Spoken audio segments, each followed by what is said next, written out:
Clerks will call the roll. Glenn Whitley, County Judge. Here. Roy Charles Brooks, Commissioner Precinct 1. Present. Devin Allen, Commissioner Precinct 2. Here. Gary Fickus, Commissioner Precinct 3. Here.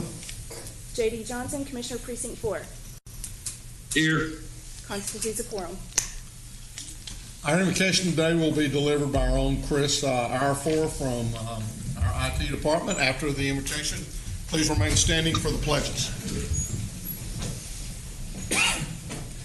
Good morning, Your Honor, court members. Just read Romans 5, verse 26 to lead us into our invocation. In the same way, the Spirit helps us in our weakness. We do not know what we ought to pray for, but the Spirit Himself intercedes for us through wordless groans. Let us pray. Our Father in heaven, this morning, Lord, as our country goes through difficult times, as our country goes through challenging times, as our communities go through the pandemic, and as our country gets threatened by all of these issues, trying to push us in the torque and pull forces from the pandemic to a pandemonium. I am reminded this morning, Father, that you remain a constant, and God, that you are an anchor we can count on, and Lord, that we will stay afloat. I thank you this morning, Father, for the opportunity for us to assemble. You made it possible, and for that we want to praise you. I pray this morning for our court members and for all of our leaders that will speak today. Father, that you will minister to them. God, that you will give them the right anointing. Father, that they will speak words that will pull us together, that they will make decisions that will go to edify and move forward our county. I thank you this morning for your goodness. I thank you, Lord, that in spite of the challenges our country is going through, that there is a God we can count on. And I know, God, that we will emerge from this stronger country, stronger communities, stronger families, and Father, that we would value love in a very special way. The type of love that you call agape love, that is unconditional. I thank you this morning for your goodness. And I thank you for those that you made possible to be here this morning. We pray these things in the name of your Son, Jesus Christ. Amen. I pledge allegiance to the flag of the United States of America and to the republic for which it stands, one nation, under God, indivisible, with liberty and justice for all. Honor the Texas flag. I pledge allegiance to thee, Texas, one state, under God, one and indivisible. Thank you, Chris. Yes, sir.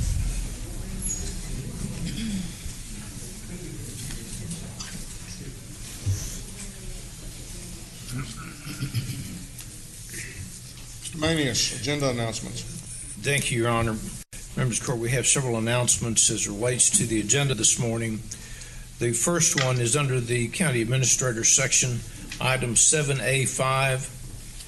This is professional services contract with CoServe. We're going to consider that after closed today.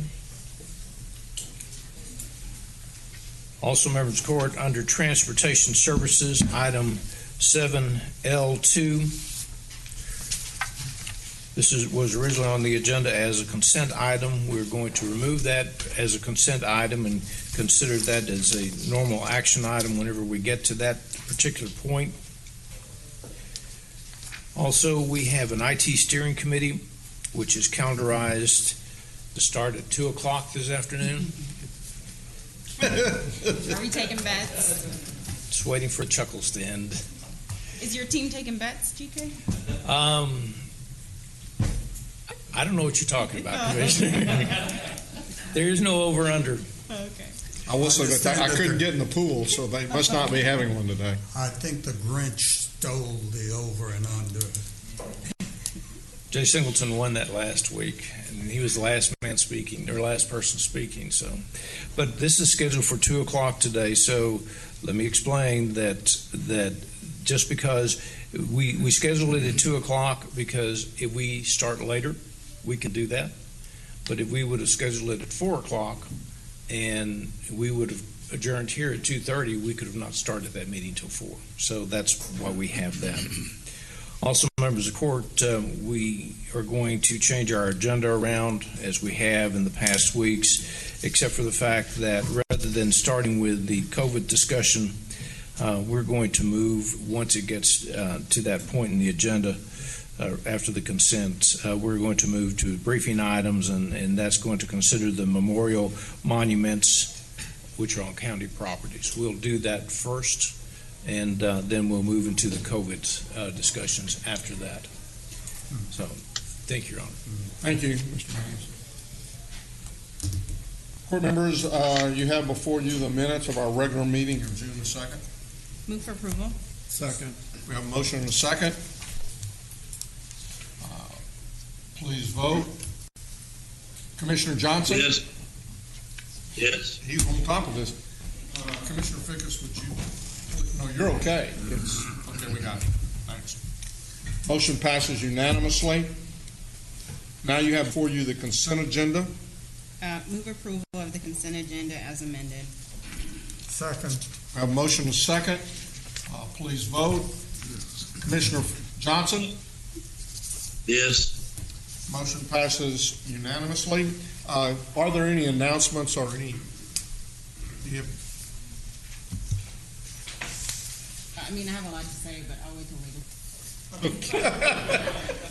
that sounds good. Okay, Mr. Manius. Thank you, Your Honor. Members of court, if we could now move to the briefing agenda and go to the memorial monuments, which include the Civil War-related monuments. We have placed this on the agenda for discussion and action by the Commissioners Court if the court so desires to do that. I believe that we have several different monuments on the courthouse lawn. I believe the one that is of most interest is the one that has been placed here in 1953 by the Julia Jackson chapter of the United Daughters of the Confederacy. I will read this in its entirety. It says, in memory of Confederate soldiers 1861 through 1865 and their descendants who served in the Spanish-American War, World War I, and World War II. I believe that's an item of discussion that the court wanted to have this morning, so I'll go ahead and ask the court for any comments that you may have. Your Honor. Let me ask a question just for you. Sure. We have several people who have, I believe, said that they wish to speak to them. Do you wish to hear them with their comments before, or do you wish to make comments before? I wish to begin. Okay. And you can hear them. Natalie, if you would, I do need the audience participation forms.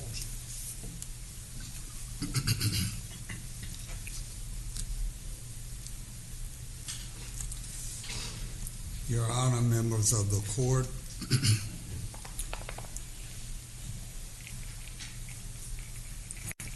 I'm asking that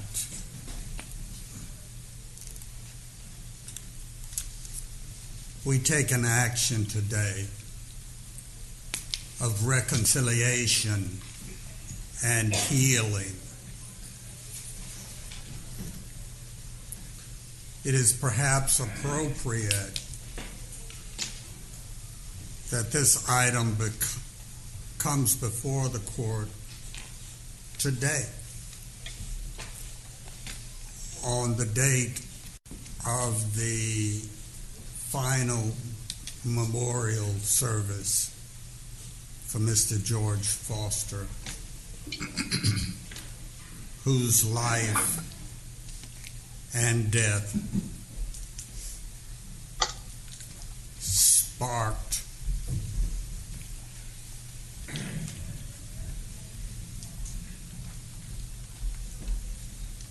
the racial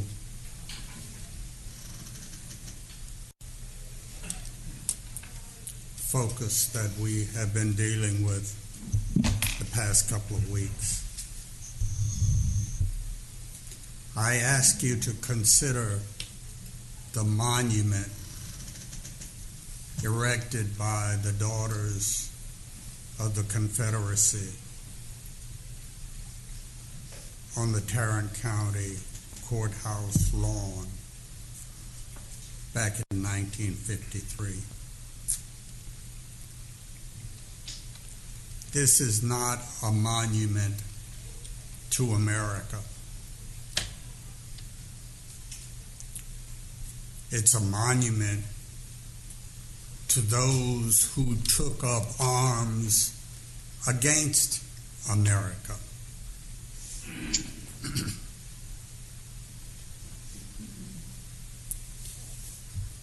It purports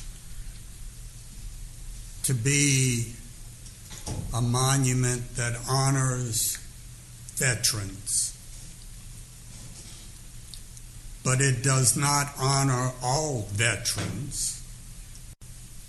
It only honors those veterans who took up arms against America and their descendants who fought in subsequent wars. That leaves out a whole lot of veterans, including my father, who led a separate trucking company in World War II, and his brother, who gave his life in service to this nation when he stepped on a landmine in North Africa during World War II,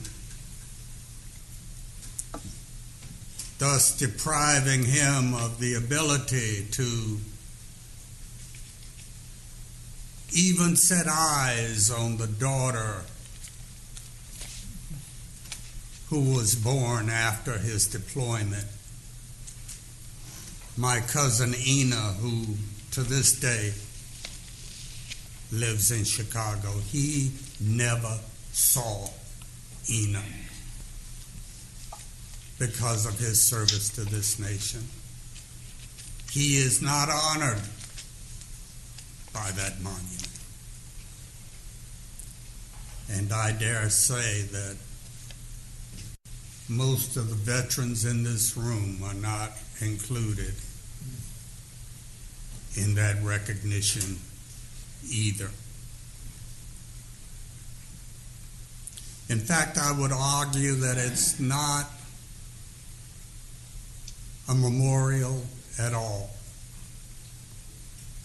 Rather, that it was erected in 1953 as a reminder to the black citizens of this county and of this state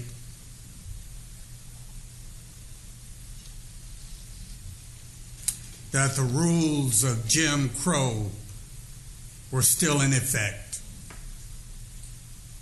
It was a reminder of who held the power and who did not.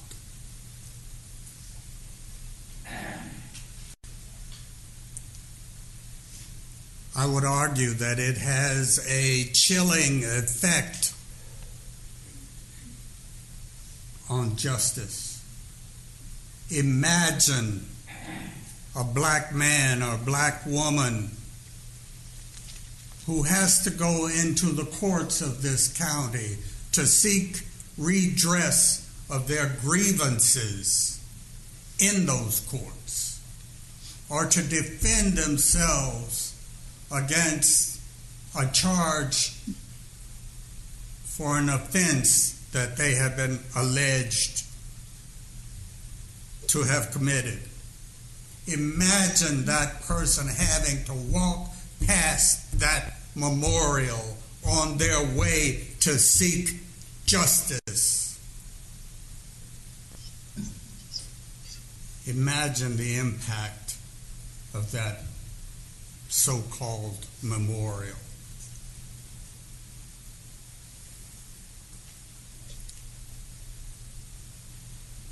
On the perceptions of the kinds of justice that will be meted out in the courts contained on the county property downtown.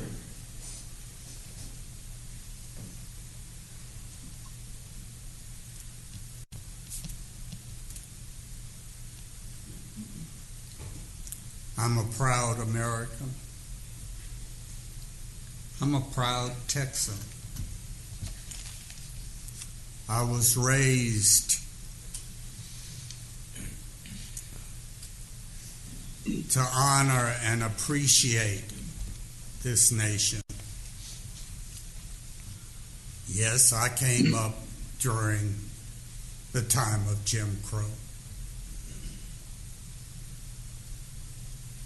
I graduated from a segregated high school in the Fort Worth ISD.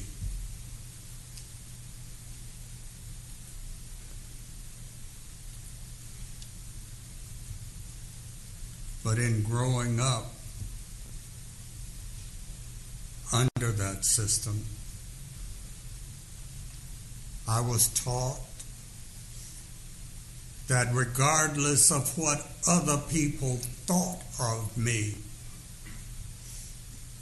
that there was nothing inferior about me.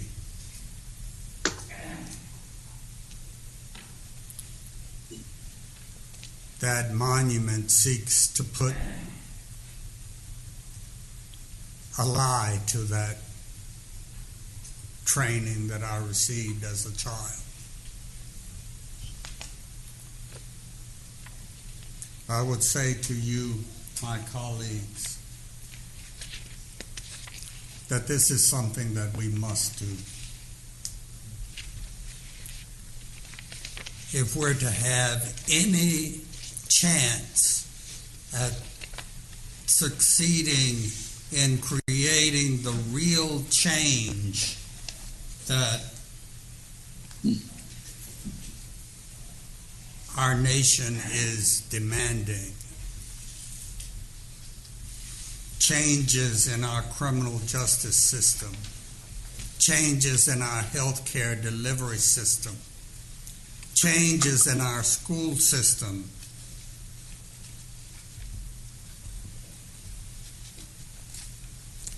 changes in the way opportunity is apportioned in this nation.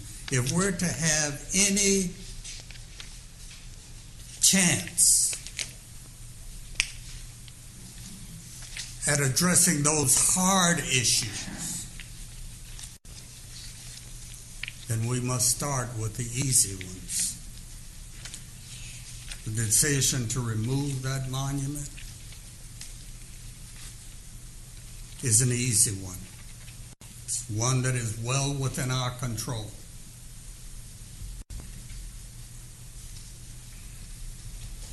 And I ask you, I implore you,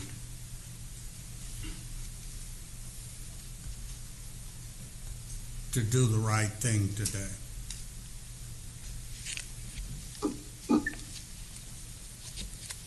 In the book of Amos, we are admonished to let justice roll down like water and righteousness like an ever-flowing stream. May that be our hallmark today and going forward from this point, let us stand on the side of justice and righteousness. Accordingly, Your Honor, I move that this court authorize the removal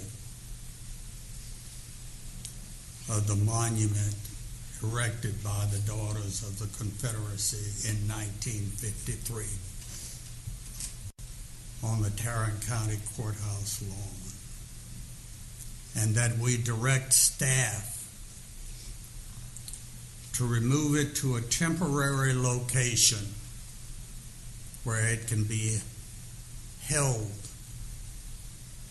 until we find an appropriate place to display it in a proper historical context. That is my motion.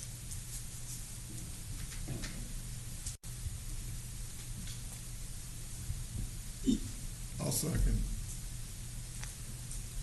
Okay, again, we have, I don't know at this point in time if other court members want to wait to hear other comments or if you want to make comments at this time. No, I'd like to hear from the community. Okay. So with that, we've got several folks who have,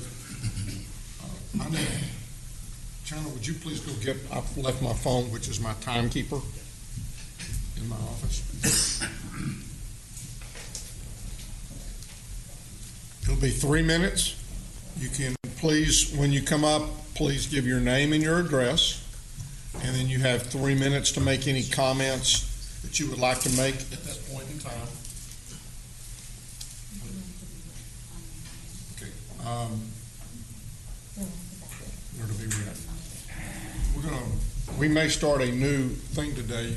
You might get to pick a staff person to read all the comments that will be read instead of that, or I'm going to pass it around to folks. So Sure. Whatever you all like this to. So be thinking about who's going to get to be volunteer. Staff, be prepared or be gone.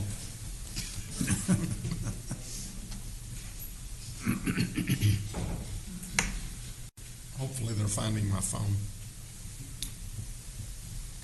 You want to use mine? I think he'll be here momentarily. He's here. I hear. Thanks.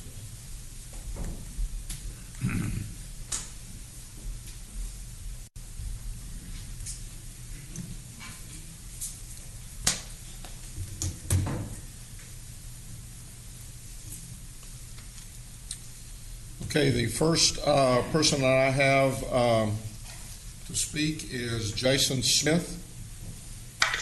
How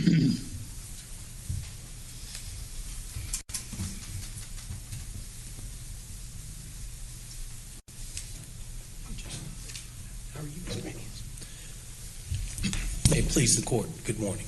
Good morning. Good morning. The Confederate Monument in front of the Tarrant County Courthouse is inconsistent with the pledge we just gave to the flag of promising equal justice for all.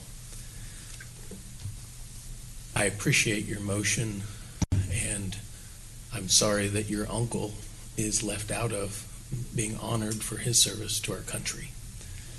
There are some who say that these monuments are history, but sadly they're not. They are trying to honor those who took up arms against our country. There were those, such as the Daughters of the Confederacy, who tried to change the story about what the Confederacy was fighting for. But we need not look any further than the Ordinance of Secession of the state of Texas, passed in March 1st, or passed in 1861. And this is from the Ordinance of Secession.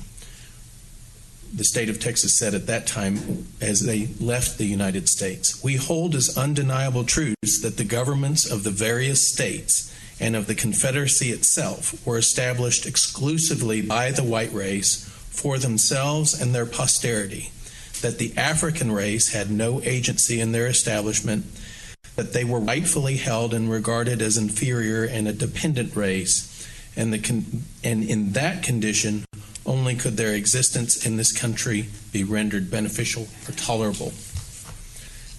That is, that in this free government all white men are, and of right, ought to be entitled to equal civil and political rights, that the servitude of the African race as existing in these states is mutually beneficial to both bond and free, and is abundantly authorized and justified by experience of mankind and revealed will of the Almighty Creator, as recognized by all Christian nations, while the destruction of the existing relations between the two races, as advocated by our sectional enemies, would bring inevitable calamities upon both and desolation upon the 15 slaveholding states. That is what the Confederacy stood for, and it is inconsistent with the equal justice that is promised to the citizens of Tarrant County and to African American clients of mine who want equal justice in that building. I appreciate you taking up this issue, and I ask you to turn the page on Tarrant County's racist past and take a step towards equality. Thank you. Thank you.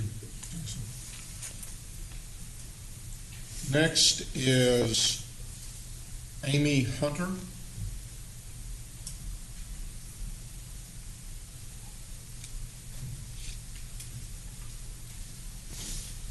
Thank you for hearing me. My name is Amy Hunter.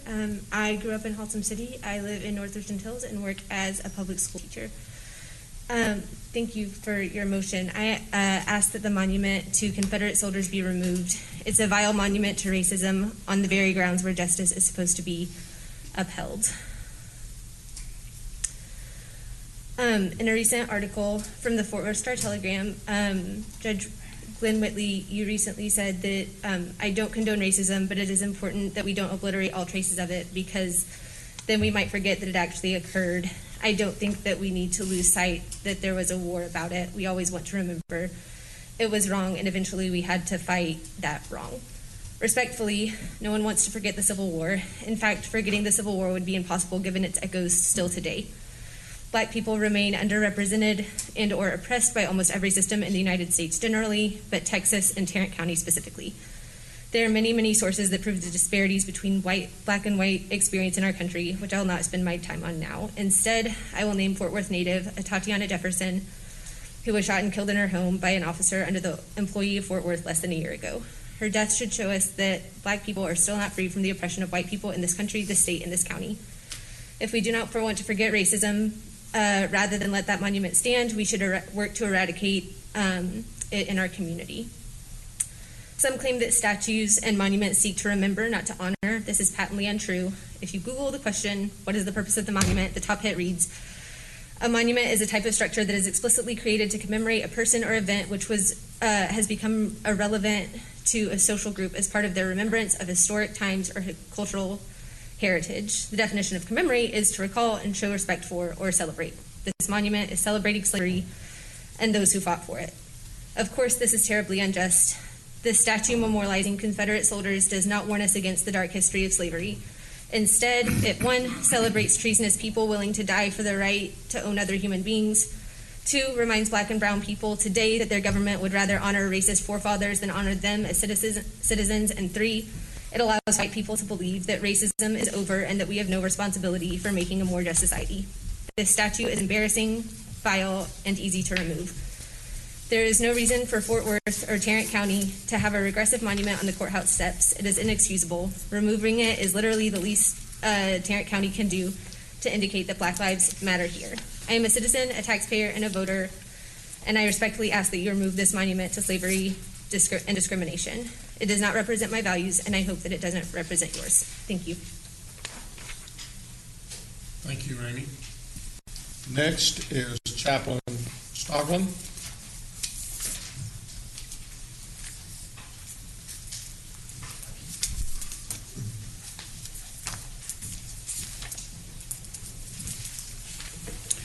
To Judge Glenn Whitley and this Commissioner's Court, my name is Chaplain Rich Donglin. My mailing address is P.O. Box 171687, Alton, Texas 76003. I am a disabled veteran from this current war. I've been to war. I reside in Precinct 2. Sir Douglas Nicholas Andrew Martin Rogers of Oxford University stated, "History is dangerous, and if you don't know it, it will bite you. The past is always with us. It is always present. So the best way to know history is to know your past to better plan your future." By far, the Civil War was one of the most divisive and bloodiest war in the history of the United States of America. According to the most recent historical findings, there were over 750,000 deaths of military personnel who died in the war over slavery. Out of the 186,097 United States colored troops, as they were known at the time, 20,000 served in the U.S. Navy. The death toll for them was 40,000. Soldiers died in battles, while 30,000 died of infectious diseases. 16 colored soldiers, which hasn't been talked about, received the Medal of Honor. There were Native Americans who fought on both sides of the Union Army and the Confederacy, given their tribal histories and political realities of the day. To be certain, the Confederacy, and rightfully so, failed. What they represented was a moral decaying cause whose actions denoted betrayal to this country's constitutions and laws. Yet, it is with the strongest recommendation that the monument in question remain untouched and remain where it is with an additional explanation outlining the Confederacy cause sponsored by Texas as a slave state was wrong. It betrayed the trust of this country's Constitution. This monument is not to be celebrated, but serves as a reminder of the pain and agony it caused and represents to thousands of African Americans who were slaves. To this end, slavery and its oppression will never occur again in that form. Thus, like those who decided to not destroy some of the oppressive sites like Auschwitz, Buchenwald, and Dachau, the concentration camps, these ugly places are today's reminders, not torn down, not destroyed, as visitors go through them realizing the unspeakable atrocities they created. This county is strong enough to stand up and acknowledge its past and plan its future with this monument and an explanation outlining its existence. Today, our most clear and imminent danger is not the historical monument from our past, but the crack houses in many neighborhoods that are our present monuments that seem not to be removed. Remove them first. Thank you. Long live the great state of Texas. Semper Fi. Thank you, Chaplain. Next is Reverend Ron Price.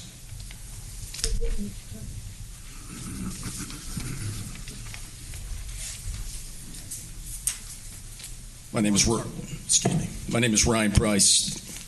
My address is 2021 Huntington Lane here in Fort Worth. I wish to make a statement before the court.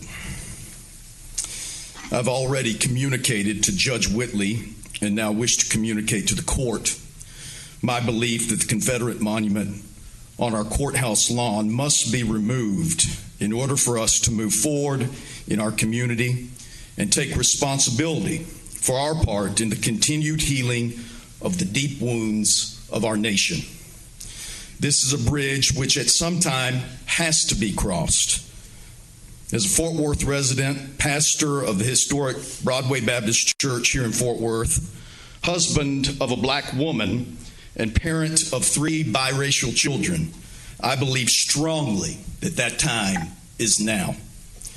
To decide against the removal of the monument will only further the pain and anger we see being expressed both within our county and country, and further increase the sense of illegitimacy so many in our community have about our courts, criminal justice system, and civil governance at large. That is a dead-end path we cannot afford to continue down. Removing the monument is both the prudent and also the right thing to do. As a minister of the gospel, I am trained to recognize and attend to the matters of the sacred and spiritual. A monument like this was said to be a sacred memorial for those who erected it. In the religious sense, a sacred object is an outward and visible sign of an inner and invisible spirit. The spirit of the Confederate past that is manifest in this monument is not representative of the spirit we would wish to be the present of Fort Worth and Tarrant County, nor their future. It is time we let the spirit of the Confederacy die in peace, and finally and fully embrace the spirit that is so well reflected in another and more noble sacred object we say represents us as a people, the Great Seal of the United States of America, e pluribus unum, out of many, one. Of course, the removal of a singular monument is just one step among so many steps which must be taken to help heal our land. It is just one step, but it is a significant one. It is more than merely symbolic. It is deeply symbolic. It will have meaning to many. It will matter to them. It will matter to me. And it will matter to my family and to our descendants. And it is time. Thank you, Your Honor. Thank you, Reverend.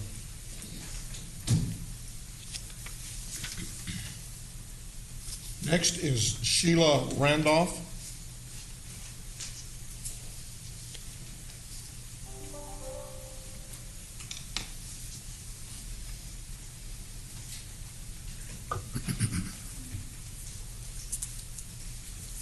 Welcome.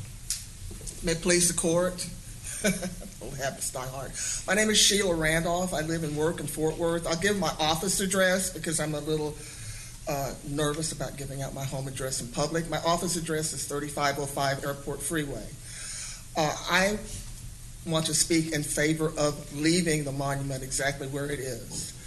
There's lots of talk all the time about the Jim Crow South.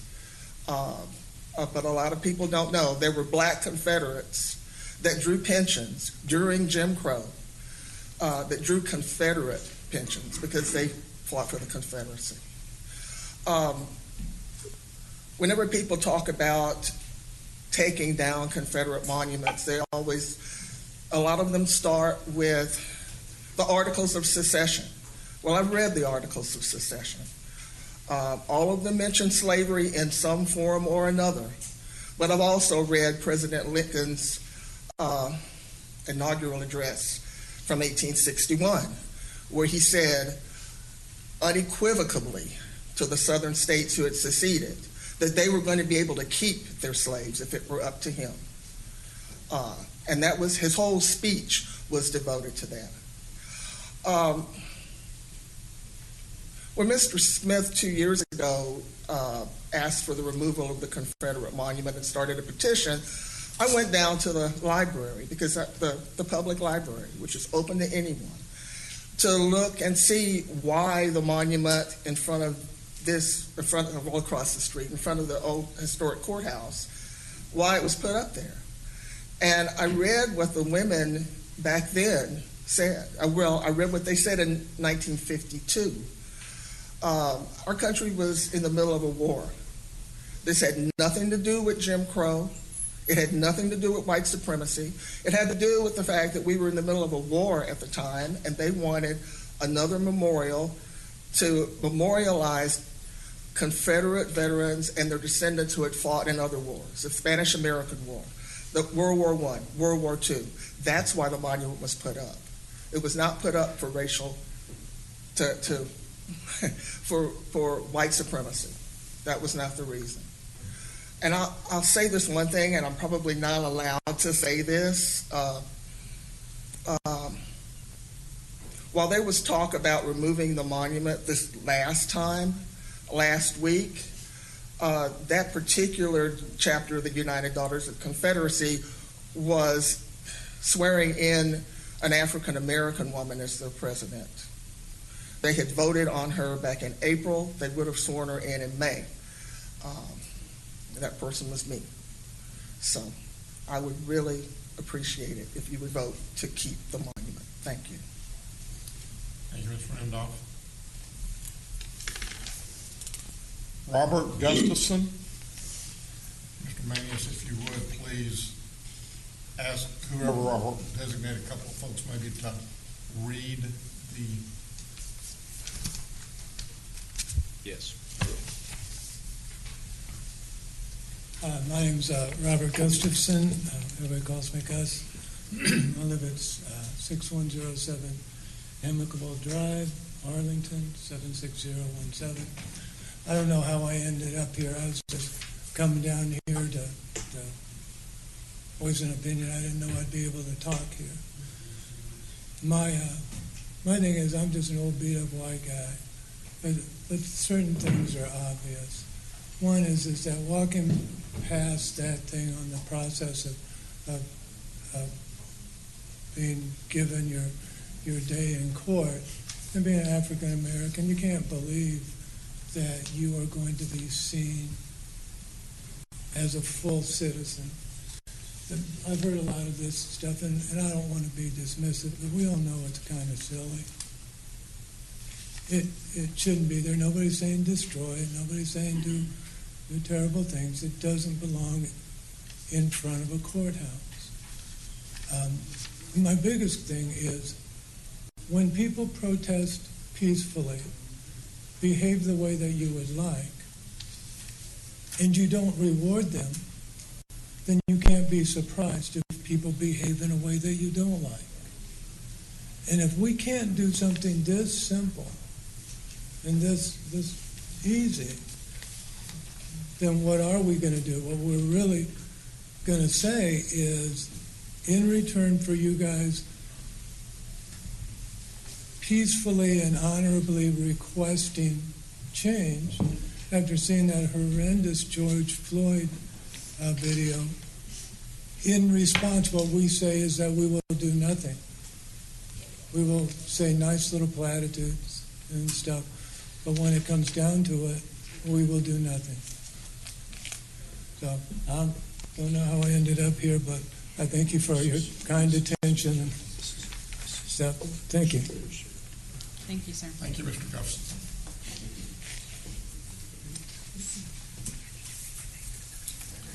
Sarah Powers.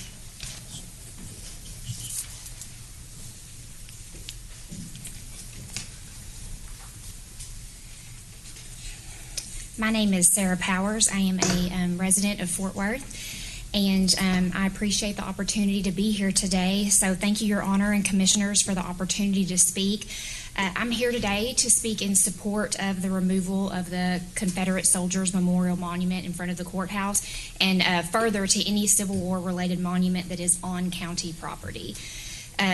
Brian Stevenson, the former executive director of the Equal Justice Commission, stated in a 2017 article, "What we do in our memorial spaces says a lot about who we are as a people." So what do we as a county and a city want our memorial, our public spaces, to say about us? This monument, like many others of the time, were erected well after Reconstruction and during the early days of the Jim Crow, under the pretense of reverence and the remembrance of heritage.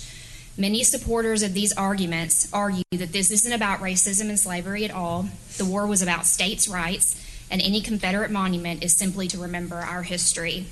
However, historians universally agree that the Civil War was a war about slavery and maintaining racist systems to the benefit of white people.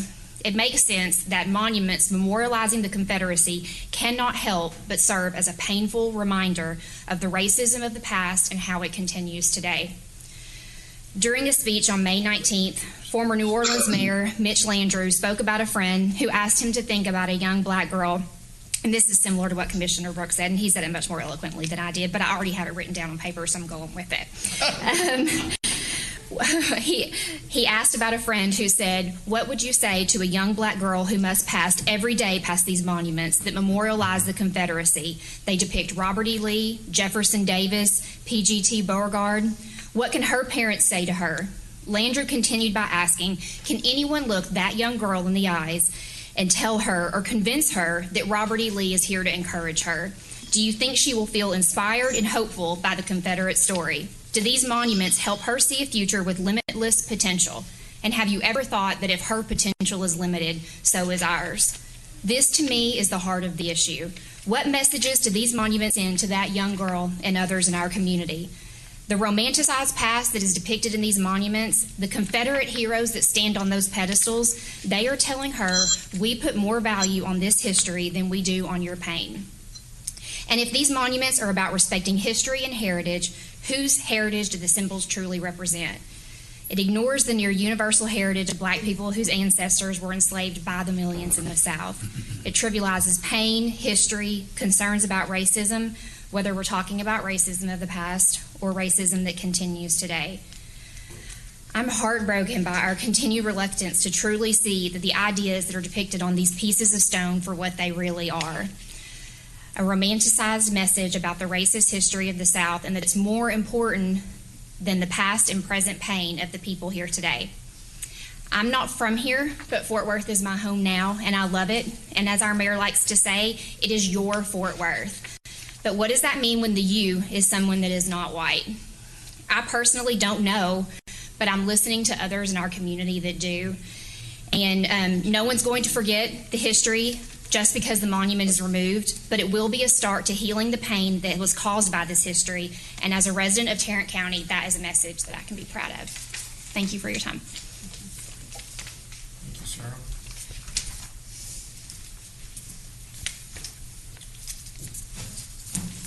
Professor Mitchell.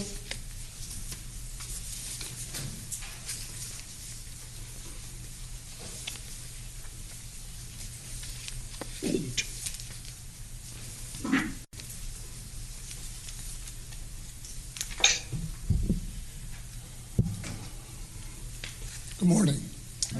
Dr. Jeffrey R. Mitchell, PhD, 300 Flushing Quail Drive, Arlington, Texas, 76001. The first time I addressed this Commissioner's Court was in 2005. It was in regards to funding efforts to ensure and or compensate families who should Constable Burgess and Constable Sergio de Leon fall or be injured as they protected the citizens during the Katrina evacuations in the parishes of Louisiana. The second time I addressed this Commissioner's Court, it was in 2009 for the 20th year commemoration of the recognition of the Dr. Martin Luther King celebration in Arlington, Texas. Now today, on my 55th year of living on this world, to my birthday, I am back. Public statues today have been immensely political. The essential nature of a public memorial and statue is for observers to see over time our appraisal of individuals changing. History is one thing, memorials are another thing. For instance, when the university names a building after someone, it erects a statue to that person. It bestows honor and legitimacy. However, today, the moral value of a historical monument is fiercely contested. For critics, in removing these statues, we are in danger of symbolically removing distasteful aspects of history, which allows us to understand the present. Removing statue omits an essential part of institutional history that contributes to everything good, bad, or ugly. We do not know what the court will be in 2220, June 9th. We must be very, very careful on what precedents we set today in this century. Now, today I'm asking this honorable body of conventions not to fall under the trends of today's attitude, political whims, in addition to the historical interpretations seen through the lenses of 21st century sensibilities. In tearing down any monuments in Tarrant County, be wise. Thank you.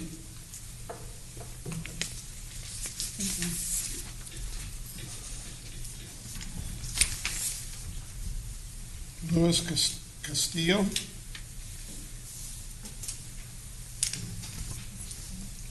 Oh, I'm out of my calls. We're going to rotate back and forth. I'm going to call one, and then I'm going to ask you to read one. And we'll see how that works.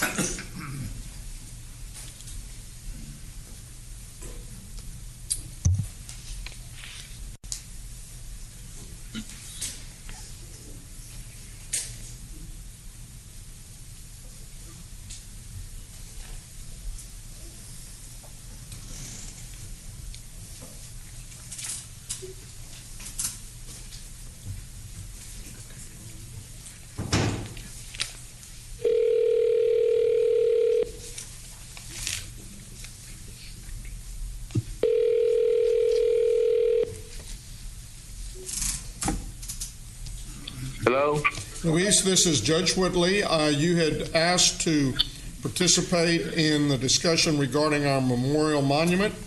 Yes. So at this time, if you'll repeat your name, you have 3 minutes to make any comment that you wish to make. Yes, first and foremost, thank you. And how about a sound check? Does that sound okay? You're doing great. Okay. My name is Luis Castillo, and I'm calling on behalf of Arlington LULAC Council 22320. I'm the president. And I have some concerns about the monument there at the courthouse or any monument glorifying the Confederacy. You know, I served in the United States Marine Corps, and when I took an oath, I took an oath that read in part that I was going to protect and defend the United States from all enemies, foreign and domestic. The Confederacy was an enemy of the United States. To support, embrace, glorify Confederacy statues in county property is treacherous. The Confederacy should be kept in the academic circles and in museums, but certainly not in county property. We swear allegiance to the United States of America. To those elected officials who support maintaining Confederacy statues in county property, I believe that your patriotism is called into question. So, your support of Confederacy statues on symbols indicates to me that which side of the American Civil War you would have taken. And by definition, you could be a traitor. So I am totally against having Confederacy statues in public parks or county property for that matter. You know, it's a dark chapter in our American history, and it should be kept in the academic circles, in museums, but certainly we're not going to glorify it, what it symbolizes in public property. And I hope that the county commissioners will have the wisdom and the patriotism to support the United States of America, of which we pledge allegiance to. Thank you very much. Thank you, Luis. Okay, now, who do you have? So Luis is going to read. Okay, so you just tell me which one you're going to read, and that will be the next one to... Your Honor, we have several that are 1 or 2 sentences, and then we have some that are very long. Okay. Do you want us, when we have like 1 or 2 sentences, you want us to read 2 of those? Yeah, I'll read a couple of them at that point. Okay. So the first one I have is from Matthew Ireland from Fort Worth. He writes, "It is time for the Confederate Monument on the Tarrant County Courthouse property to come down. The residents of this county are intelligent enough to understand and learn from the darker parts of our history without honoring and enshrining it. The original sin of this nation cast a long shadow. I hope you can find it within yourselves to no longer let it darken our doors." The next one is from Flora Brewer from Fort Worth. "Please remove the Confederate monument from the courthouse. It is not appropriate and can be construed as a symbol of racism." And who was that from? Flora Brewer, Fort Worth. Catch up with that.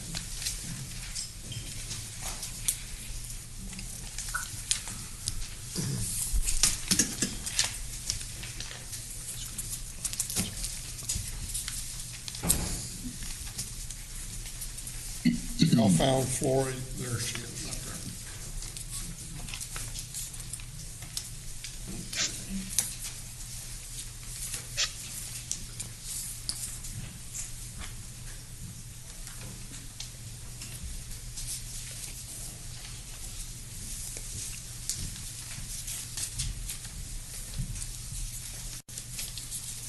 Do you have the order in which you're going to read them?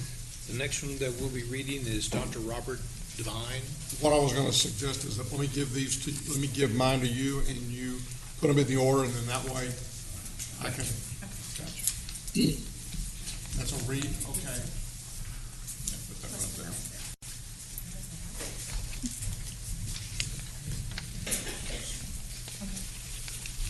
Okay,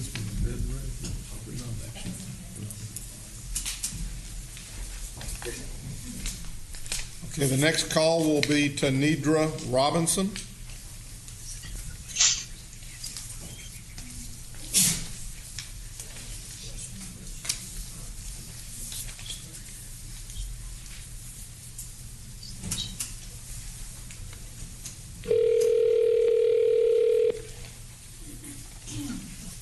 Hello?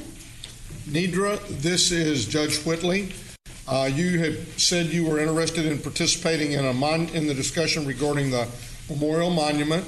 So if you would please repeat your name, and then you'll have 3 minutes to make whatever comments you would like to make. Okay, thank you. Thank you, Judge and Commissioners, for allowing me to speak today. My name is Nedra Robinson, and I am a resident of Fort Worth, as well as a Crowley ISD Board Trustee. But I'm not calling today to speak in that capacity. Today I'm here to speak on behalf of George and Louise Eldridge. They walked to Texas from Alabama soon after Texas became a state. But they didn't walk here willingly as free men and women. Instead, they were led here as cattle.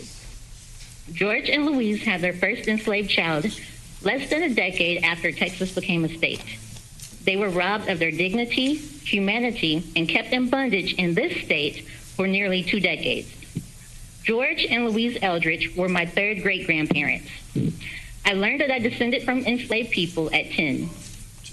Their daughter, Nancy Eldridge Johnson, my second great-grandmother, was amongst their first set of children born into freedom in 1867.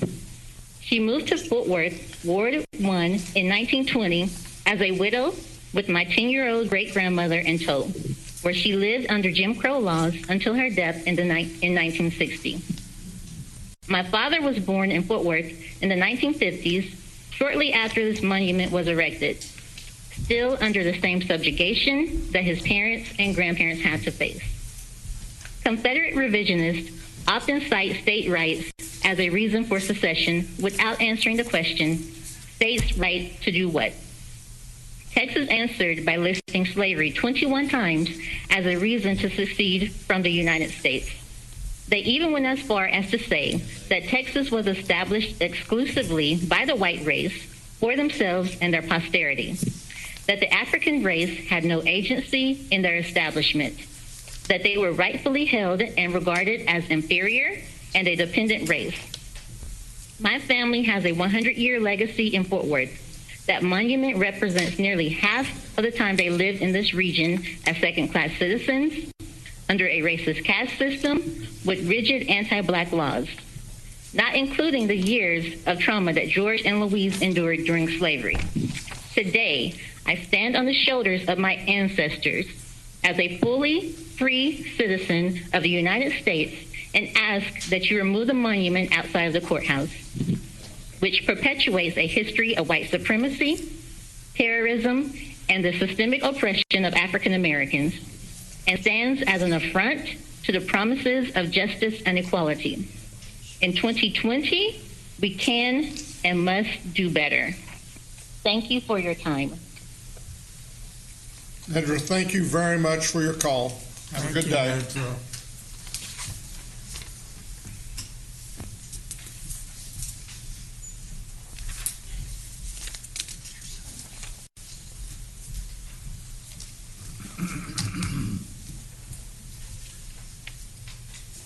Judge Lease and I are going to rotate back and forth, okay? This is from Dr. Robert Devine. He lives in Fort Worth, Texas, 76109.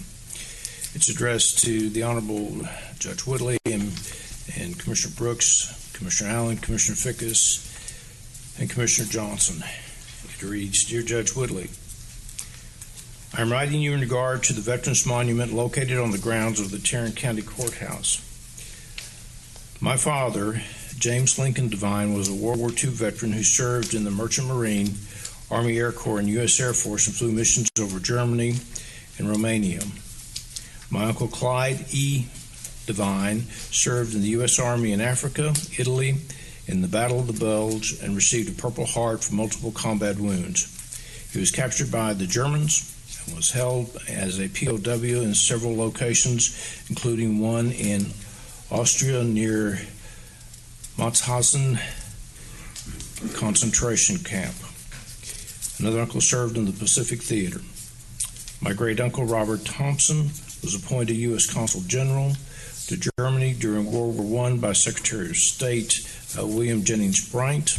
My great-great-uncle, Major Henry Wolkoff, served with the 4th Texas Mounted Volunteers, 1st Regiment, Sibley's Brigade, and was killed in action in the Battle of Goleta Pass, New Mexico.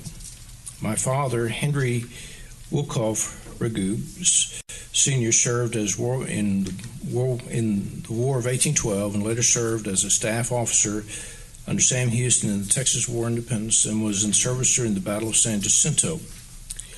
My great-great-grandfather, Charles Stills Wells, Sr., fought at Gettysburg in Company D of the 17th Connecticut Volunteer Infantry. Mr. Jason Smith, a local attorney who has been pursuing a long-standing, zealous, and misguided campaign to remove the current Veterans Monument. Worship the Honorable Texas House of Representative Ramon Romero has gone so far as to suggest moral equivalence of Confederate veterans and their veteran descendants with the premeditated genocide and atrocities of Hitler's Nazi Germany. His assessment is blatantly false, repugnant, and insulting to the memory of the Holocaust victims and other victims of Nazi extermination, as well as to the American soldiers who fought against Nazi Germany and liberated the concentration camps. He owes an apology to all veterans and victims of the National Socialist rule of terror. Both Romero and Smith have been misrepresenting the monument as glorifying racism and white supremacy. My ancestors who are honored by the monument have nothing to do with these abominations, and any suggestion to the contrary, no matter how subtle, is nothing less than slander. A removal of the monument would be an act of complicity in the defamation of the hallowed service of our veteran ancestors, represented by the complicity in the defamation of the hallowed service of our veterans as represented in the marker. Mr. Smith, Mr. Romero, and many others deserve a divisive win-lose scenario which allows no room for compromise. I celebrate the American tradition of diversity, pluralism, and that ends. The tolerance of differing. Okay. I don't You don't have the back page? No, I don't. The tolerance of differing and sometimes opposing narratives coexisting side by side. Unlike both gentlemen, I would like to suggest a win-win proposition that would bring our community closer together, enhance diversity, and reinforce the proper honoring of our veterans.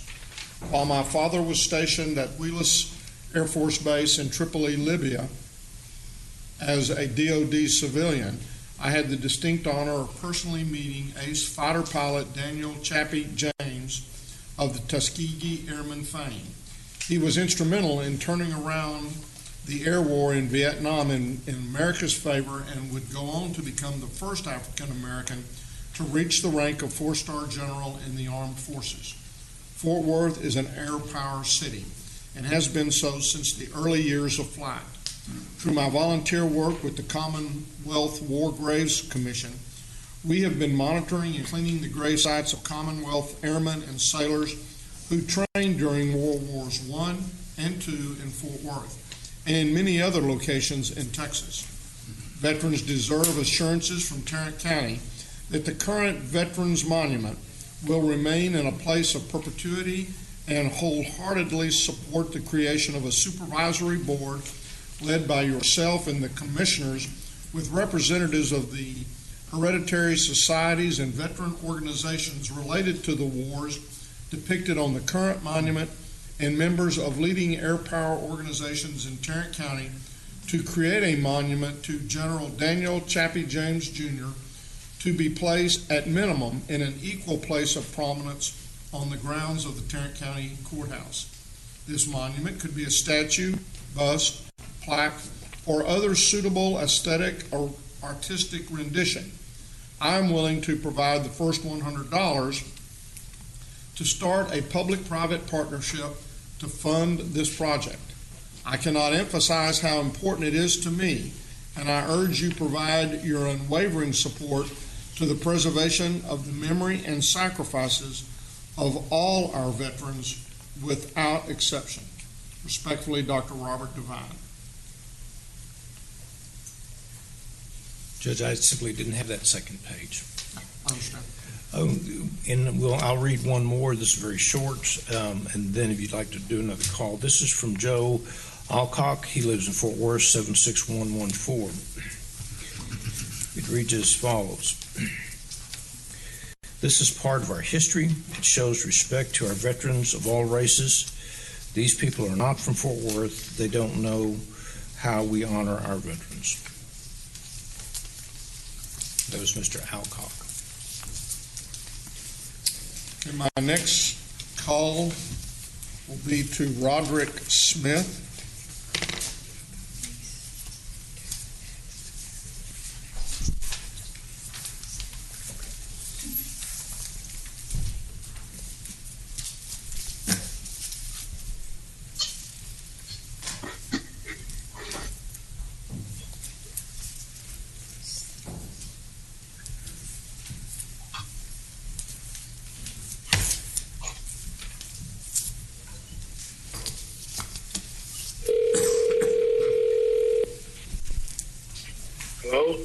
Roderick, this is Judge Whitley, and you had indicated that you wish to speak on an item regarding the memorial monument.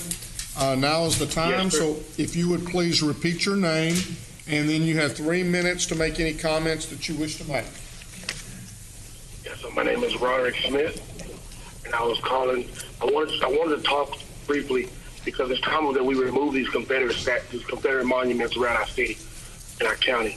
I know, Judge Willie, you stated before, you stated that if we remove these monuments, it's as if racism didn't exist.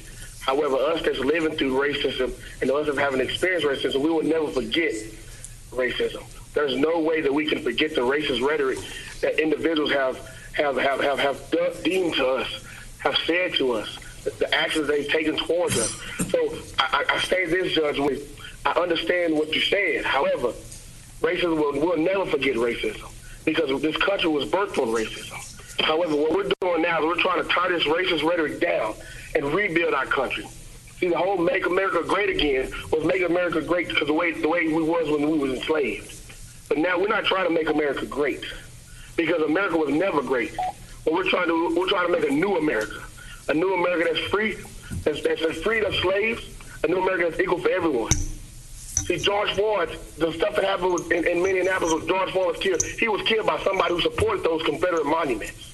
So keeping those Confederate monuments up around our county is disrespect to George Floyd, Botham Jean, Tatiana Jefferson, David Colley, Gregory Adams, Jacqueline Craig, and so many others. So it's time we tie those damn things down. It's time that we say, you know what, we understand that racism will never be erased. However, we can kind of make life, make it a little easier on you guys, so you guys don't have to come down to the courthouse and see this shit around our county. So I'm telling you, Judge Whitley, it's time we take these damn things down. And I hope other commissioners agree that it's time that we build a new America. Thank you, sir. Have a good day. Thank you.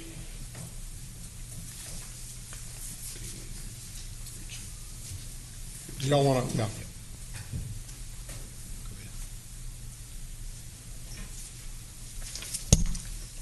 All right, I believe, Judge, that you have Devin Pipes next, North Richland Hills, 76182.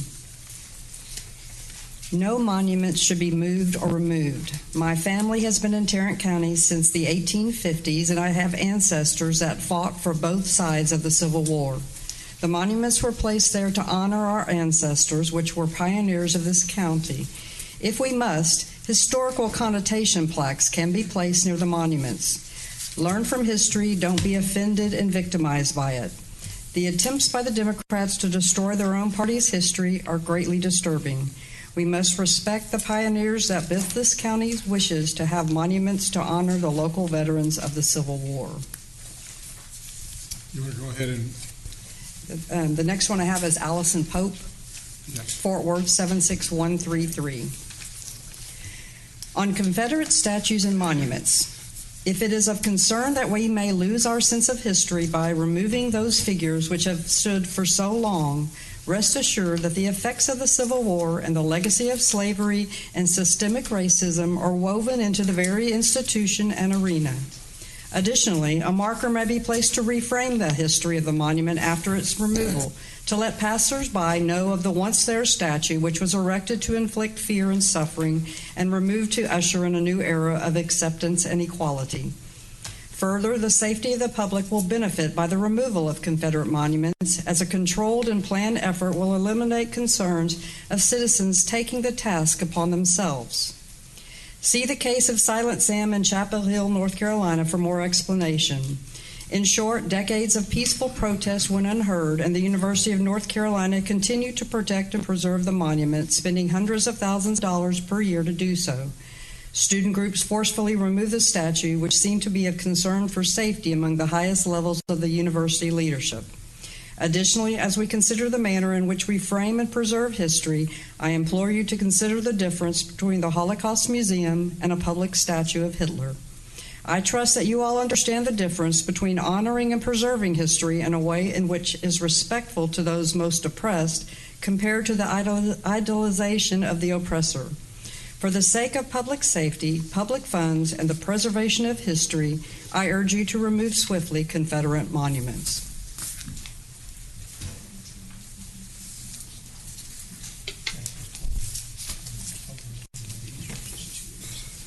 Okay, I'm going to call Phil Palmer.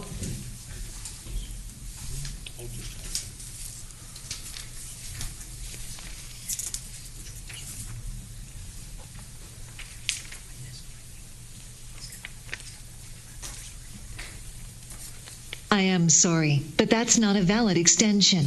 Please try again.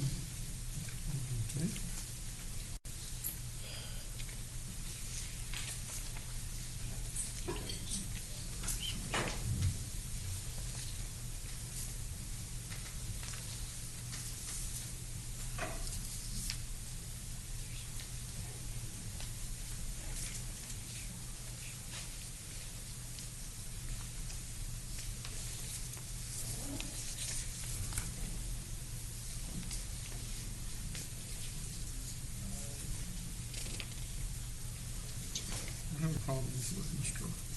Palmer. We're calling him, but it's not ringing.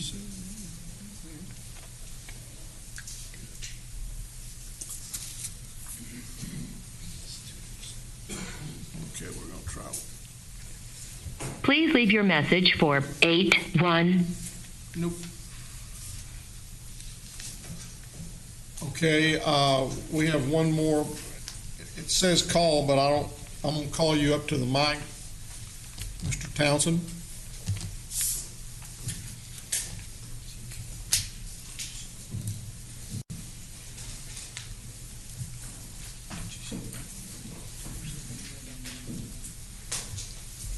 Welcome, sir. Good to see you again. Give your name and your address, and we'll give you 3 minutes. Thank you, Your Honor, members of the court. Dad, hey, over there on the screen. Steve Townsend. I live in the 5900 block of Siltstone Lane, Fort Worth, Texas, 76137. I appreciate the opportunity to speak this morning. I'm speaking about revisionist history. That's kind of the charge I get out of this. I think you go down a slippery slope when you start picking up after yourself. If you look on your money in your pocket, 4 out of the 7 people on there own slaves. We have a way of correcting our mistakes in this country. I mean, right away in the Constitution, Article 1, Section 2, Clause 3, only a black person or a slave is only 3/5 of the person, which is absurd. I mean, I just can't believe it. But it's in that document. It hasn't left. We corrected it later with the 14th Amendment. I go back to one thing that really blew my mind is that if you were sent to Vietnam before 1971, you may not have had the opportunity to vote for the person that got you killed. voting age of 21. It wasn't changed until 1971. We have a way of correcting ourselves. I don't envy you on this one. It's tough. I mean, I've worked for you all, and there's no easy answer. I personally believe that racism, hate is in the heart. You're not going to topple a stone or do something. But I'm not black. And that's the problem I got. I don't know what to say. So I really I feel for you. I'm so glad that this court is the one serving. You're probably the most lucid body in government anywhere. I can speak from confidence with that. I just get really scared when we start thinking about sweeping up after ourselves. I mean, we've made some mistakes. I mean, there's no question about that. I don't think none of us question that. But I think I just worry that if we go back and start trying to change what happened, rather than let's just take what we got now and move forward with this wonderful momentum of more tolerance, I hope. And I just thank you for the opportunity to speak very much. Thank you all. Thanks, Steve. Good to see you. Good to see you, Don.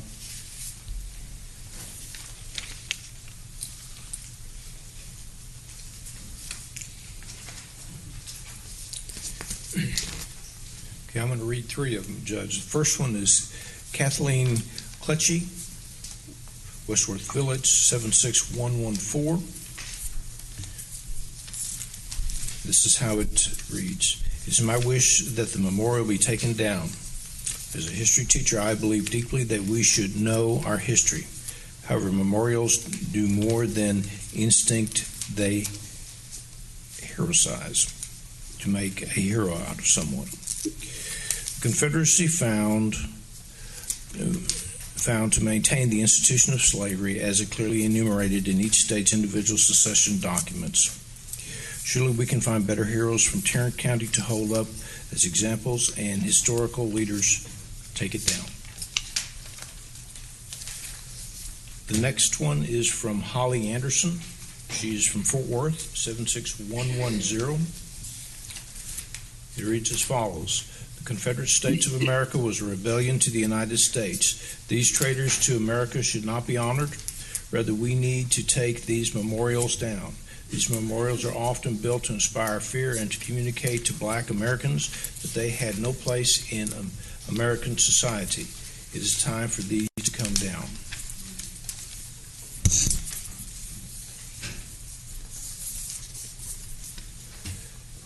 Then the third one is from Galen Steele, Fort Worth, Texas, 76133.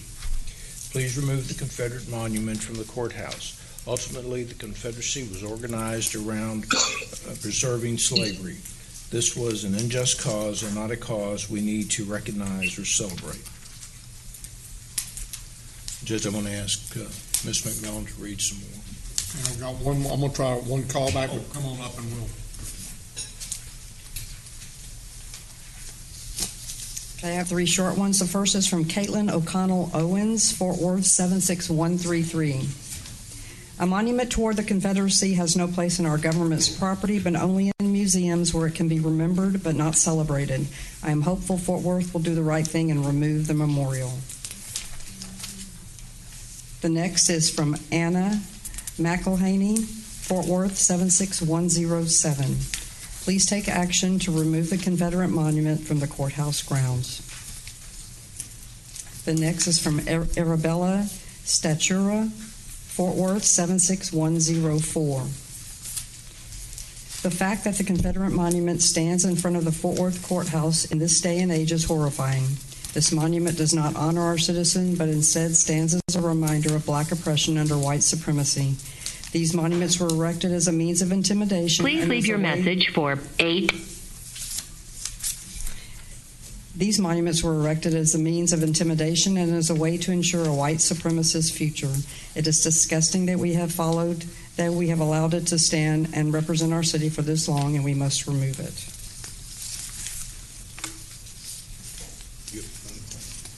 No, I have no more.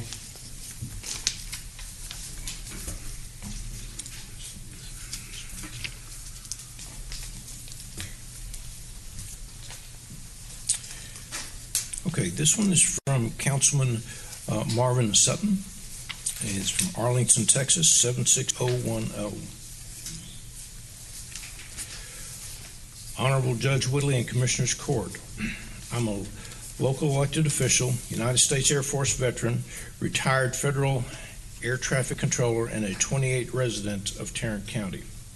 I was born and raised in Georgia, endured and struggled to eliminate racism in the South. I'm a beneficiary of the landmark decision, Brown versus Board of Education. I've experienced the devastating results and effects that racism has on a community living in dilapidated housing with very little food or opportunity for meaningful employment. In 1989, I was reminded that racism continues to exist as I was exposed to racial slurs in the federal workplace. The memory brought me back to the time of helplessness and worthlessness. February is Black History Month, and nationwide we celebrate and recognize the contributions that African Americans have made to our country. While this official period is only 28 to 29 days, the Confederate marker is an indefinite celebration of Confederate veterans and painful reminders of slavery and racism. Currently, Georgia and several other state flags no longer display elements of the Confederate emblem.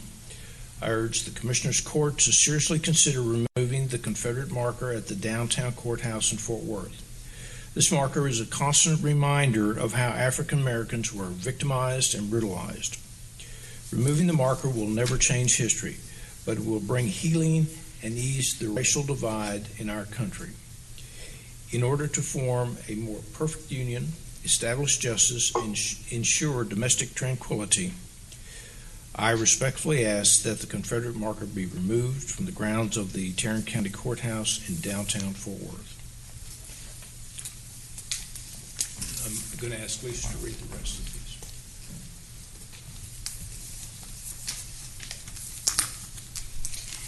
The next one we have is from Rachel Ireland, Fort Worth 76103. Had the Confederate Monument been erected shortly after the Civil War, it is arguable that there might be some historic value to its retention, but even then only in a museum. It was not, and there is not.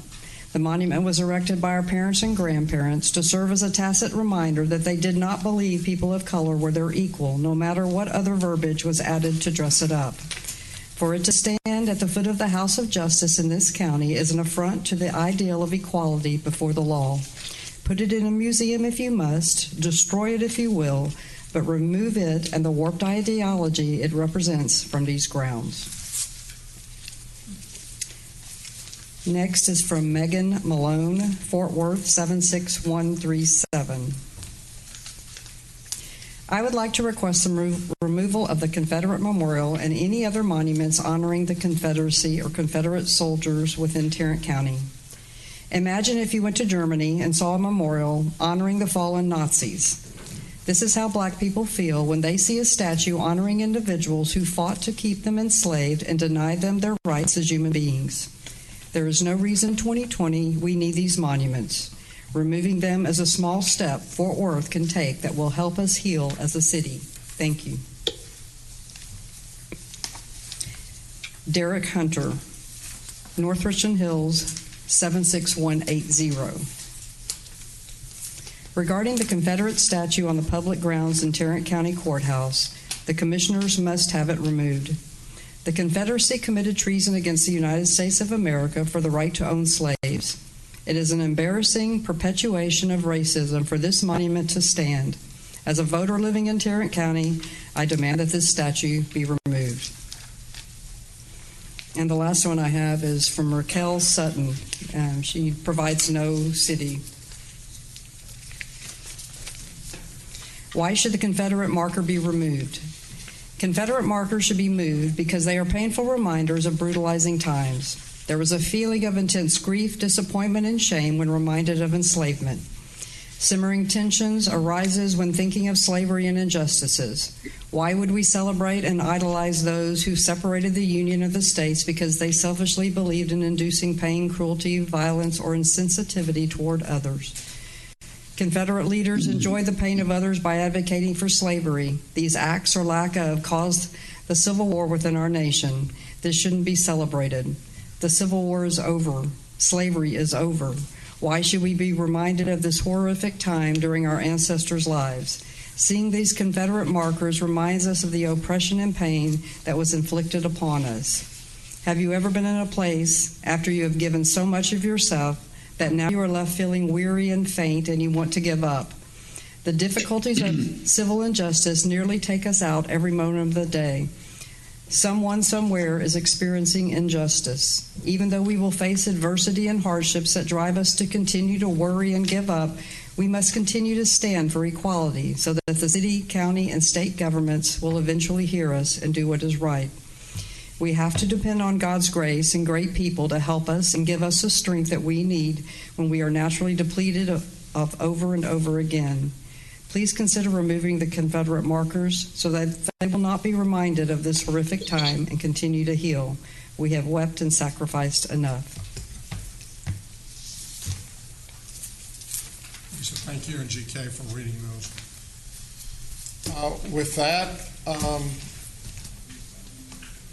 Judge, I have one more comment. I don't know if I missed this one from Mendia Whittier. That item, while she marked item B, which is the memorial monument, when you read it, this is solely 287G. Okay, I see. so at this time, Commissioner Allen, would you like to make a comment? I'll see if my colleagues would like to speak first. Commissioner Vickers, do you have any comments? Commissioner Johnson? Commissioner Johnson, did you have any remarks? Do what? Did you have any remarks? Yes, I have real mixed emotions about leaving the monument or taking it down. It is part of Texas' past. It's not part of Texas' future. There's a lot of people that are recognized in this memorial. It's not just those that were fighting on the slave issue. I really have mixed emotions about this, and I'll express that in my vote.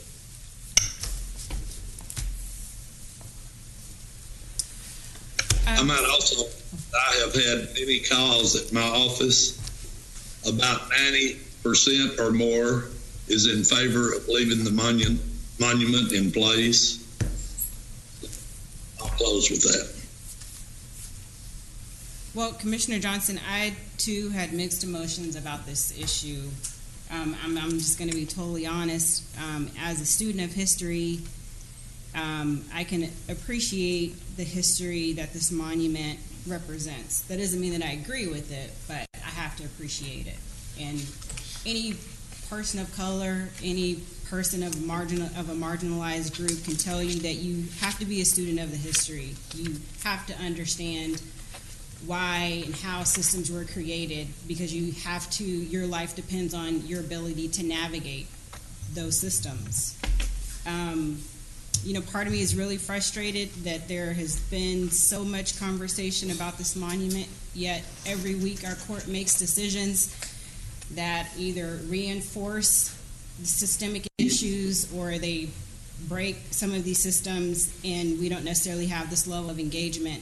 And it's not a judgment, it's really just an observation and really a request of mine that as we move forward with critical decisions that we make with how we're using your taxpayer dollars and how those resources are allocated, that you would remain just as involved. I guess during the time that this statute was put in, the monument was put in place in 1953, I was nowhere around. I wasn't even an idea in anybody's head. But my grandparents had lived in Fort Worth for some time. They lived in Morningside for 50 plus years before my grandfather's passing. And my grandfather worked at a very prominent business that remains in operation today. He worked there up until the late 50s, and he was a very talented man, maybe had a 6th grade education, but that did not stop him from being successful professionally, and then later for 40 plus years as a business owner in Fort Worth. But one of the experiences that he shared being a black man in the 50s in Fort Worth was I guess some of his colleagues went to go work on a car. My grandfather was a mechanic. He went to go work on a car, as some of his colleagues couldn't figure out what was wrong with it, and he went to go work on the car, and he figured out whatever was wrong with it, and he was told he was fired that day because N-word, and I'm not afraid to use the word, but I know that it can be triggering for others, so I want to be sensitive to that. But he was fired and told that no N-word could be that smart.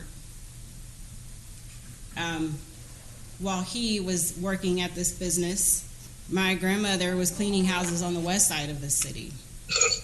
And when both of them speak of those experiences and many more, how there were times where their business was vandalized and the police wouldn't respond, how there was a time in this city where if you lived in 76102, 76104, you couldn't even get a pizza delivered. There are so many different ways that their experience certainly shaped my own, and makes me think about, as others have said in speaking, it's what this monument represents.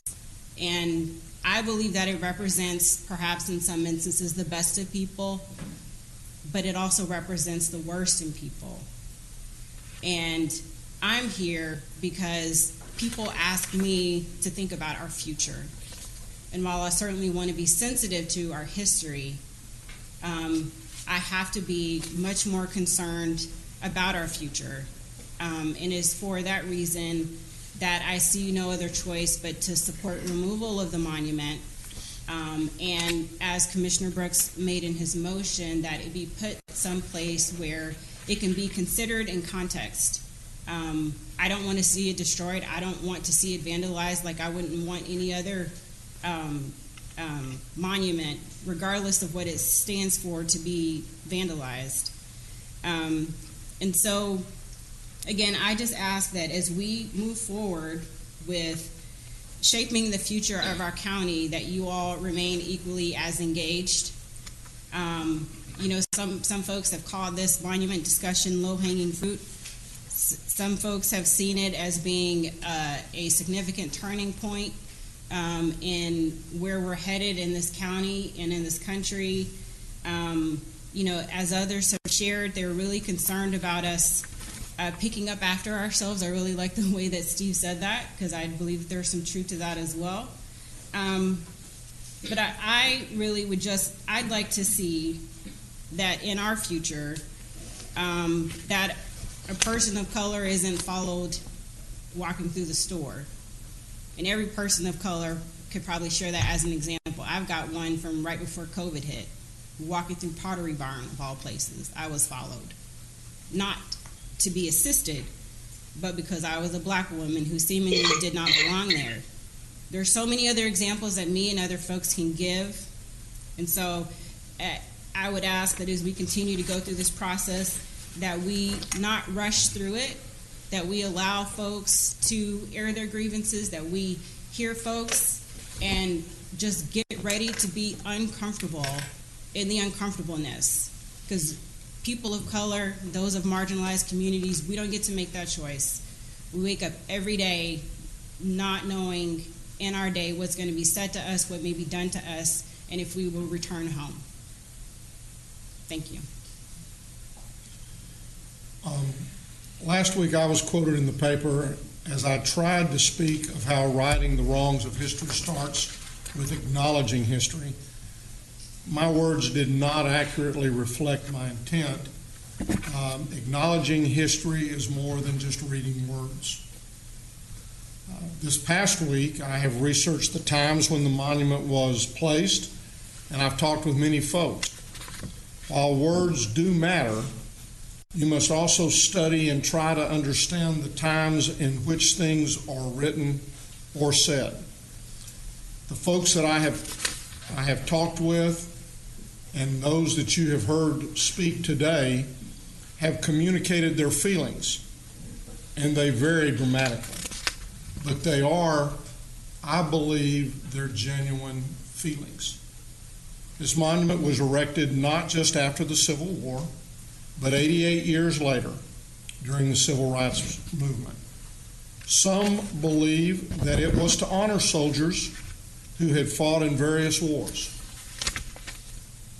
But others believe just as strongly that the intent was not to honor those Southerners who fought in various wars, but to make it clear that while African Americans were free, whites were still in control.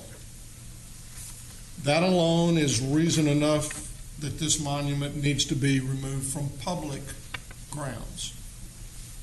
So let me be as clear as I can possibly be. We should not have any monuments on Tarrant County public property that is believed by many to be a symbol of racism. Monuments should be about honoring and lifting people up, not putting people down. Again, I genuinely believe that the folks who dedicated and erected that particular monument believed in their hearts that they were honoring the folks that the words said they were honoring. But it is offensive and believed by many to be just the opposite. The greater point that I was trying to make last week is that ending racism will take more than just removing monuments. While this is another step in the right direction, I want this country and this county to be a place where everyone is treated equal. I want better schools, better jobs, better society for all of us, and I'm committed to listening and learning as together we try to make it a better place. Today, I believe that the folks who spoke, as many of you heard, are very committed and dedicated in what they've said and what they believe. I think that by listening and learning, and maybe one of the things that we could do would be to bring people together to hear the other side, to walk in the other shoes. Because I think that as we begin to understand some of the very strong feelings that people have, maybe we'll understand a little bit better about how they had it. And if we really approach it with an open heart and an open mind, maybe we can really begin to tear down some of those walls that do still exist. Everything begins with a dream.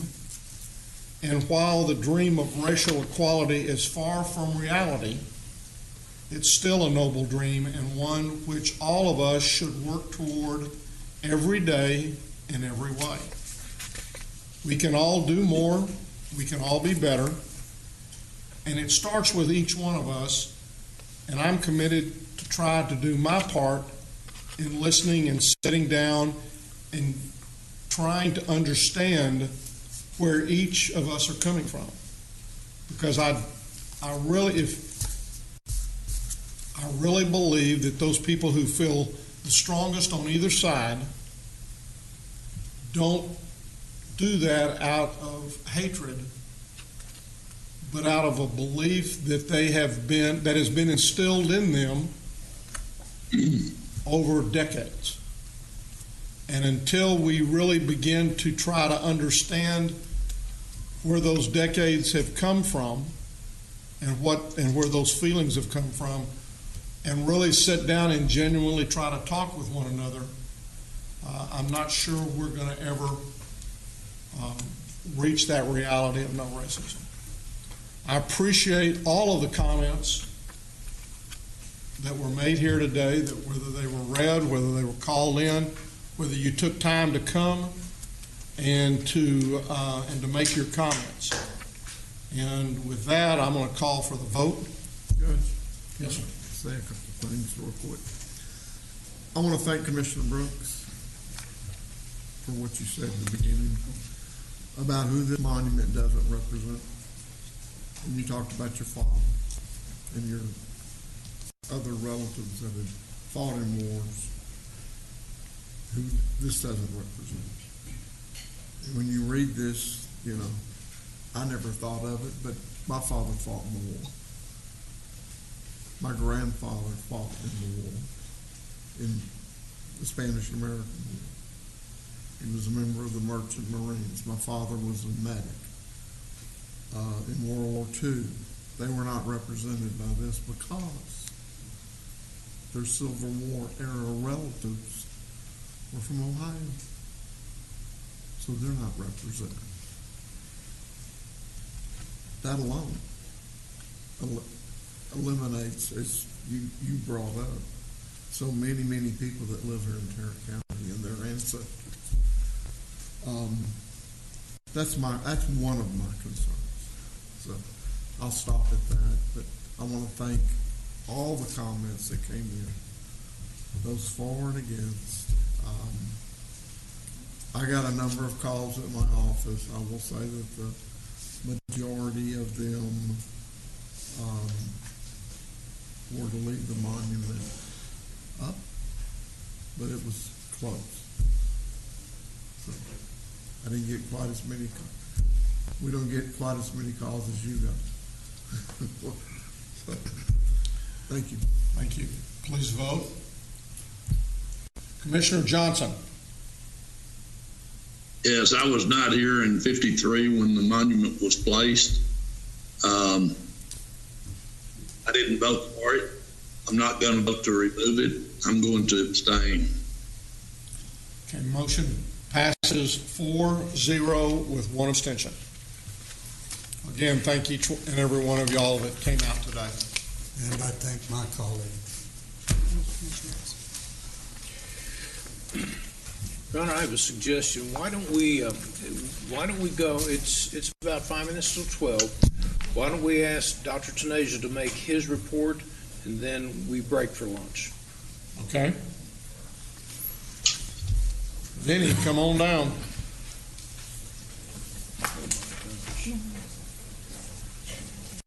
Good morning, Your Honor, members of the court. We're going to go over our coronavirus briefing again this week. Just to kind of get you situated with what's happening in Tarrant County first, we have a total of 6,432 COVID-19 cases to report this morning. That's an addition of 64 new cases. Total deaths are 184. Unfortunately, we're reporting 6 new deaths today. Recoveries are at 2,864. That's 121 new recoveries. And I will try to quickly go over some of these. I do have some additional slides today just to kind of get you caught up on what's going on. You've seen this last week. We know that JD's back today, so we knew you wanted to make the presentation a little bit longer. Go ahead and give him the bad eye over there, JD. I know. I will try to be very quick, and it's good to see you, Commissioner Johnson, finally on screen. I will try to be very, very quick. As you heard me say last week that, after about 3-4 weeks of decline, the global picture was starting to spike up. And the reason I focus on that is there are countries that are now calling themselves COVID-free. For example, New Zealand has had 0 cases for almost 40 days, and they are lifting all of their restrictions, I think as of yesterday. The only restrictions that remain in effect is border control, no international travel, but within the country, they're free to go about their business and reopen their economy. Very stark difference from what we've seen elsewhere. Other countries are experiencing explosive outbreaks. Brazil is a close number 2 now to the United States. Russia is experiencing a huge outbreak. India has experienced a huge outbreak. On a daily basis, I think yesterday or on Sunday, we added 136,000 cases worldwide. And the reason that's important is that as we reopen our economy, we can't get fully open because we're a global economy. And as long as it's percolating overseas, we're going to have problems. And that's kind of the overall concern, that even if we think we have it under control, it's not under control elsewhere. And we're going to continue to see this as a problem. So we need to be very, very careful of what we do in our own country and then what happens overseas. U.S. picture was looking pretty good for several weeks, almost 5-6 weeks of declines, and then last couple of weeks we're starting to see some increases back up. Too early to say, are we changing the trend? Are we flattening? I mean, it looks like we're going up a little. Hopefully it's just a 1-week blip. But part of that effort has been, as you can see, there's been a decline for several weeks, but the little graphs at the bottom represent 21 states that are now starting to see huge increases in their numbers, with Texas being one of them. So overall for Texas, we're starting to see increases in case counts. Some of the concerns that were brought up when discussions were made about reopening the economy, overall numbers are increasing, hospitalizations are increasing, and that's for the state of Texas. And this is another sort of a detailed chart, because the other ones were sort of small to look at. But for the last 3 to 4 weeks, the trend has been up for the state of Texas, and we're sort of going in the wrong direction here. Tarrant County, we're still doing good. Our numbers are coming down overall. I know you saw a heavy report day yesterday that was more related to sort of data cleanup that happened with one of the labs. There were some reporting errors that got cleaned up. But overall trend has been down for the last 5 to 6 weeks. Deaths are seemingly coming down as well in reporting. They're starting to trend down. COVID-like illness, one of the most sensitive indicators, is trending down for the last several weeks, but the last week or so, we've seen an uptick. Hopefully it's a temporary blip and then we go back down.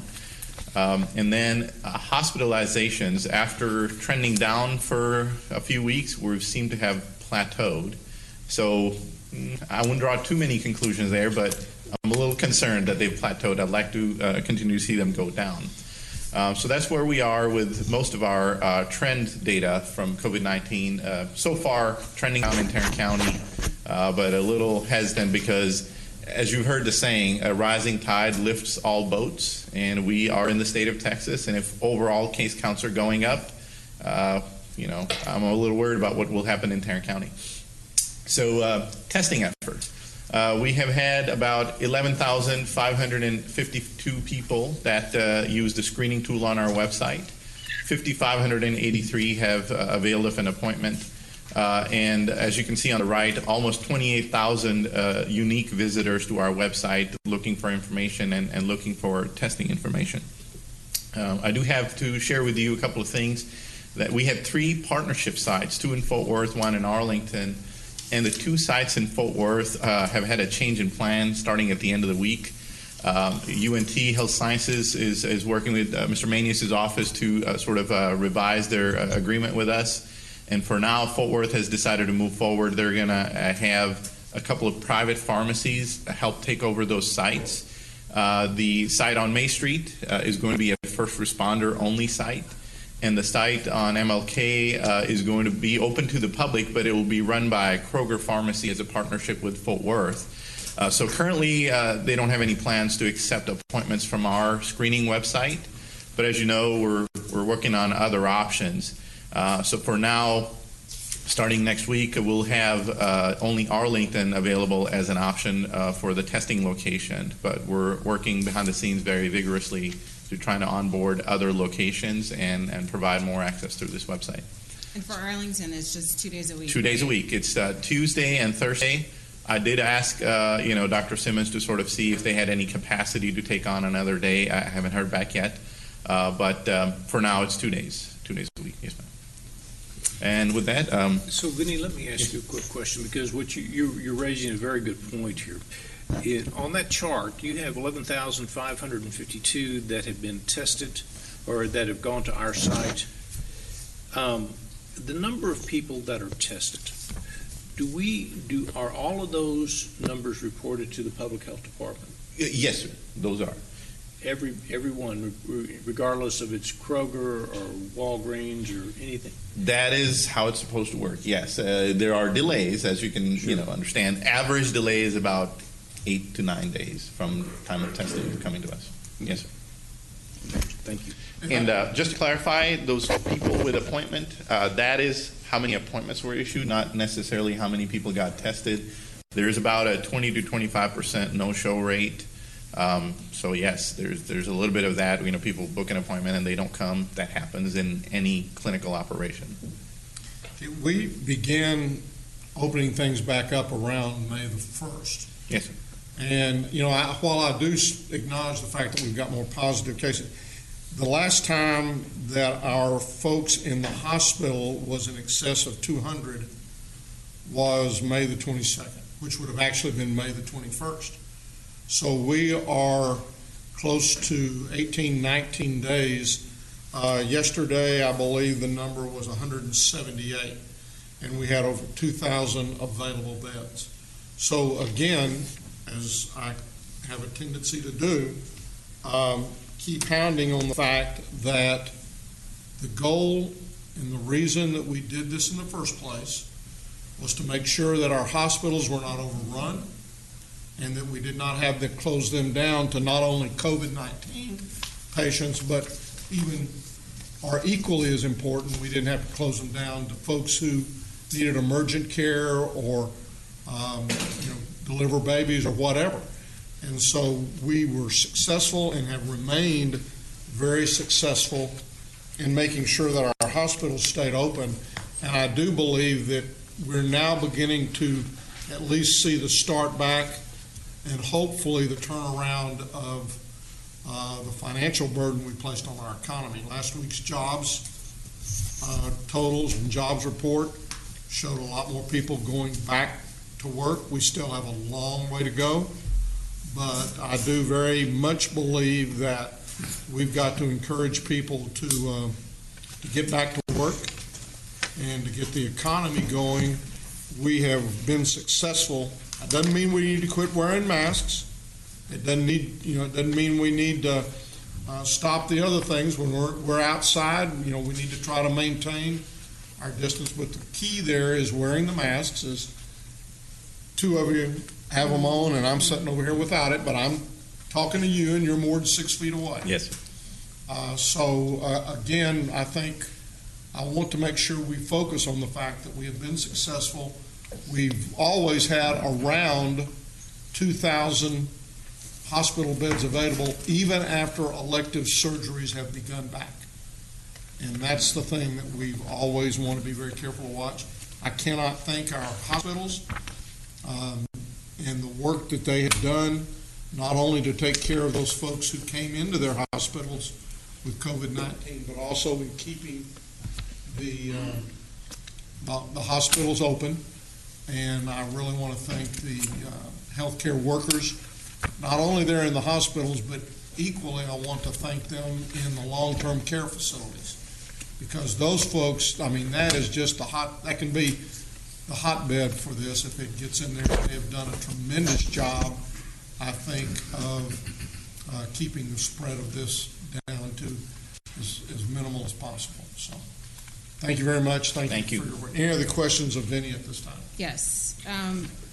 Vinny, would you clarify when you referenced the average delay, I think maybe you said 8 to 9 days or 9 to 10 days, that's for the Walgreens and the Krogers, not for testing not for our test sites as It varies on our test sites. Okay. On some good days, we've had a turnaround as quick as the next day. Yeah. But as the nursing home testing effort took off across the entire state, we're starting to see a lot of delays because, again, commercial labs have capacity, but it's no magic. I mean, when you dump the entire state's load into one system, there are going to be some delays there. So we're seeing several days of delays here. I mean, I don't have the exact number, but the average for our entire data set is about 8.8 days. Sure. Okay. Very good. And then, obviously, we're working on a permanent solution for kind of East Arlington, West Grand Prairie. And I know that you said that you've had discussions with Arlington to see if they can increase their capacity. And I guess we have later on our agenda, the state is coming back with their temporary test site. So I just want to put it in context that even though these changes are being made, that we're still working aggressively to increase testing capacity. Okay. And then this is public health related, not related to COVID. exactly, but the heat advisory that your team put out last week, can you speak to that, especially as folks are spending more time outside, and certainly we have thousands of demonstrators.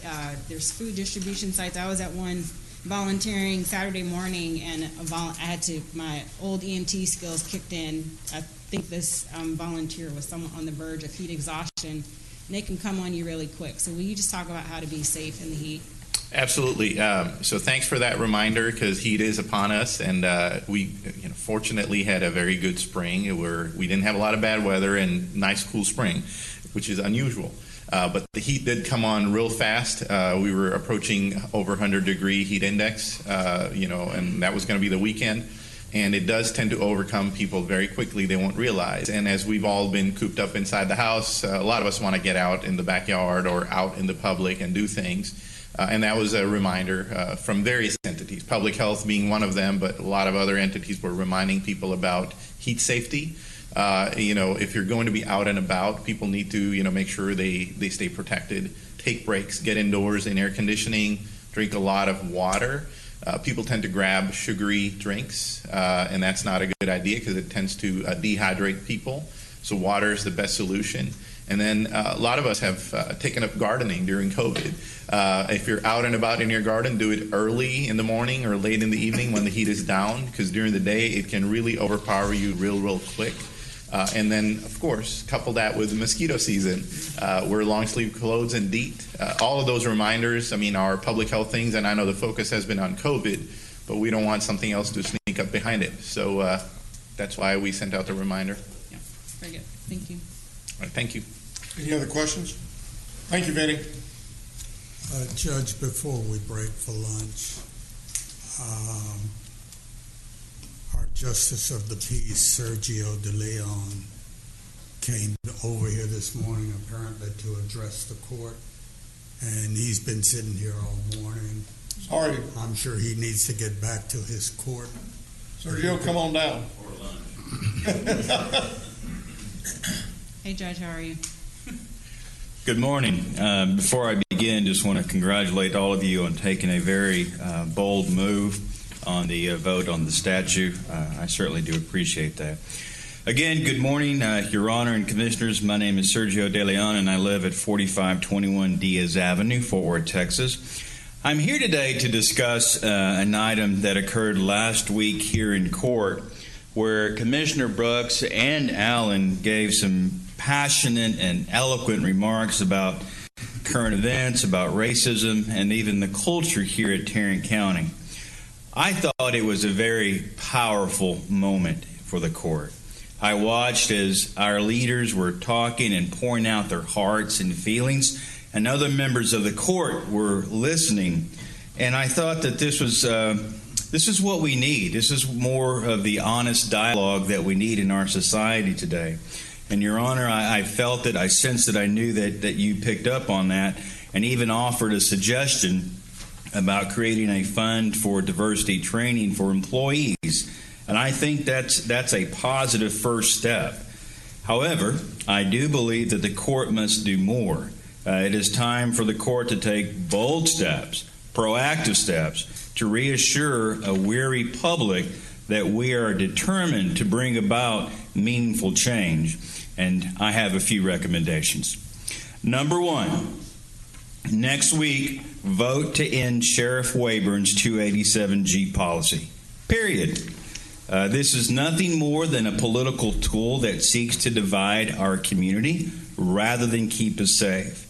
And I would like to see the sheriff create some type of community advisory board with real input, with real power, a board that is as diverse as Tarrant County and should include people of every race, ethnic group, religion, and sexual orientation. Number two, justice for all means and includes economic justice. And I believe the court should double the minority women-owned business enterprise participation on contracts from 20 to 40% across the board. This will create more economic opportunities for small and minority-owned businesses. Number three, as diverse as Tarrant County is, I believe it is way past time to create an independent diversity office. A diversity office in Tarrant County would ensure that our workforce is a reflection of this great county, and it could also help the court on internal and external matters. Number 4, I have a challenge. I want to invite every elected Tarrant County official to join me in a march in memory of George Floyd and the countless others who have died, and to send a message that Black lives do matter. As elected officials, it is our collective responsibility to lead the way and chart a course for the future. By taking these bold steps, we can send a message that we are indeed agents of change and committed to bring about a new era of respect, understanding, and opportunity for all people. Thank you very much for the opportunity to address you this morning. Thank you. Thank you very much. Thank you, Sergio. Okay, with that, we are going to recess our open meeting to proceed to close to discuss items exempted under Section 551.071, 072, 074, 076, and 087 of the Texas Government Code.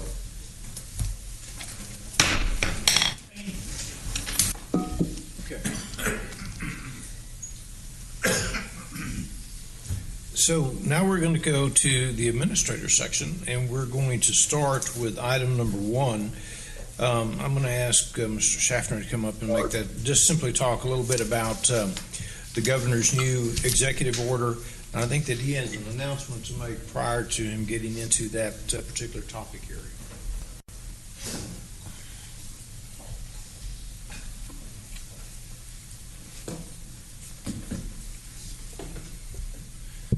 Thank you, Mr. Manius. Good afternoon, Judge, Commissioners. First, wanted to make an announcement that tomorrow at lunch, working with HR and Susan Sodek and her team, we have Make Lunch Count. So I'll distribute these to you all.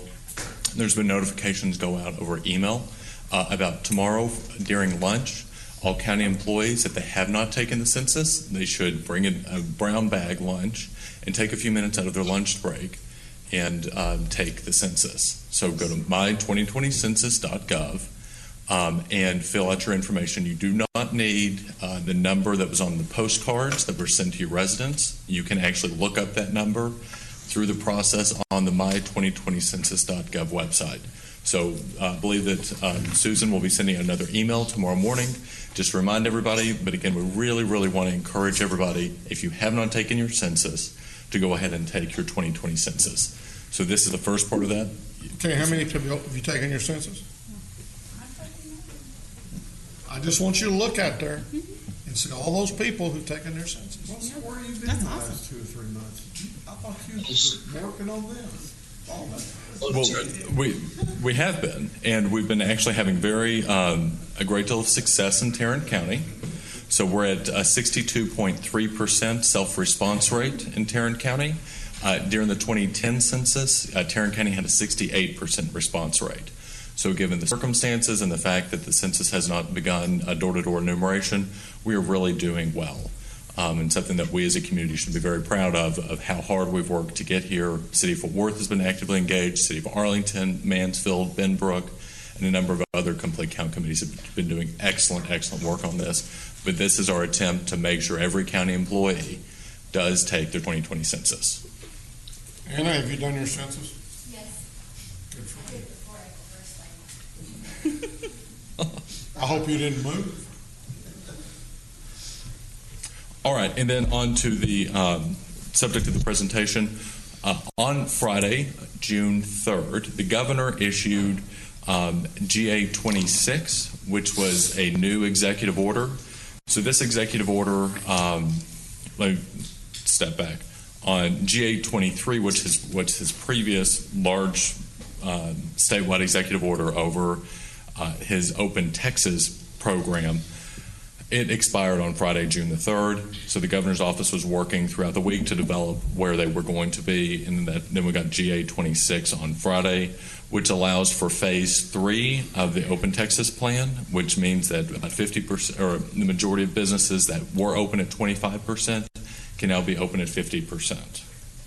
So that was the big jump. They also allowed certain sporting events, outdoor activities, and whatnot to begin, planning to have in-person activities. But that's kind of the general concept of it. I did want to flag for you all on June the 12th, so on Friday, another one of his executive orders is set to expire. We have had no indication from the governor's office that they will not be. We've had no indication that they will not be extending that.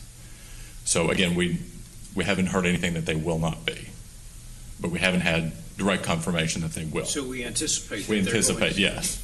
Thank you. Double negatives are very important. You got this thing. Do you really understand what you're saying? Up there? Yes, I do. I was practicing it in the back for a little bit. And it didn't work out so well. We've had this conversation before about the double negatives. So, do you think? When do you think he's going to go? It will 75%. He's going to 75% for the restaurants this Friday. So if holds to where it's been going according to that Open Texas plan, we'd be moving into the next phase, which would be 75% for restaurants. Well, he's already announced that. That's Friday. Right, but again, new executive order, what we're expecting how it to move. Right, and the one that we believe that is going to be coming out prior to June 12th. Yes, is going to be one that deals a little bit more with open meetings. Correct. And there were some restrictions removed from open meetings, and which allows us to do certain things that as we have been doing. And we believe that he is going to extend that so that we can exercise the same type of meeting structure that we've had in the past. When does the county's declaration August expire? 31st. Last week we extended it to August 31st. All right. Russell, I have a restaurant that's across from my office. And he was showing me at 6 foot social distancing between tables. Right. They can't get 75. Can't get close. Still, closer to 50 than it is 75. I will express to you that I have talked with the mayor of Hurst as well as several others, and I want the DA's office to begin listening. If you read his order does not anywhere in the order itself say that what's in the book is a part of that order. And it also does not anywhere in his order say that restaurants, that the social distancing applies to the restaurants. It says that they can go to 50% of occupancy and then to 75. And so when people ask me, what I have said is figure out how many seats you can put in the restaurant at 50% occupancy and then separate them as best you can. Well, this guy and I pulled up the order. Okay. You sent it to me. Pulled it up. And it does. And I know that there was one that didn't. The one he issued last week, it does. Under restaurants, say 6 feet social distancing between tables. It actually, because I told this guy it didn't say it. And he walked off thinking he was okay, and I looked at him again, and I went, oh, shoot. I went back in his kitchen, found him, said, hey, it's in here. Okay. What was the last one? GA 26. It's in your court packet. Yeah. Well, I'd still. Yeah, it's under number 3. This 50% occupancy limit does not apply to the following establishments, which is not inclusive of. So what this says, it says for dine-in Wait a services. minute. So that we can all read it, if we've got it. Let's see if we can. Is it supposed to be in the red folder? Where's it supposed to be? You say we It have should be it. in Where's your it supposed to be? electronic court book. Oh. You got that, JD? Do you have a copy? I got it. Look at number 6. Yes. Is it under number 6? Where's it at? So on number 6, for dine-in services. Wait a minute. Okay. Approved property lease. Where is it on our agenda? If it's in the agenda, where is it in the agenda? It's in item 1A. Okay. It should be attached to decision and possible action concerning the declaration. Should be an attachment.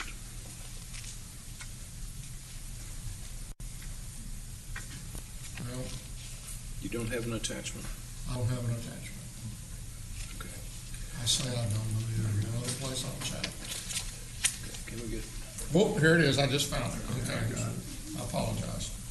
So where are we now talking about? So number 6 on page, I believe, 4 of the order. Number 6 for dine-in services. Okay. By restaurants that have less than 51% of their gross receipts that sell about alcoholic beverages. That's on the future occupancy limit issue. That it's they can go up to 75% on June the 12th. I'm trying to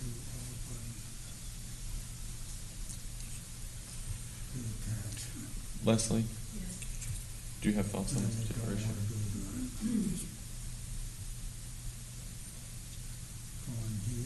Okay, so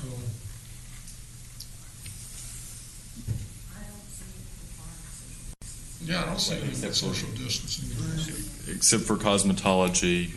And Commissioner Fickus, you're absolutely correct that it does mention 6 feet of social distancing for workstations within cosmetology, massage license. Under restaurants.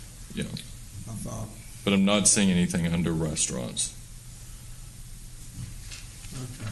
Look at this. Dining services, 51%. And so what we'll do, if we want to move forward, we'll just go ahead and ask DA's office to take a quick glance and get an email out to the court members. Perfect.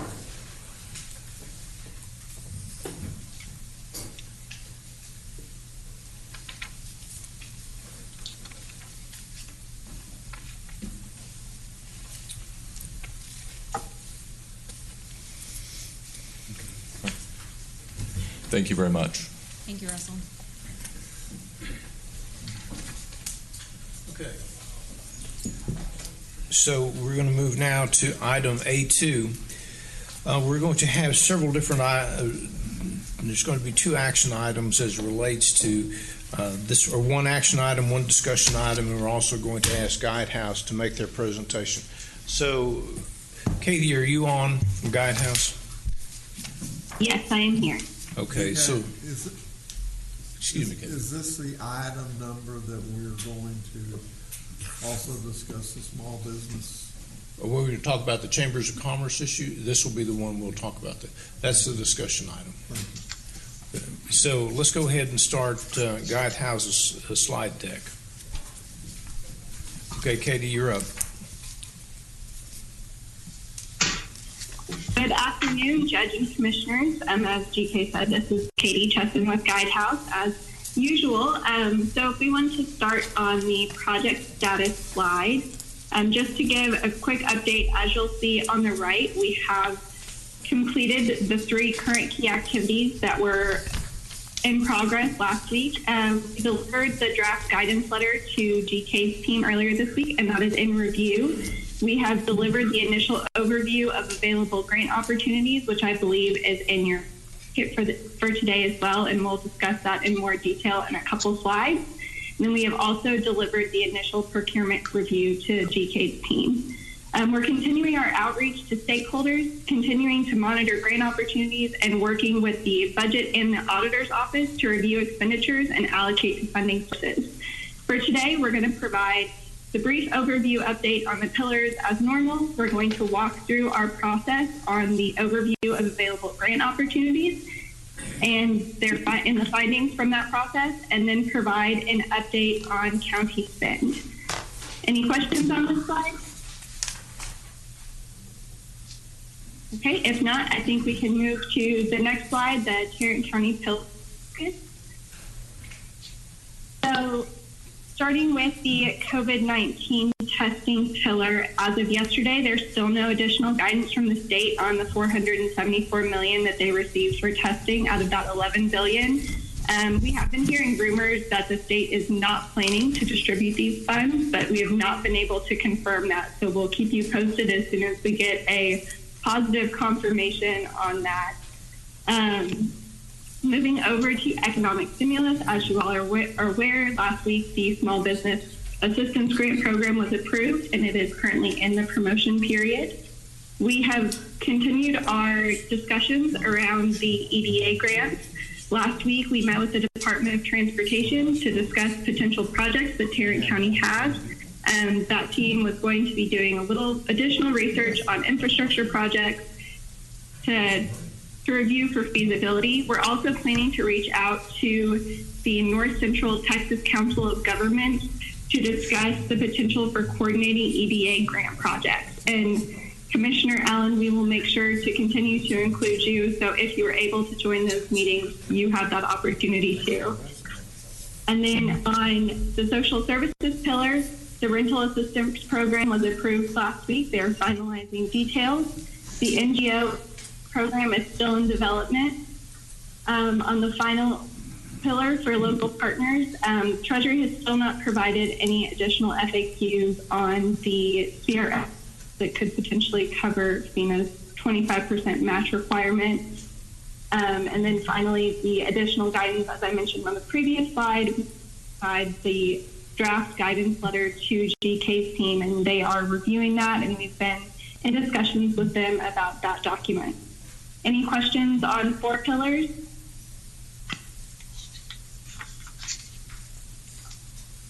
If not, I will pass it over to Rachel, and she will start talking through the initial overview of available grant opportunities. Thank you, Katie. Good afternoon, everyone. This is Rachel Summer with Guidehouse. So on slide 3, we have the initial overview of available grant opportunities.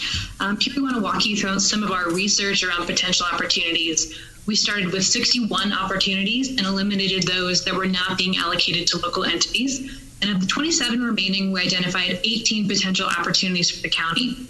9 have already been awarded to the county, and we'll provide more information on those in the next slide. Of the 9 remaining, 2 are currently being considered, and these are the EDA grant and the FEMA public assistance that we've been discussing before. And 7 we are monitoring. These are allocations that were made to the state, and we are monitoring to understand if and how the county can access those funds. And I'll pause in case there are any questions on this slide. So the important thing on this slide are the 2 bottom boxes, because those are the ones that we still have opportunities to consider, and we're also monitoring some of those opportunities.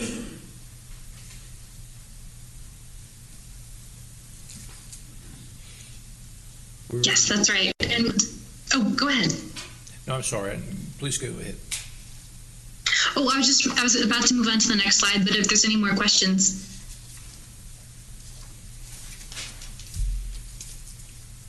Okay, we're on the next slide.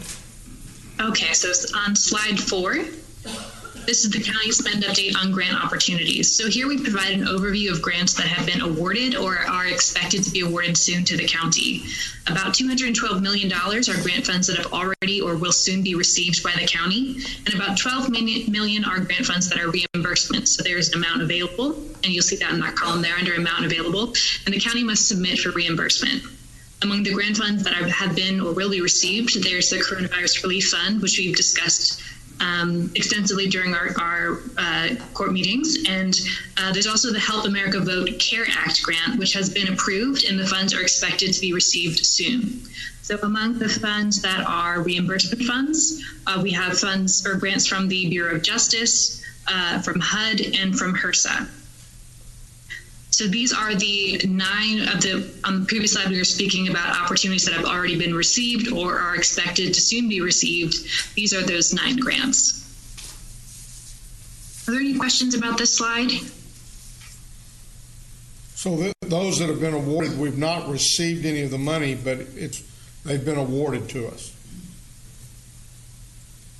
So So it depends. So on the first one, Coronavirus Relief Fund, you see the amount received in that column. So that means that amount's already been received. The second column that says amount to be received, that means that the award has been approved and it's just being finalized. And that amount there, that 1.7 million, will soon be received by the county. But that last column, amount available, that indicates that it's a reimbursement. And that means that the county will have to submit for reimbursement and will not receive those funds except as part of a reimbursement. So it's not a direct allocation. And when you look at, Your Honor, when you look at like the HUD grant, the CDBG CARES, and the Emergency Solutions Grant, and even the HOPWA grant and the HRSA grant, we get those type of monies on an annualized basis also, and they're all reimbursement grants. And what period of time over which do we have to apply and to use that money?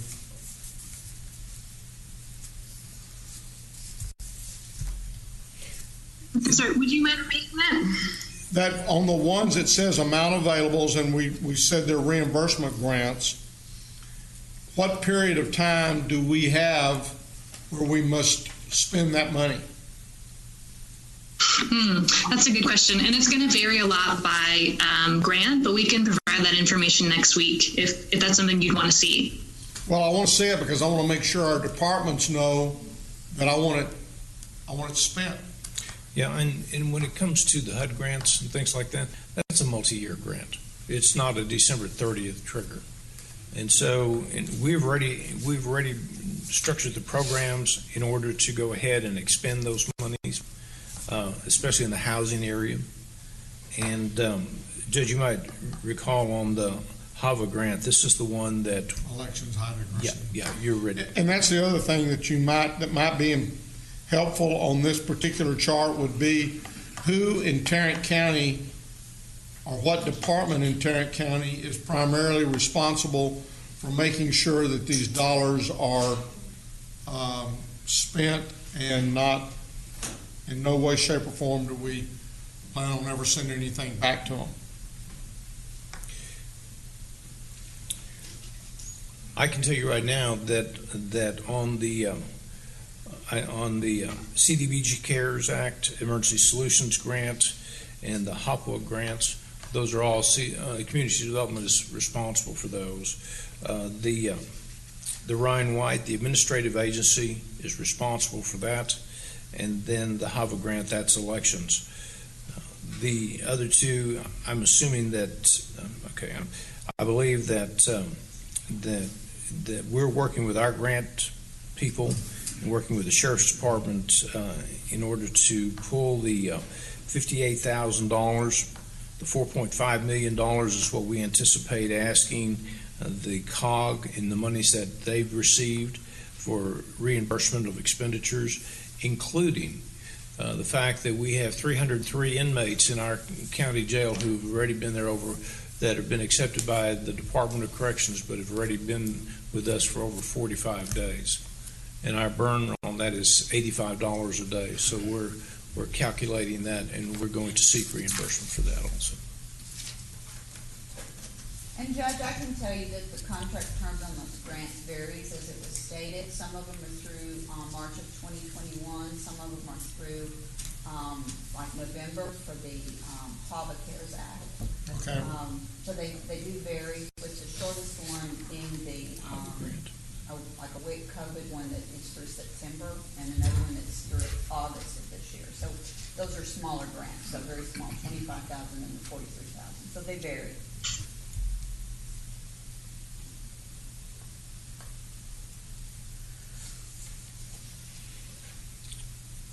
Okay, so if there are no more questions on this slide, we can move to slide 5, and Katie will provide a bit more information. Yes, so based on discussions last week, we wanted to provide a little bit more detail around the COVID-19 expenditures that the county has been incurring. So this past week, we've been working with the budget office and the county auditor to try to make sure that we are presenting this information in the most clear and concise way for you guys as possible. You'll see on the left, we've broken this down by the 4 pillars and also included emergency response, which essentially represents the administrative expenses that have occurred as of June 5th. There's $15.7 million in emergency response, and we'll talk a little bit more about the detail of what's in there in a second. And then there's $34.9 million for local partners, which is directly related to the ILA disbursements that have happened over the past couple weeks. So that brings the county to a total spend of $50.6 million. So on the right-hand side of the screen, you'll see it's the emergency response expenditures, and this is just breaking it down into a little more detail so you guys can have some insight into what these expenses are actually for. So you'll notice that the emergency response expenditures are primarily made up of hazard pay, hazard overtime, and paid time off, medical supply acquisition and distribution, which is primarily your PPE, and emergency medical response, which is primarily related to healthcare workers. Are there any questions on this slide?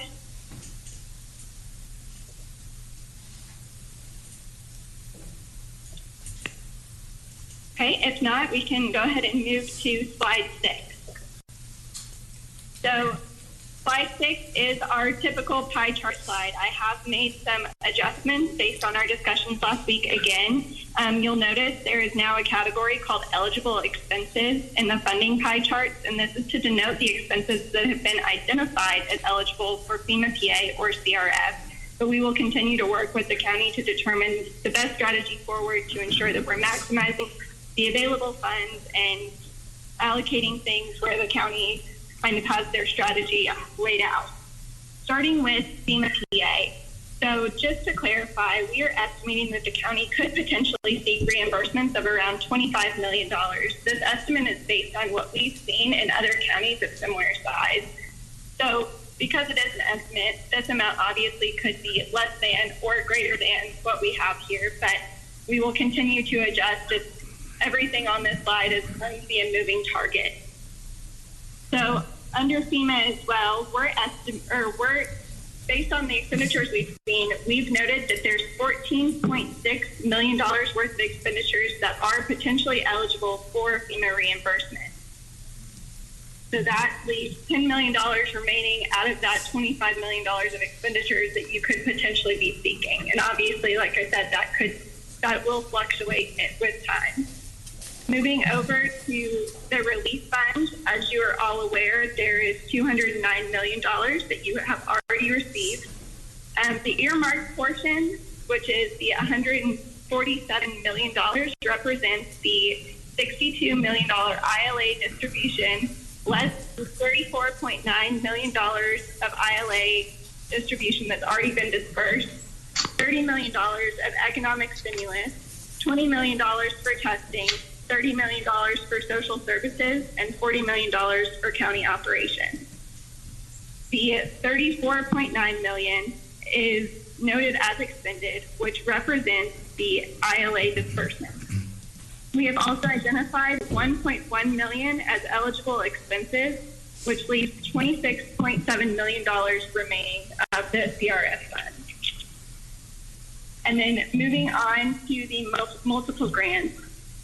So for multiple grants, we're estimating that the county could receive at least $15 million in other grants. The county has currently been awarded or anticipates award for $14.2 million worth of grant opportunities, which Rachel covered on the county spend grant opportunity slide. Most of these grants, as Rachel said, are reimbursements, and we will be working with the county auditors to budget and ensure status and amounts are up to date each week for Commissioners Court. I would like to note here that the eligible expenses identified for FEMA PA or CRF could potentially be allocated to multiple grants. As of right now, we're just highlighting where the potential is for the eligibility in these two major funding buckets, and then as we work with the county to determine where kind of their foresight is, we will rebucket those amounts. Finally, the large pie chart on the right is just a summary of everything that you're seeing on the left. You have $245 million, which includes actual and estimates of grant funding. There's $151 million, which is earmarked, and it includes your earmarked portion for CRF, as well as your $14.2 million of your available or soon to be available multiple grant awards. There is $50.6 million expended and $47.5 million remaining. Are there any questions on this slide?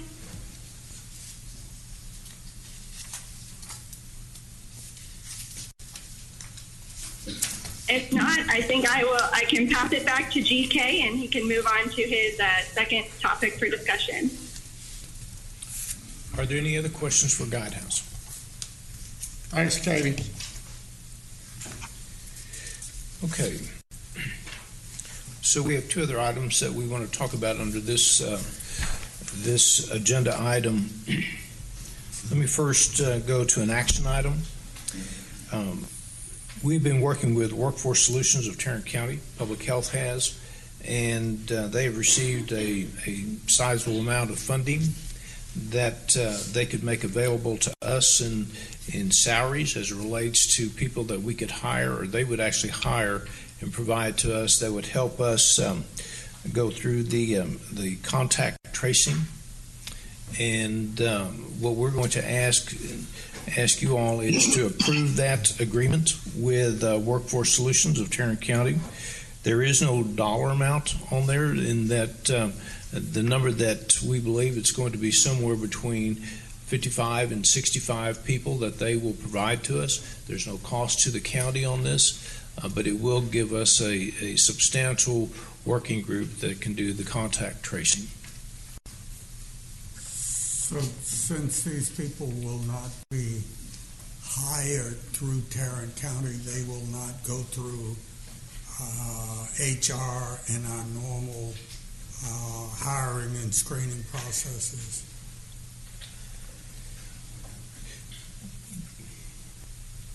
That's my understanding. Because they're actually going to go to work for the Workforce Commission. I think we're contracting with the Workforce Commission. Yes, to provide, but they will be those that will be coming to work for us will have the qualifications necessary in order to do the contact tracing. How will they be recruited? It'll be through Workforce Solutions and also the Public Health Department.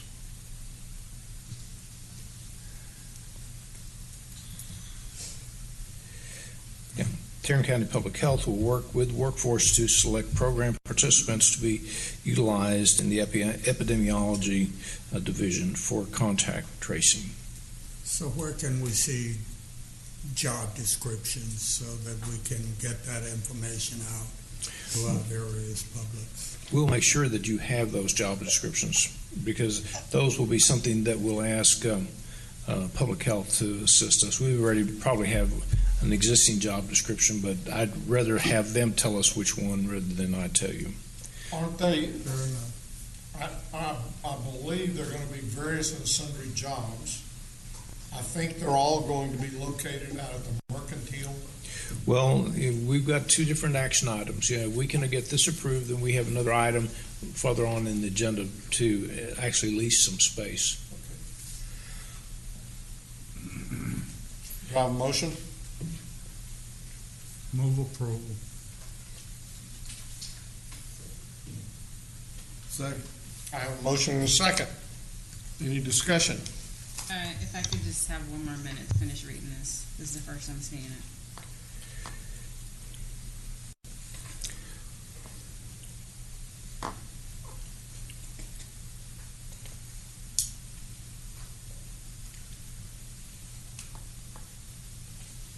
Okay. Please vote. Commissioner Johnson? Yes. Motion passes unanimously. Okay, then our final discussion item on this particular agenda item, it deals with an issue that Commissioner Fixis had first raised with our office about how we promote all of our 4 pillars. And it initially started with the Small Business Economic Stimulus Program. And so what the suggestion was that we engage in a contract with all of our chambers of commerce, with the exception of the City of Fort Worth, or the Fort Worth Chamber of Commerce, to have them promote our programs.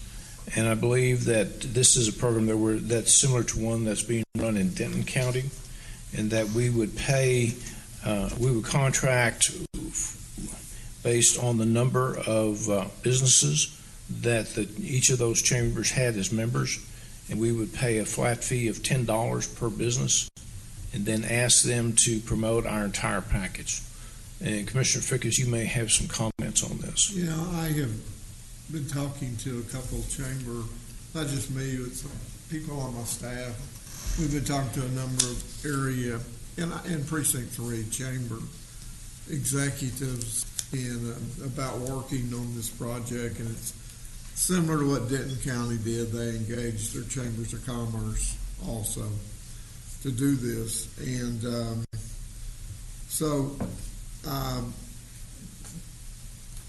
it's my understanding that they certainly have an interest in doing it.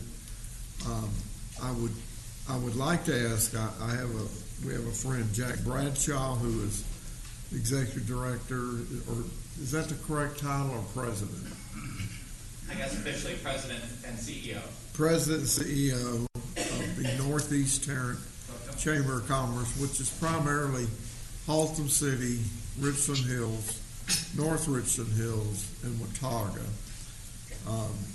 Birdville School District, and Keller, and some Keller, some of Keller. So Jack's been very active with not just his own chamber, but a coalition of, I guess we call it the Eastern Side Chambers, which includes Arlington and Mansfield, and many others, HEB Chamber, and I'll let you, go ahead, Jack, I'll let you kind of take that over at this point. Thank you, Commissioner Pickus and other commissioners and Judge Whitley.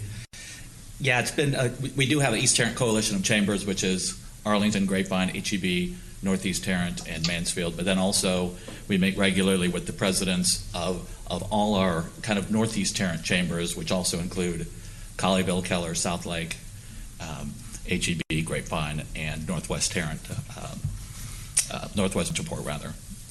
So just to give you a little background, this has been chambers are also small businesses in our communities, and we've been hit particularly hard.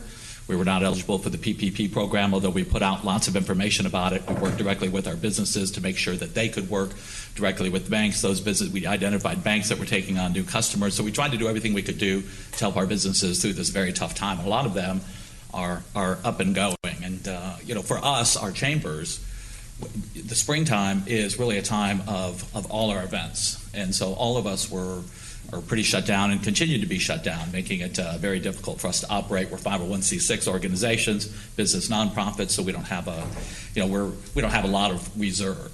And so really the only thing we've had to do is kind of really buckle down, do some furloughs to just really kind of survive this time. So when we heard about this, when Commissioner Fickus first brought the small business grant program to our attention, we got very excited because it was another opportunity for our businesses to get a shot in the arm. And we've got a lot of small businesses, a lot of entrepreneurs that really have been hurt by the shutdown. And I asked him, I said, it's great. It's can the chambers participate as well? And he said, no, the chambers can't participate. So when we heard about the program up in Denton, we got very excited about it because we don't want to look at it as a grant. We'd really like to earn it. And so with all our thousands of people that we're connected to via social media, the thousands and thousands of businesses, if you just look at North Richland Hills, Watauga, and Haltom City, a lot of businesses there. We can work with our cities there, send out mail. We've got a lot of ways to connect with them, our e-blast through our chamber. So it really makes a lot of sense for us to be able to promote the program to them. And so what we would do is put together a plan. And so our chamber in particular, we've got right about 864 active member businesses. And then, of course, thousands of people, probably 40,000 employees at those businesses. And so we would promote that. We would, if we look at about $8,500 as far as that contract for us to promote it, that would be huge for us. But also we would put together a plan that where we would earn that through the communications that we would do and by working with the businesses to make sure that they knew about that, even probably setting up times for them to come in, because it's going to be very important that they fill out those applications correctly. Because as I understand it, if they don't fill it out correctly, they would be out. Could be. And so what we want to do is make sure that they get a chance to apply, do it efficiently, get that in. And so all of the chambers, I've met with all the chamber presidents. They all love this idea. We put a letter together, kind of explaining that. So we would be very excited to really introduce and help all of our business members to apply and do it correctly. So that's kind of an overview. Is there any additional questions? Let me make a couple comments here. Sure. From a number standpoint, I had asked Jack to help me kind of find out how many, and this was like Friday afternoon, so I knew he wasn't going to be able to hit everybody and talk to everybody, but the chambers that he did talk to get their membership, so we know whether we're talking 10,000 members or 5,000 members, 20,000 members. It looks like and we have numbers from Arlington, Colleyville, Grapevine, HEB, Keller, Mansfield, Northeast, South Lake, Northwest Metroport. Who we don't have numbers for,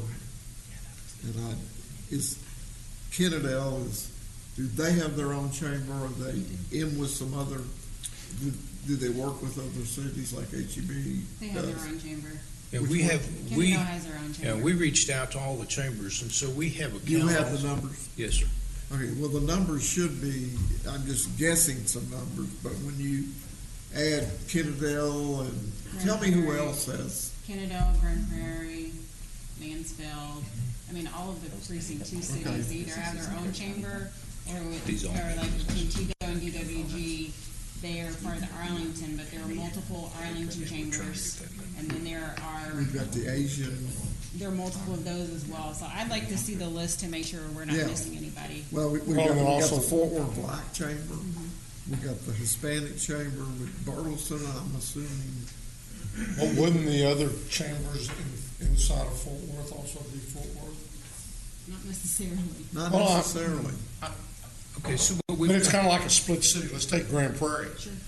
I think we're going to have to do something on those cities that split counties to make some sort of a determination as to. Just like we did with the partner. Right. The partner. So what we've done. Burleson splits counties, actually. But I have not heard mentioned Crowley, Benbrook. Yeah. We have those numbers. We did. Lisa, do you have a copy of that, Lisa? What numbers? You got a total? About 8,433 right Okay. now. We're getting close, but we have a few more that we need to add to it. We haven't listed as chambers, we just haven't had a response yet. And the South Area Chamber, which is a conglomeration of cities across the southern end of Tarrant County. We anticipate that if, in fact, the court wants us to proceed with this, and it would be promotion not just of the stimulus package, it would be promotion of all of the 4 pillars that the county has on the CARE Act. That this would be cost of no greater than $100,000. My only comment to that is that I think they can be a great help, but we don't need to stop with just them. We need to reach out to some other outlets to get the word out. No, I agree, because even though I know that the chambers, you all have done a great job of trying to reach the greater community, not just the members that are represented, not just the businesses that are represented in your membership. I'd want to know that the commitment is through the dollars that we're providing, that work would continue on a broader standpoint, but that still leaves work for us to do, to your point. It can't just be only the chambers and work that they're doing. We have way too many people to try to reach. Somewhere in emails, I've already seen Colleyville, I think, has already sent out something. And I saw that Grapevine did as well, and I was waiting until after this meeting, which I thought would be over around noon, to send out the information. But I will send that out this afternoon. This number for the Fort I said Worth, afternoon, not noon. Forward Chamber? the number for the Fort Worth Hispanic Chamber of Commerce looks low. Very, very low. They're a large chamber. Surely they've got more than 113 businesses. So with these numbers, if you look at the Fort Worth Hispanic Chamber, and you're looking also at the Fort Worth Chamber, those businesses that you see there are businesses that are outside the city limits of Fort Worth. And that's what we've asked them to do, is an issue that you raised. Yeah, there's no way you're going to get an absolute clean count, but because there may be a business that is a member of maybe 2 or 3 different chambers, so they may be counted. But we'll continue to pare this down. I think what we're asking, and this is not something that is the sole way we're going to promote, but if you're looking at a group that can reach out into the community, have established relations with the business community, and therefore other type of members of the community, the chambers would be a really good resource to do that. This is an action item?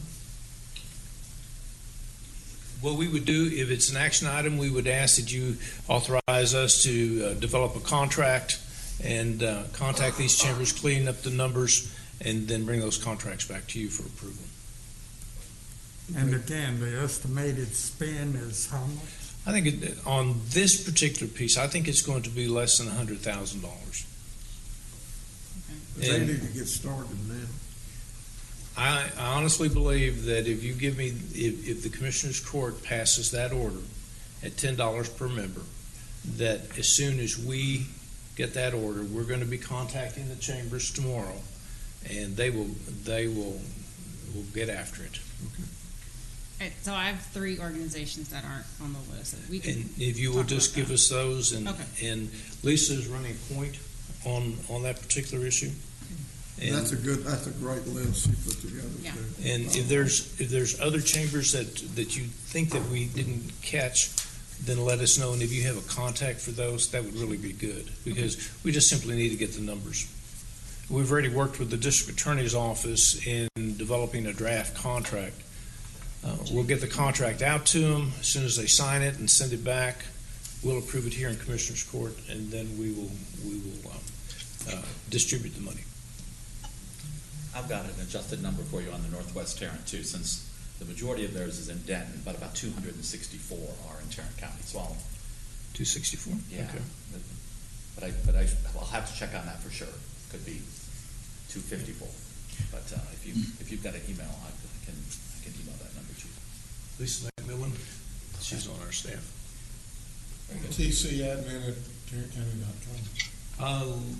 Where do you want it to be sent? You always throw that. No, don't. Let's not. We'll figure out an email address, Judge. Yeah. Okay, I move the administrator to put together contracts, contact the chambers, get them started. And that would be those contracts back so we can approve them. at $10 per member. $10 per member. Okay. Thank you. I'll second that. We have a motion, a second. Any discussion? That's it. Please vote. Commissioner Johnson?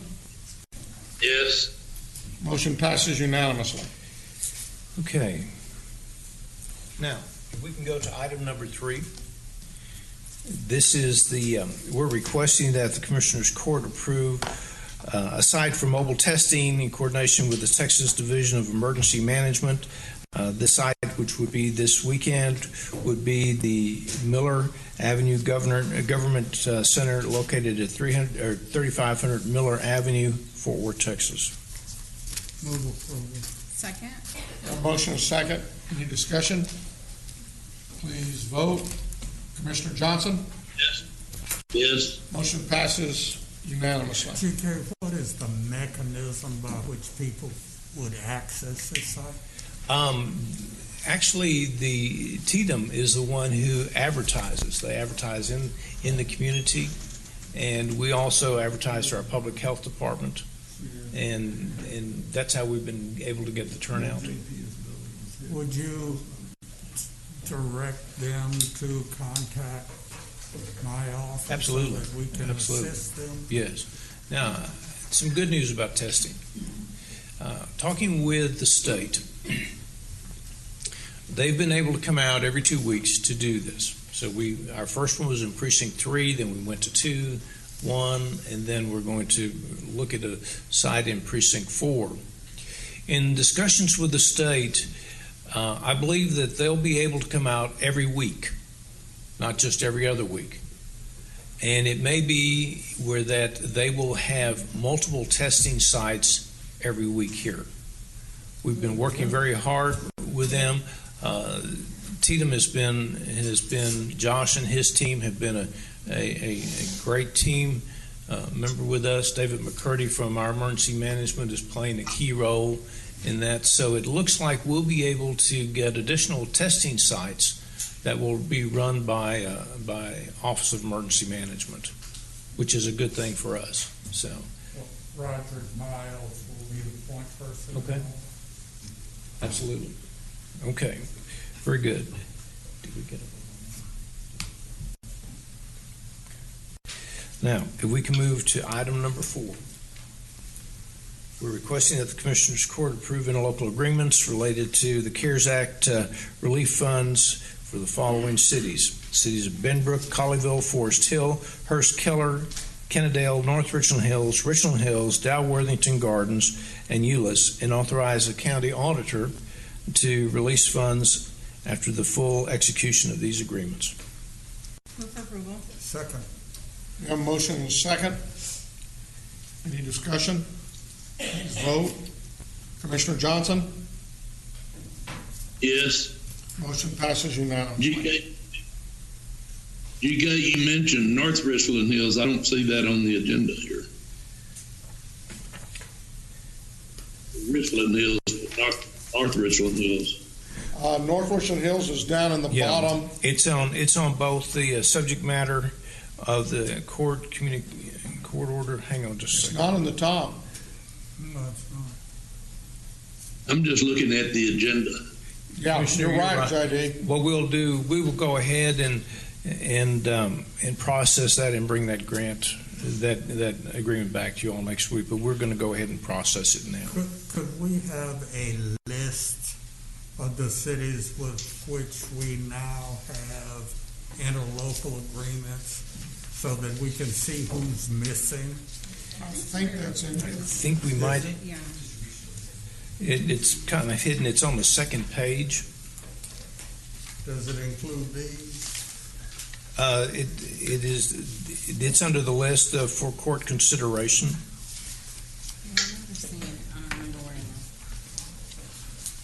Hold on a second while we find it. Okay, it's going to be in the book. I mean, the electronic book.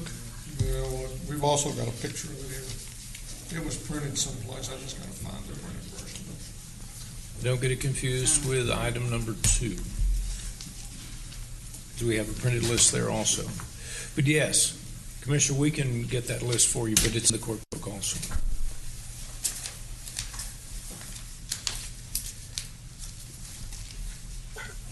So I want to be sure on North Richland Hills what we're doing. Do we simply need to go back up and add North Richland Hills? Well, what we will do, since it's not on the agenda, we can't approve. Well, it's on the bottom part. It's just not on the top part. Okay, so Judge, what drives everything is the published agenda, and so it's not on the it's not on that. So we will process that, but we'll bring it back next week. What happens sometimes, we get these things in at the very last minute on Friday because we're trying to push as many of these through as possible. But we'll begin to process that, and we'll have it for distribution next week. Okay. I'm sorry I'm being stubborn about this. Okay, so if you look on the agenda. I'm looking at item 4. I'm looking at the second line from the bottom. I'm looking right just to the left or to the right of number 5, and I see NRH. That's North Richland Hills.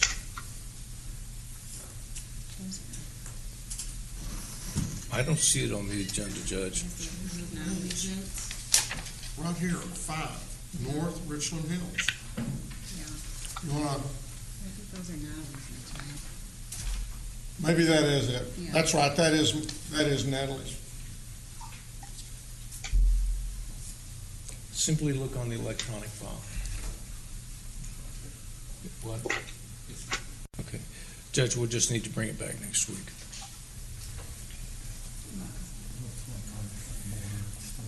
The printed file that we have times. The agenda that you have, okay, the agenda that you have includes, it may not be on that line, but you've got the interlocal agreement in there for Northwestern Hills. Okay. Is it on the electronic book or not? It is. It is? It is. It's just not posted. It's been here. It's not posted. It is listed in the, it is listed, we have the interlocal agreement in there. So, attorneys? Well, Judge, I don't see where it's listed on here, and I mean, I don't think it's, the cleanest way to do it is the way GK says. I mean, you can go ahead and process it. You'll come over here and look at it? The interlocal agreement is here. It's sitting here. Okay.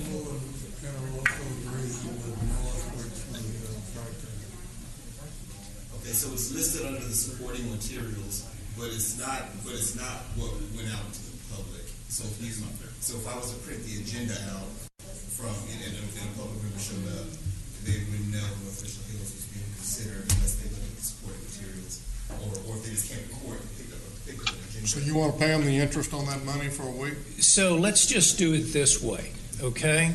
Let's go back up to item number 2, which would cover this, and approve the interlocal agreement with North Jerusalem Hills. We're going to come back and receive and file that document next week again also. That's a great idea, GK. Thank you for figuring out a way to get them their money. Such a diplomat. Second. We have a motion and a second. Please vote. Commissioner Johnson? Yes.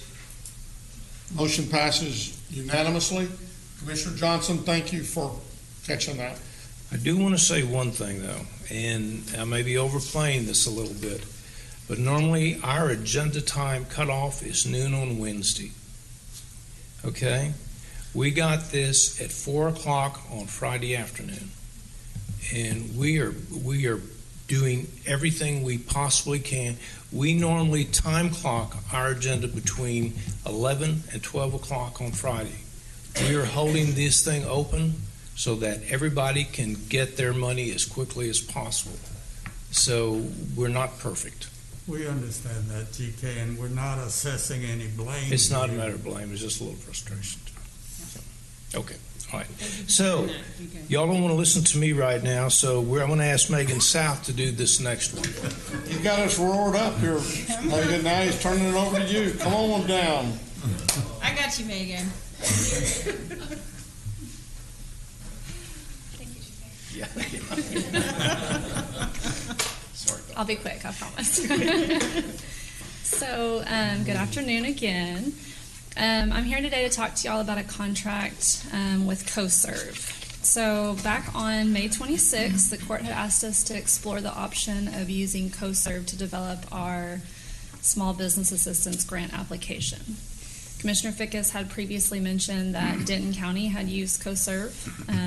CoServe had provided their services free of charge to Denton County. We have reached out to CoServe, and CoServe has agreed to do the same for us. And so we have talked to CoServe, the CDA's office, IT, everyone in Denton County. Everyone has great things to say about CoServe and how well the application process went. So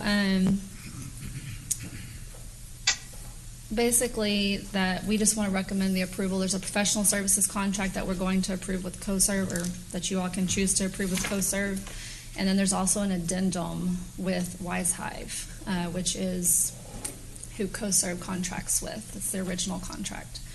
So I also have Jessica Kraft with CoServe. She's on the GoToMeeting call if we have any questions for her. But at this time, I'd be happy to answer any questions you all might have about CoServe or what they do. And if Jessica can answer any questions, she's also there. Yeah. Oh, go Just when are they prepared to hit the ground running? We are ready today. We have run all the traps.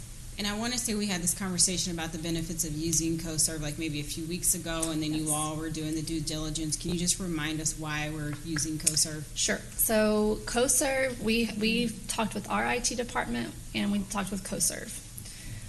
The benefit of CoServe is, one, they've already developed an application like this similar in Denton County, so the turnaround time is very quick. Not to say our IT department's turnaround time wouldn't also be quick, but CoServe has the ability for the applicant to go in and begin the application, and then if they want to save it and come back to it later, they have that ability. With the way that we had it set up within our IT department, they don't have that ability. You would have to go in and do everything at one time, and since there's a lot of things to upload and it's kind of lengthy, we were a little concerned about that. Very good. Thank you. How long do you think it's going to be before CoServe could get the application ready to go? I will let Jessica answer that, but in conversations with her, we had talked about a week to a week and a half possibly turnaround time. Y'all all have already approved an application that's out there, so basically it's developing the the back of it, the back end, the calculations on the back end that will need to be included in that application. Jessica, you might want to jump in here. Hi. I think Megan is correct with the timeline. At most, will be about a week and a half to get the application completed. It just depends on the complexity, and so that's why I punted it out from 1 week to a week and a half. I'm just waiting on the formulas. But once I have that, it's pretty much all set, ready to go, and then that will allow some time for training for the auditor's office and to explain how the back-end reporting works so that they can make sure that they have everything that they need to process and continue with the award process. When you say formulas that you're putting in behind, does that mean you're going to take the numbers and you're going to automatically run calculations?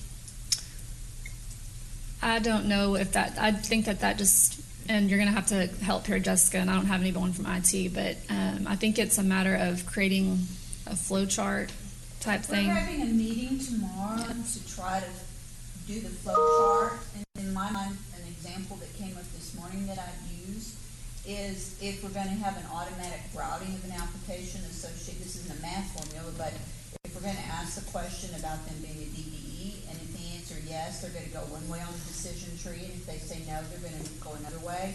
So for me, I have to sit down with them and walk through those kinds of decisions as well as any calculations that's going to be made using the financial information that y'all have asked for and you want to be considered.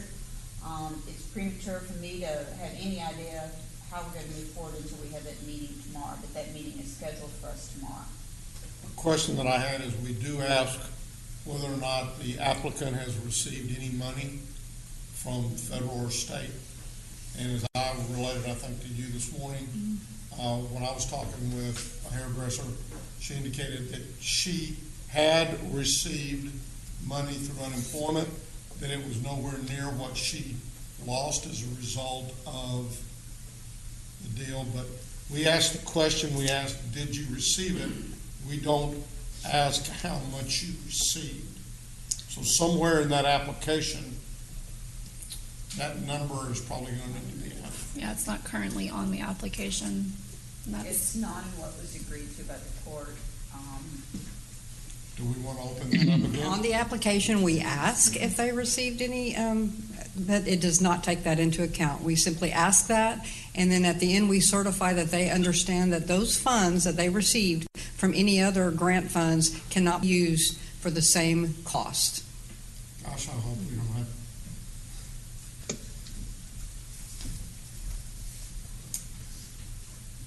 So you're requesting approval of a professional service agreement and addendum?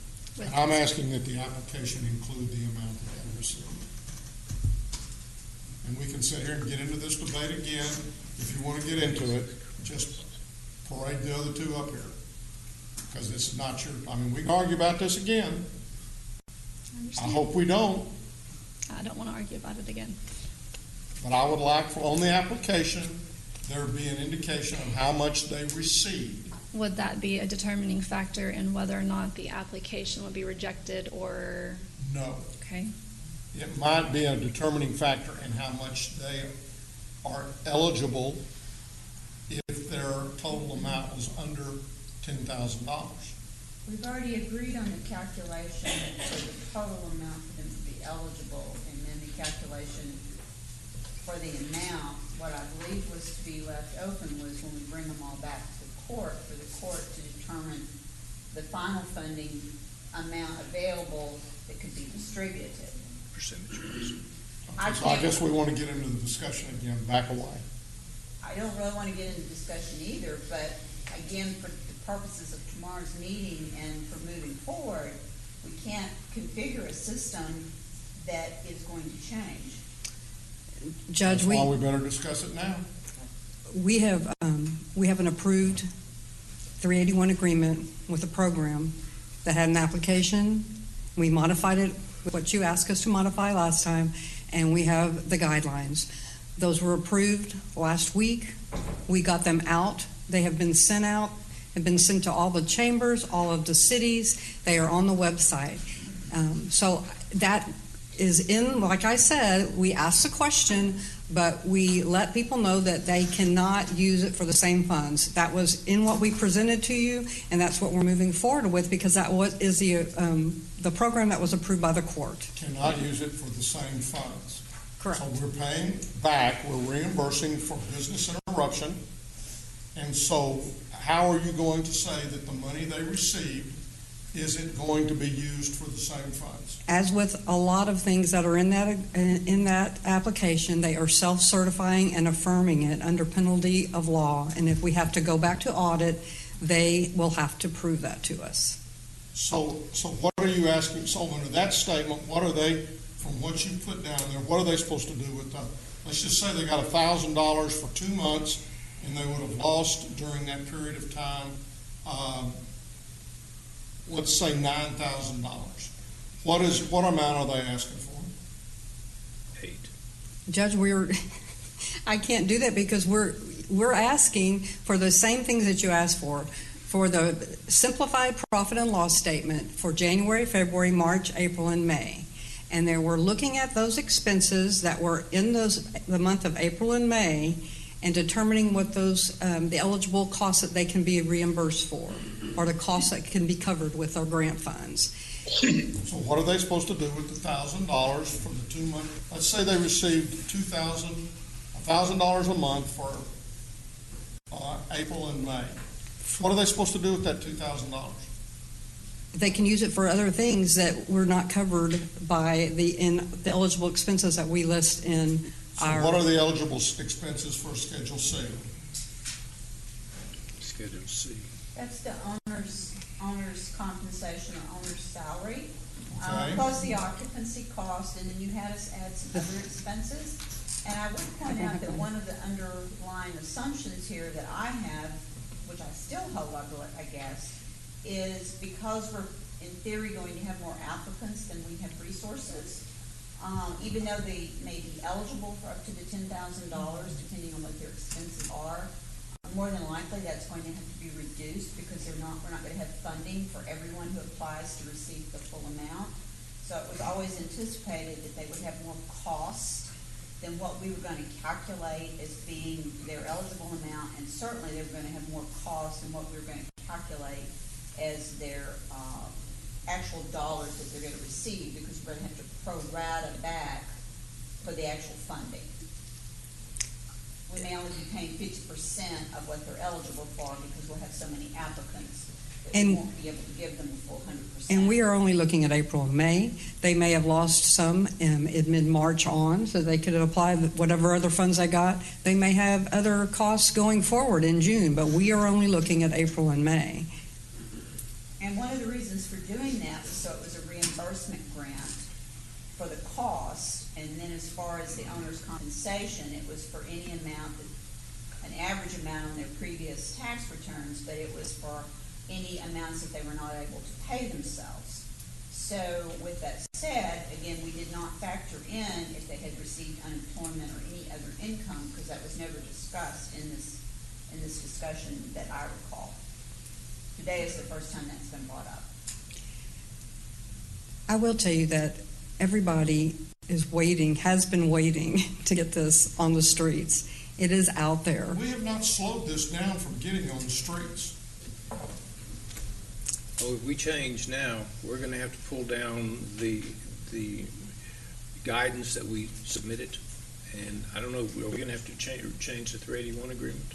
You just sat here and said that you're meeting tomorrow to determine how everything's going to flow. We already have the question on there that states, did you receive funds? And so there is no way you've got a formula set. Does it say how much have you received, or just a question? It just says, did you receive? It would be a matter of how, as far as setting a box that says, here's how much we received. Well, that we can do that. It's going if to it take needs to be added. The Commissioners Court passed an order. If the court wants to change that or add that to it, you're going to have to give us a new order. Okay. We won't do it next. We won't do it this time. But next, I told you, and I remember making the statement that I felt like this was going to change as we went forward and as we actually saw the numbers that came in. So the next time we have one of these discussions, bring your cop, because we will go through from top to bottom and work out every little detail to make sure that you don't pull this the next time. We didn't pull anything. We've been working with the court for the last 3 weeks talking about these formulas, and I think that we had a fairly extensive discussion this past last week. In fact, we said we needed to set, and the Commissioners Court approved what was going to be asked in the application. And you all passed an order on that, and all I'm saying is that if you want to change that, we need to have another Commissioners Court order. Because I took the order as the directive for what it is that I was being asked to do, and therefore what we were going to move forward with. And I'm not saying you can't change it, but yes, I would want an order that redirected me, because I took what you gave me last week and went away with that. And please understand, we're asking now our chambers to promote this program. We have listed FAQs for them to go by, and they're going to be there to provide our business with assistance. But if we keep changing what the rules are, it's going to be hard for them to be able to give our information out correctly. Lisa, step back. Let's let the court decide what they want. Amen. I don't have a problem. We can go forward with this, but what it would have involved. And I still think that when we get the applications in, it's not going to be just as we're going to see things happen in those. But if someone got unemployment, it would be simply a matter of check the box, enter the amount, and include that income on your revenue for the periods that you're reporting. That would be the statement. That would be what we ask them to do, and that would be all that there is involved with that. We can leave it off, and they're probably right. It probably will never apply or would rarely apply, but if somebody is not making, we're due for 2 months. So that means if somebody was not, if they were making $3,000 or $4,000 a month, they're going to be below the $10,000 scale. Or if they were making $4,500 and they got, reimbursement's been about $1,000 a month when you add in the extra $600 a week. When you add in the extra $600, about $1,000 a week.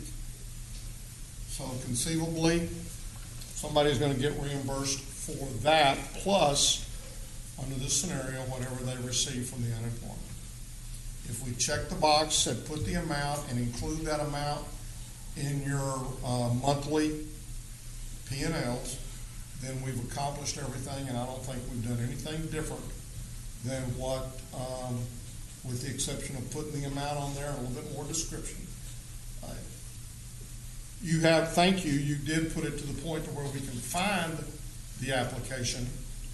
Where it was this morning was, if you knew to go up in our search box and type in CARES, then it would take you to a description of where this was. Yes, and we need to thank Nina Carty and IT for that. She worked really hard this morning to get all of that up where it was visible and easier to find on the page. So no one has been looking at this for the last couple of days to make this determination. And again, I'll just go with whatever the court says, but I'm going to tell you that I think as these applications come in, there are going to be some changes that are going to have to, that they will come to us and say, well, we need to consider this, or we didn't think about that. And I just think that's going to happen. And here's an example. I had no idea whether or not the individual, the sole contractors or the sole proprietors were actually getting unemployment. The lady I talked with on Monday, yeah, I got it for about 3 or 4 weeks. And what do I do with that? I said, well, you're probably going to need to show that as income. And then whatever you lost with that. I just said So what if we had them put it in the revenue box? That's what I said. No, what I think you were suggesting, maybe I misunderstood, sir, was you were asking, when we asked the question, had they received any other federal or state funds? You wanted to put it there. Or say, please list in your revenue deal. The problem with including it in the state or federal funds, for me at this point, is that's only a certification item. They're gonna answer the question, and then as Lisa said down at the bottom, they're going to attest to their understanding that they have to use our funds for different sources than a PPE or a small business or wherever else they got money for. If you want to treat the unemployment as revenue, then where we ask for the gross revenue, we can maybe put an asterisk that says include all unemployment or any other. That's a great idea. That'll work. And I don't know if that changes the formula. It shouldn't change the formula because all we're doing is asking them to include it in the gross revenue. What I don't think we can do is change to include another item somewhere in the application that's not in that box of numbers that were the I agree. formulas. I mean, I was going to try to get them to list it there and put it up there, but I think your idea is much better. We can maybe flag that include all revenues, including any unemployment compensation. The only other thing I feel I have to say is when we start receiving, let's assume, thousands of applications, we can't change the formula because we're going to start reviewing them the first day they come in, or we'll never get through all of them. I don't care how many people you get me. Okay. And so with that said, once we define what the broad parameters are, we're just going to start using what the application says and then our review of that and what testing we need to do, and we're just going to process them all the way to the end. And they're all, in my opinion, for me to do it, they all have to be processed exactly the same, from the first one to the last one. Yeah, we have so to. That doesn't mean we ensure can change as we go. So I just want to state that today from my perspective, because one of the underlying principles of federal grants is consistency. So if we've left something else out, shame on us, because I don't see how we can go back and add that in when I'm halfway through the applications. Once CoServe sets those formulas in the background and we put the application out there, I don't think we can go back and change anything. And that's been my reason for wanting to hopefully gather all the data that we have at the beginning so that happens. Well, and Renee, I think that's an excellent idea. One other thing that I might suggest as we are going forward, as far as enlisting help, is we might want to talk to our chapter of CPAs and see if any of them might like to donate some time to help go through all those applications. As far as donations, I don't mind people donating time, except that I want them to be committed for pretty much the gist of it, because once we go through training, and one of the other key things is actually my supervision and sign-off on the work that those people are performing, because I'm still responsible for making sure that they're doing their job, and I don't want a bunch of part-time people that come and go, because that would be much more difficult. I need someone who has certain skills and we want to ask. But if this is going to be like a 2-week project, I almost need them to commit for the 2 weeks, because I need some consistency again and their understanding again in the processing. I agree. Okay. So what's your request to the court? Any other questions? I'm requesting approval of professional services agreement and contract addendum between Tarrant County and Denton County Electric Cooperative, Inc. So I have a question about tech support.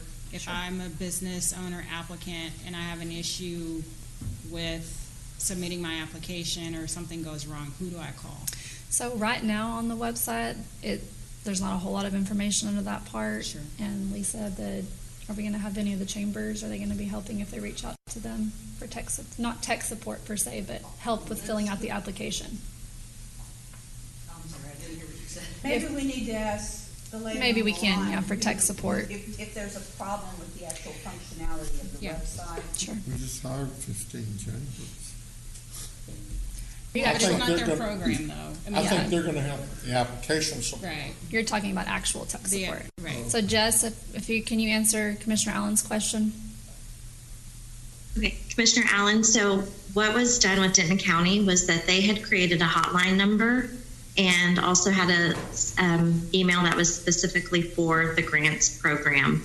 And so they had a team of people that reviewed each application before it went on to the next round of review with the auditor's office. So anytime that anybody had any issues with troubleshooting or their application per se, then they would reach out to the hotline, and those frontline people would be the ones who would facilitate them. Generally, it's a very simple process. It's very user-friendly. There were not many questions that came about. The most was how to upload a form. And so if you have people trained on the front line that can answer that question, that's very simple. I give my cell phone number out to everybody who's on your executive team as far as who's running this on the back end. And I'm available 24/7. But we haven't had any issues. So to train the frontline people, definitely simple.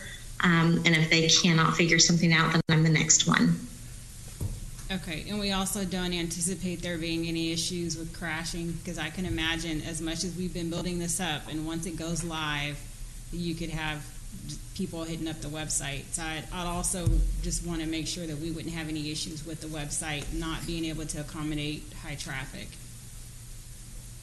We experienced extreme high volume with Denton County. We never once had any issues with any crashes. Great. And there was a lot of traffic going on simultaneously throughout the process. Very good, thank you.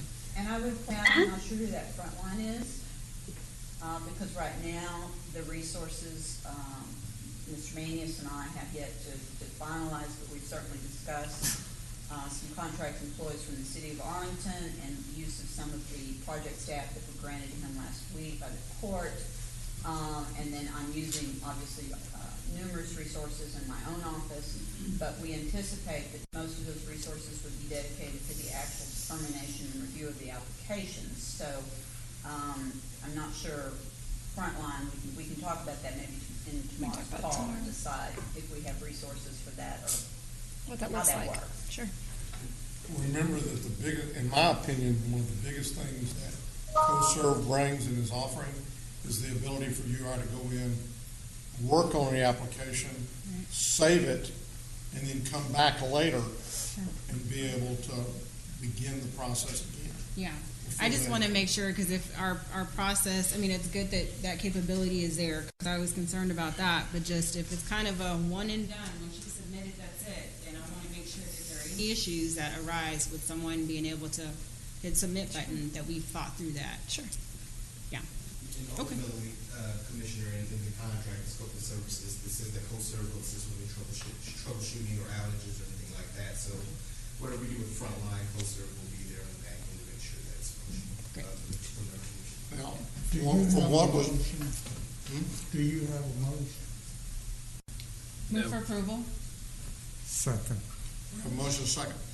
A comment that was made a few minutes ago, and I want to maybe verify this with Jessica. It sounded as though Denton County, after the application was submitted, that someone on the county side looked through it, and if there was something needed, they might have called back and requested that from the applicant. Jessica, did that happen? So that is a possibility. So the first level reviewers were there just to make sure that everything was submitted. All the documents were actually there. They determined that they did not want to do callbacks. So if you did not have all of your documentation there, then your criteria was not met. So you were at that point and Okay. you're out. I just wanted to make sure because I kind of took by that statement that maybe we were calling them back, and I didn't think we wanted to do that. Yeah, I don't think we have the capacity to Is that first level, if the chambers are helping, then hopefully the chambers will make sure that the whole applications are complete when they get in. And I'm hoping that the chambers are not limiting their involvement only to chamber members. Their job is to. I brought that up earlier. I mean, I know some chambers that just because of staffing, their own constraints, they really can only handle, right, their own members. Others are able to kind of reach the broader community. So. Well, what do you think about having a statement with them that says if somebody comes in and asks for assistance, if they're not a chamber, I mean, if I'm the chamber, I would do that just because that would probably guarantee them to be a chamber member in the future. Yeah. But I think the point is that they're not going to reach out to others other than their members. But yes, if somebody, I would think that probably is not a problem. Okay. We have a motion and a second. Any further discussion? Please vote. Commissioner Johnson? Yes. Motion passes unanimously. Thank you. Thank you, Megan. Members of the court, we can go to item number 6. We're requesting that the Commissioners Court approve a real property lease with Mercantile Partners for office space at 4228 North Freeway in Fort Worth for the Public Health Department. Move approval. Second. We have a motion and a second to approve office space located at 4282. No, it should be. You said 4228, and I didn't know whether it was 4228 or 4282. So let's just go ahead and do the motion to approve real estate lease with Mercantile Properties for property located in North Freeway, Fort Worth, for the Public Health Department. We have an error on that location. Yep.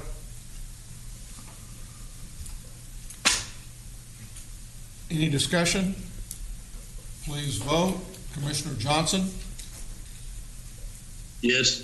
Motion passes unanimously. Okay, item number 7, we're requesting that the court approve an advanced funding agreement between the county and TxDOT for architectural engineering services as related to State Highway 170 construction project.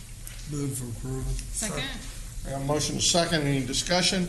Please vote. Commissioner Johnson? Yes. Motion passes unanimously.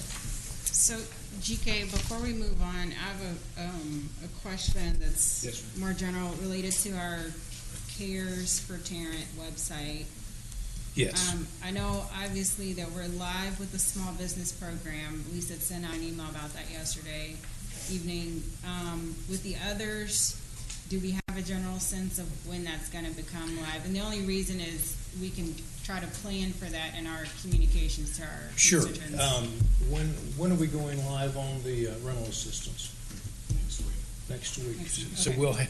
We're going to continue to populate that thing this week, but we're going live rental next week. Okay. We've already, have you seen the contracts?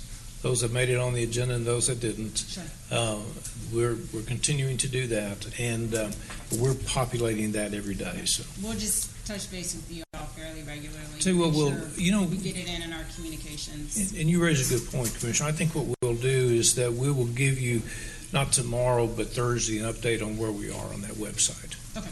We'll make it available to all the court members. That's all I have. Ms. Tidwell.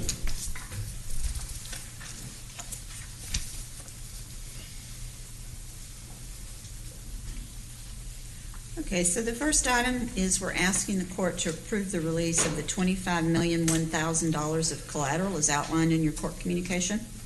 Move for approval. Second. A motion is second. Any discussion? Please vote. Commissioner Johnson? Yes. Motion passes unanimously. Our next item is to ask the court to receive and file the Tarrant County financial statements for the period of the month ended February 2020. Move for approval. We have a motion is second. Any discussion? Please vote. Commissioner Johnson? Yes. Motion passes unanimously.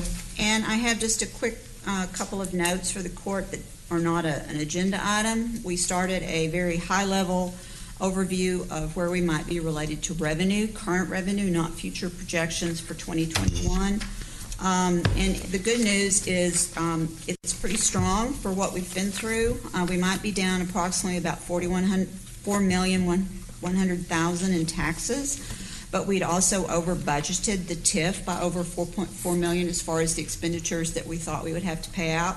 So obviously that means we're really not off in any of our tax revenue collections.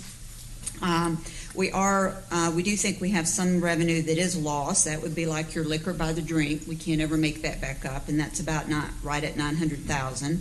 We are down about $1 million each in fees of office and fines.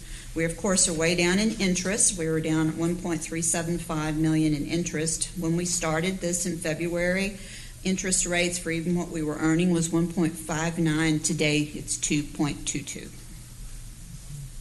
So that's the decrease in the rates. You said 2.22. 0.22. Yes, I'm sorry. No, not 2.2. No, 0.22. It's going towards zero. Well, that's kind of what I thought. I thought, yes. Boy, you found some good rates. No. Another revenue that's gone forever is parking revenue out of our garage, and we're actually below the guaranteed minimum, and so we're actually having to pay the parking consultant because there's a guaranteed minimum, and then we have to cover costs. So as we close the courts, yes, there's not anyone parking in the garage, and that's about $188,000. So overall, without taxes, we're about $4.8 million down, and with taxes, we'd still be down only about $5.1 million. And this is a real high-level guess because we don't really have anything to compare where we are. We can look at where we were like last year in May and look at what we collected through May compared to what we budgeted for like taxes, which then we came in this year and looked at where we are in May for what we budgeted for this year, and we can use that same decrease, which was really, really small. But the real telling for me for taxes would be what happens June 30th when all the half payments start coming in, for example. So going forward to do the revenue estimate for 2021, it's really very scary because I don't have anything, of course, which to base the uncertainty on as far as what next year may look like. So I'm just, right now it's good, and I wanted to share that with you, but I'd share also that as we go forward, if we're in a recession, which supposedly we started a recession in February, that's what they came out with yesterday, this county's still very strong, like our real estate. We're not down in our real estate transactions. We're still selling property. But again, my crystal ball of what the rest of 20 and then 21 into 22 will look like. I mean, I'm open to anyone's suggestions and ideas for where you think we're going, but it's hard to know what fees and fines, for example, will look like. On those months on the parking where we had to pay something to get to the minimum, if we get in the coming months, if we get over I don't know the answer to that off the top of my head. I think it's a monthly. We have to cover their costs, but I don't know if it's monthly or annually. I'll look at that and let you know. Because that means hopefully we could. We're down right now. We're down $188,000. So. Renee, you had mentioned fees and fines, and then I missed something before you moved on to interest. Well, there's taxes, licenses. Liquor by the drink was one I said's not coming back. The licenses for beer, wine, and marriage are also down. I skipped over that one. Fines were off, obviously, intergovernmental interest, and then the parking. Okay, gotcha. Thank you. We looked at only the broad categories. I can see the fees and the fines. It kind of surprises me on the marriage because I'm still seeing. But that also includes beer. That includes beer and wine. It includes beer and wine. So if people aren't applying there as well. So, but anyway, we'll get back with you. But the good news is right now it's really not changed a whole lot. Thank you. Mr. Sugar.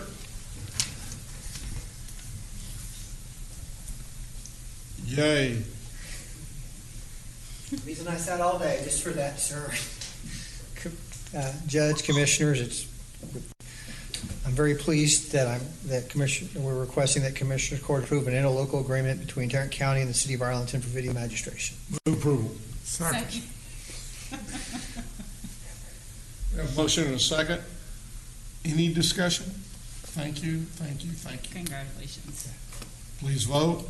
Commissioner Johnson? Yes. Motion passes unanimously. Thank you. Thanks, sir. Ms. Glenn?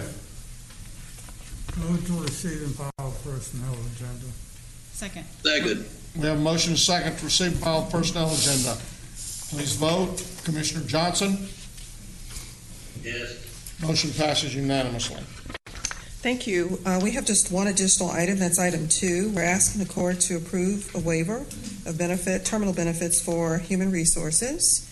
I'm requesting a waiver of 400 vacation hours effective June 17th. My benefits manager, Joyce Kirk, has announced her retirement from Tarrant County, so she'll be retiring the middle part of this month.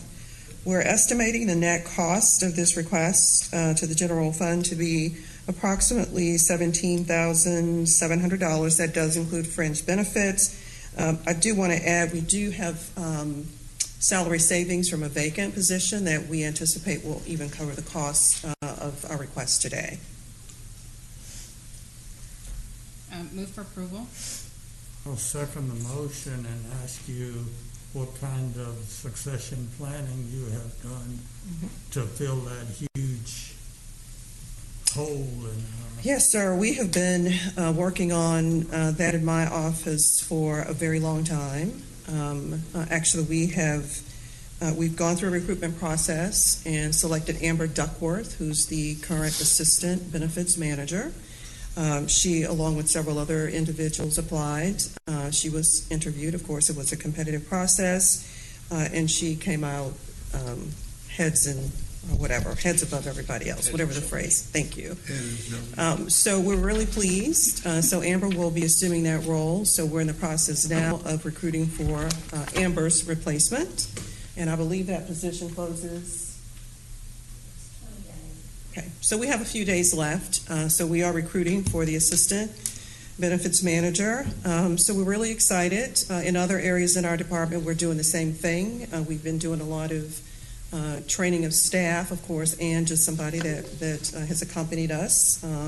She attends COG. So we have other people that internally, at least, that we are making sure can at least fill in on an interim basis when Ms. Glenn and Ms. Worthy decide to exercise their right to retire at some point. So we'll keep you all guessing about when that might be. Any further discussion? Please vote. Commissioner Johnson? Yes. Motion passes unanimously. I recall, I think you still have a son to go to college, don't you? Yes, sir. We just graduated from high school on Saturday, so 4 more years and we're done. I could. No. Yeah, right. Thank you. Yeah, we'll see. Where's he going to college? He accepted an offer to be playing basketball for Weatherford College. Weatherford? So we'll start up there and, of course, hope to finish up 2 years someplace else. Very cool. Mr. Beecham?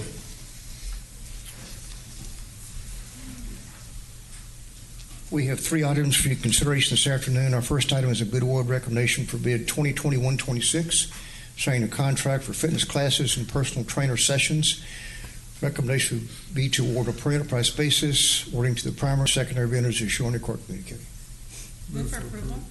Go ahead. Second. Approval. We have a motion and a second. Any discussion? Please vote. Commissioner Johnson?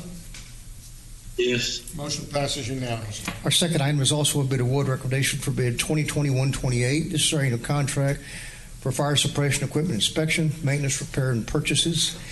Recommendation would be again to award a per enterprise basis with an hourly labor rate, discount from list price and price markup, awarding to the primary, secondary, and alternate vendors as shown in the court communique.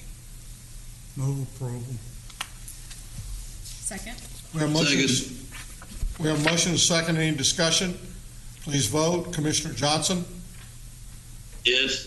Motion passes unanimously. Our third and last item in regards to bid 2021-11. This is signing a contract for safety wear We are recommending rejection of the 7 bids that we received and suggest that we rebid with revised specifications.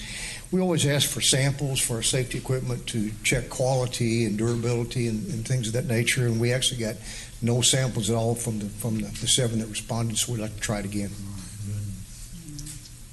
Move approval. Second. We have a motion and a second. Any discussion? Please vote. Commissioner Johnson? Yes.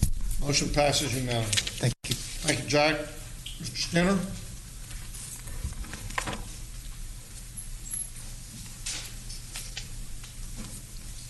Good afternoon, Judge, Commissioners.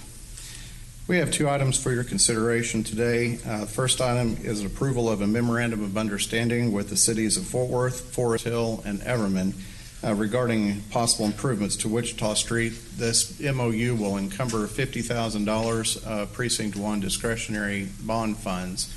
And I think our department's provided some assistance to this, but this encumbrance will allow us to continue with the preliminary design and feasibility. A tripartite agreement like this is hard. I move approval. Second. We have a motion and a second. Any discussion? Please vote. Commissioner Johnson? Yes. Motion passes unanimously. And for our second item, we are requesting the court's approval of a final plat for the Wright-Moore addition in Precinct 2. Thank you, Randy. I had asked for this to be removed from consent just for a little bit of discussion. One, to make sure that I understood why we're taking this action first, and then second, that there aren't any unintended consequences that would affect the neighbors. As this court may recall, last fall we had a public hearing. There were a number of residents who had address issues. Their U.S. Postal Service had been discontinued. There are some ongoing issues out there with one of the property owners seeking a TCEQ permit for now I've just forgotten what the business was, even though we've spent so much time on it. But so if you could just share, just give feedback on that. Sure. Please. Commissioner, you're correct. There have been quite a number of events that have occurred out on this road, but for this particular item, this is a simple subdivision of this tract into 2 different lots. There are no county roads or roads that would be dedicated to the public, and these appear to be separate owners, so they're not necessarily related to the other issues that we're aware of, to my knowledge. So, and we haven't heard any concerns from any of the public with regard to it as well. Okay. My office hasn't either, but I just wanted to make it really clear that, I mean, I know that this is pretty standard for us to do this, but that this action in no way should adversely affect any other property owner out there. And so with that, I move for approval. Second. We have a motion and a second. Any discussion? Please vote. Commissioner Johnson? Yes. Motion passes unanimously. Thank you. Thank you, Randy. Commissioner Fickus, I believe you have an interlocal agreement. I do have an interlocal with the city of Fort Worth. This was something we took off the agenda a few weeks ago. Do they own our lot now? We're currently working well with on them. their way. We're currently working with them in the district attorney's office and the city attorney's office to make that happen. They're very proud. They're well on their way to be very proud owners.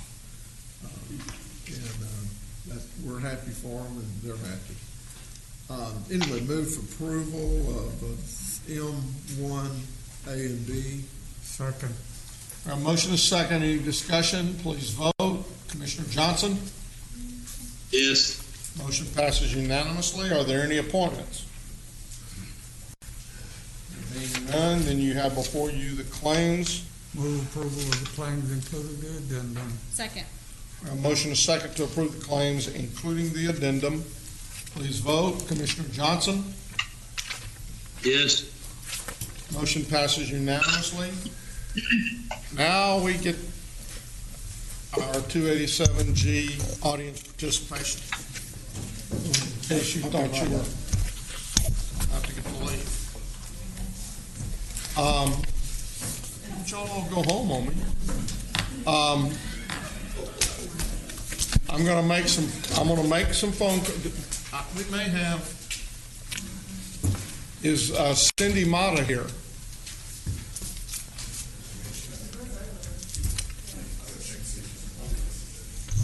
Do we have people back in the back?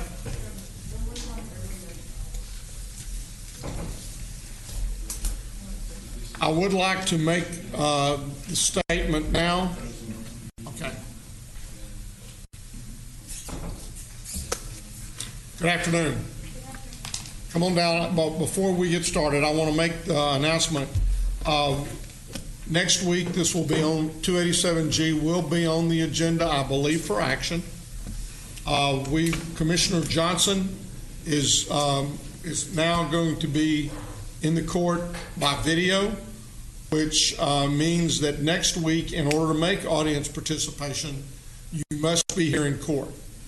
So I just want to let everybody know that is on the line, because I know many of y'all have been able to make these comments from home, but in order to make a comment next week, you're going to need to be in the audience in order for that to happen. And at this time, I'll call Cindy. I'll call on you to make any comments. You've got 3 minutes. And we appreciate you coming down today. Hi, my name is Cindy Mata. I reside in zip code 76115, Precinct 4. I am here today to hold Sheriff Bill Wayburn accountable and demand that a full investigation take place into Tarrant County Sheriff's Office. I was here last week to raise my concerns to demand transparency from Sheriff Bill Wayburn and the conditions in Tarrant County Jail. Sheriff Bill Wayburn has repeatedly proven that he is incapable of keeping the people in his custody safe. It is concerning hearing last week that Sheriff Bill Wayburn did not understand the need to be transparent about the decertification or unattended birth in the Tarrant County Jail. It is also concerning learning that you did not feel the need, Judge Whitley, to inform the other commissioners of the decertification. The reason for the decertification was another display of Sheriff Bill Wayburn's failure to regulate the Tarrant County Jail. His lack of response to hold himself accountable is dangerous. I do not trust a sheriff that feels comfortable for excusing the death of an inmate, neglect of an unattended birth, and the inability to provide soap in the midst of COVID to his inmates as something that can be dismissed. The matter of fact is that the sheriff failed the mother and the baby. The sheriff has repeatedly failed to meet standards to keep jail residents safe. If you are not as concerned as I am to understand the strong action plan and the need to further investigate the conditions in the jail, then Commissioners, you are also failing Tarrant County. The impact of your decision is one of life and death. You must take the initiative to recognize that it is not enough. I'm here today again because it is unacceptable that we still have no answers regarding the current well-being of the mother and the baby. It is especially concerning after reading the sheriff's statement in which he stated that the sheriff's office found no wrongdoing. Why is the sheriff's office conducting its own internal investigation? The real danger is inability to recognize our humanity, that you choose to ignore our concerns, and that you choose to normalize the deaths of our community members by not demanding a full investigation take place so that no life is ever lost again. The consequence of your choice is felt in human lives. That is the real danger. I'm here because I refuse to normalize the death of our people. The trainings mentioned last week mean nothing if you don't hold yourself accountable to the change that you can create now, to the role you play in history, and to the negative impact that your complicity to white supremacy plays in our community. This is something you can change now. I urge you, Judge Whitley and Commissioners, to recognize the impact of your actions and the importance for full accountability and transparency to take place. The decision that you make has a great deal of impact for everyone who is directly impacted by the criminal justice system. You need to assume the responsibility of your roles and conduct an independent, full investigation into the Sheriff's Department. Thank you very much for your comments. Thank you. Next, I will be calling Emma Jones.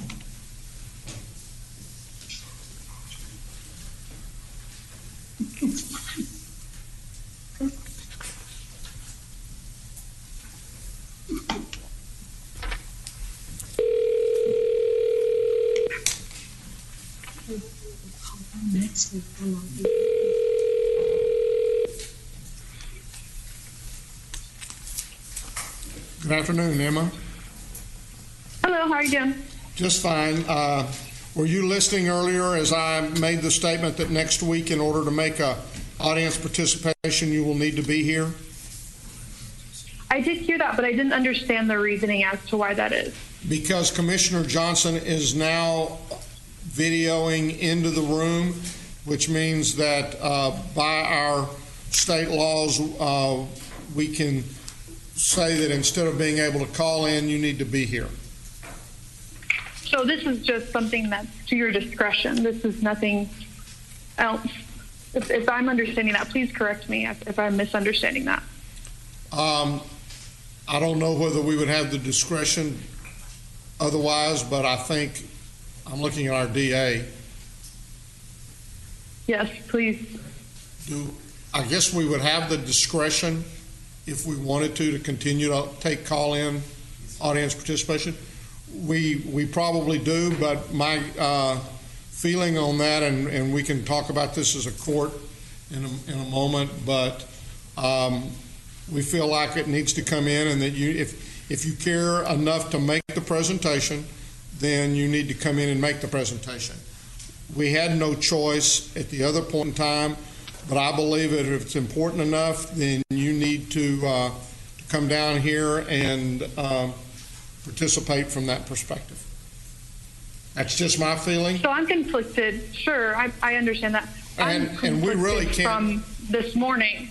Well, this morning, everyone who wanted to make a public comment on the Confederate statue was able to. Some folks were able to call in. Some people left comments. So this feels very different. Here's the difference. Mm-hmm. When we posted the agenda on Friday, we were not sure we were going to be able to make this work with Commissioner Johnson. And so when we posted it, we had to, at that point in time, determine whether or not we were going to be able to do that. And since we weren't for sure that Commissioner Johnson was going to be able to participate, we went ahead and posted for audience participation. Now that we know that he can and that he will do that, then we have the option. And again, from my perspective, I feel like that if it's important enough to make the comment, then it's important enough for you to be able to come down here and make that comment.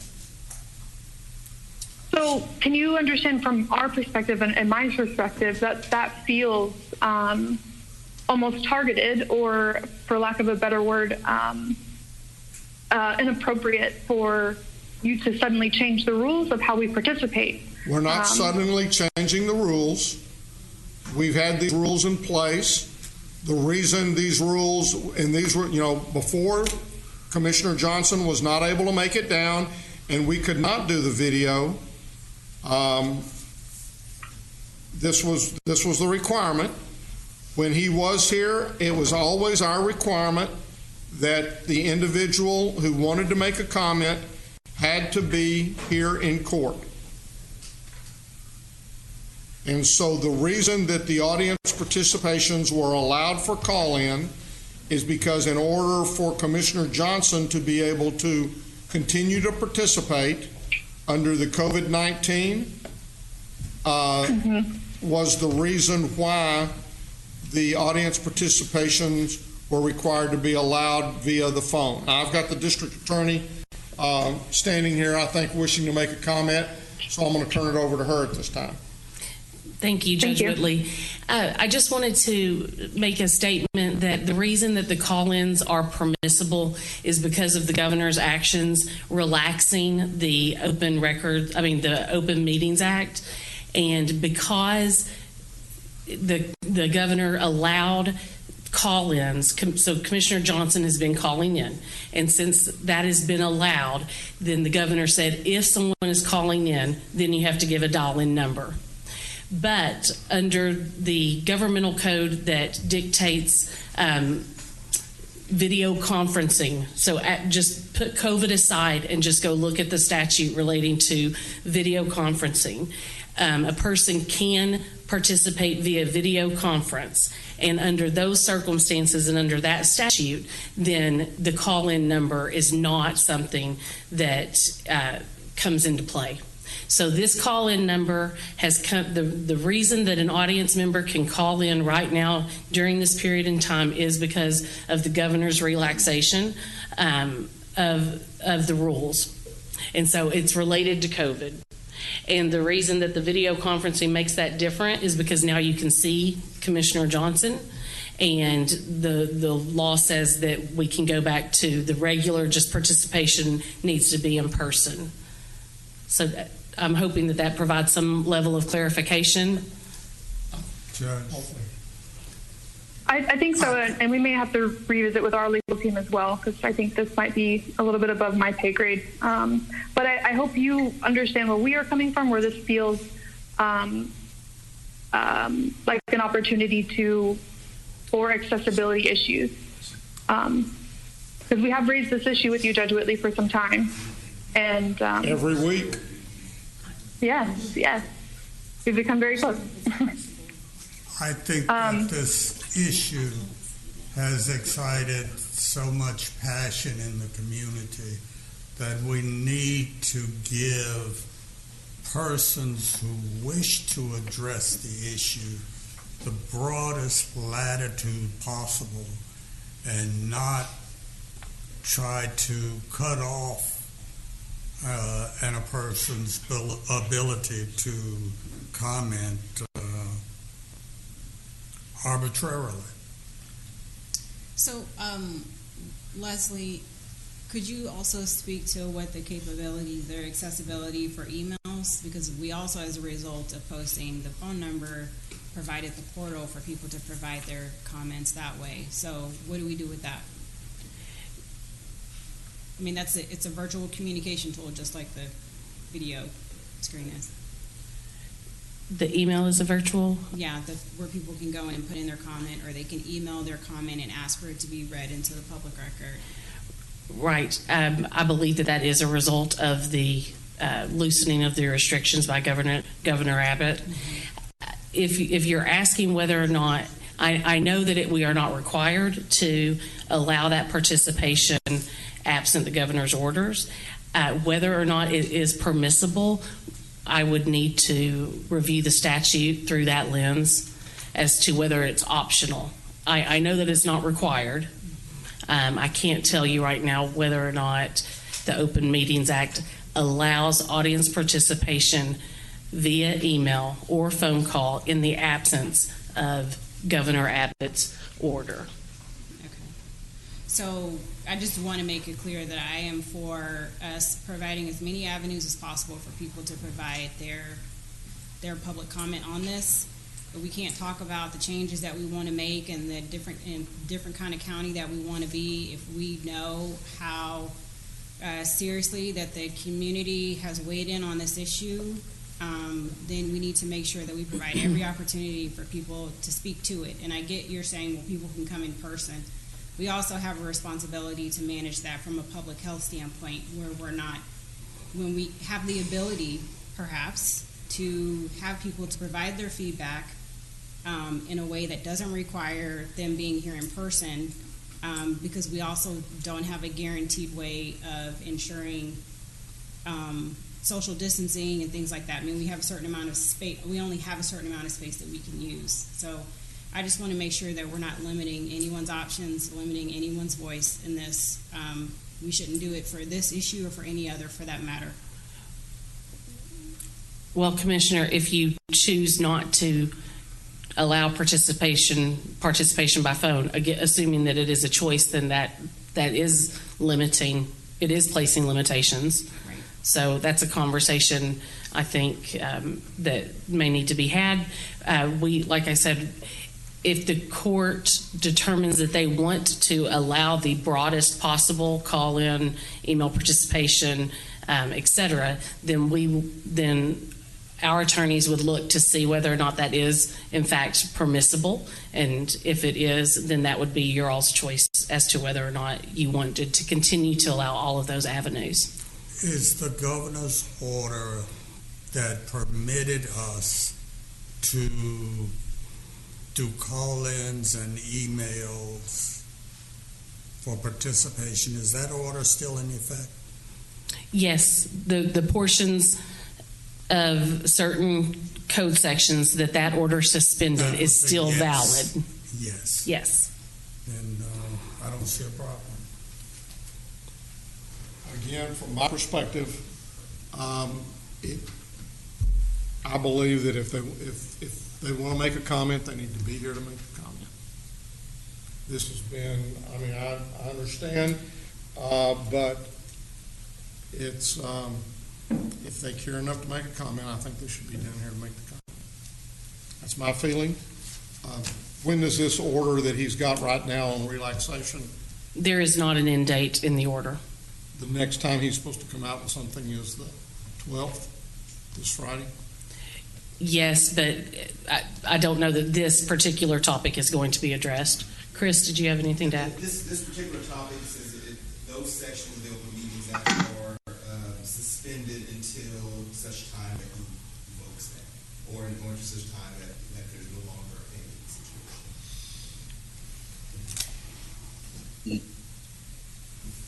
Commissioner Fickus or Commissioner Johnson? You know, I fully understood why we were doing this back when we started it, and now that we have Commissioner Johnson live, I guess it's the maybe. I'm in live. We're just glad you're with us. Thank you.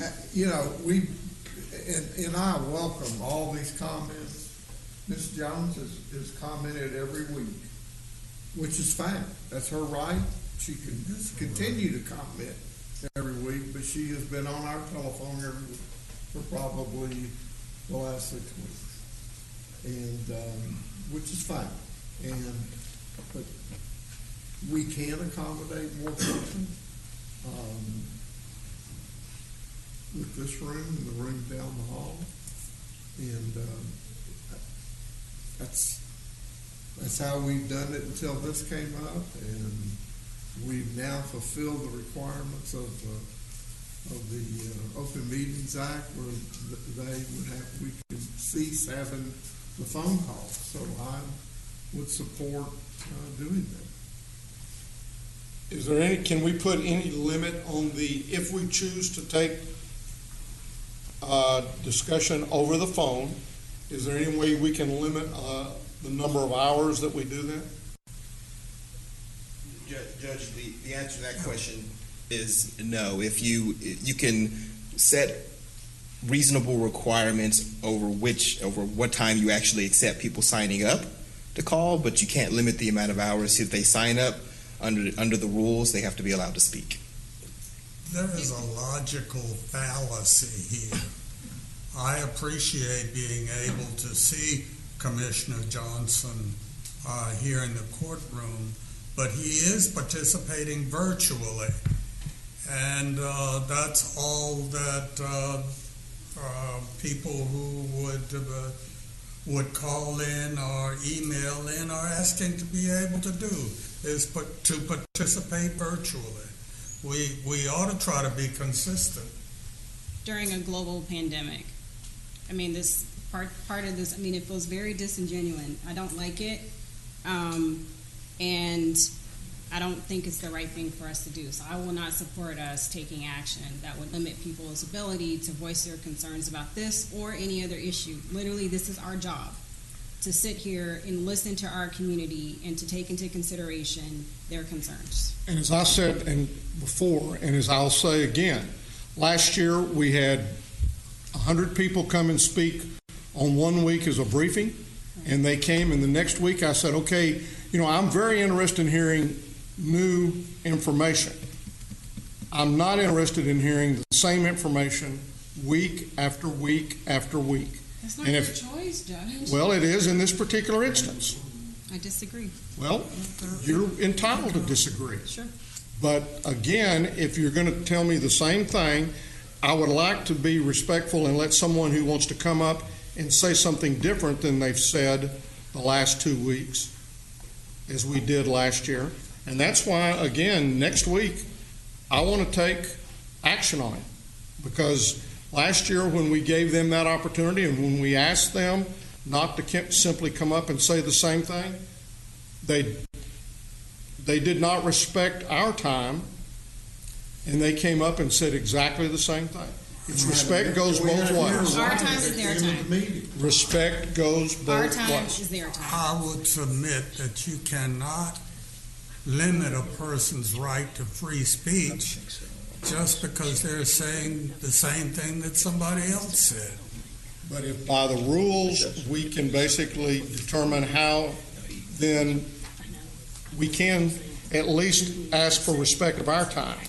And when they're not showing respect for our time, then, again, I'm sorry, but at this point in time, I don't. So I do think that whatever we decide, that it needs to be a vote of the court. We needs to take a majority of the court to direct staff on how to put the agenda together, if we're going to do calling or not. I don't think there's anyone independent, and we can ask the DA's office, but I don't think any one member of the court can independently say yes or no. So I make a motion that we continue to allow the public to make comment via phone and via email or the portal or whatever that's technically called. Second. We have a motion and a second, which asks for us to continue. Then I will assume that if the motion fails, we will not allow that to continue. We have a motion and a second. Any further discussion? Please vote. The vote is currently 2 for, 2 against. Commissioner Johnson. No. Motion fails by a count of 3-2. There it is. Now, Emma Jones, if you would like, you've got 3 minutes for any comment that you'd like to make at this time. Sure. So I think I want to speak to that gap of information where you have said today and previously that we came last year and repeated the same information. Where I think the gap is the misunderstanding of what the sheriff is doing, what policies he's enforcing with this program, and how it's affecting the communities it's supposed to be helping and protecting and serving. Does that make sense, Judge? Yes.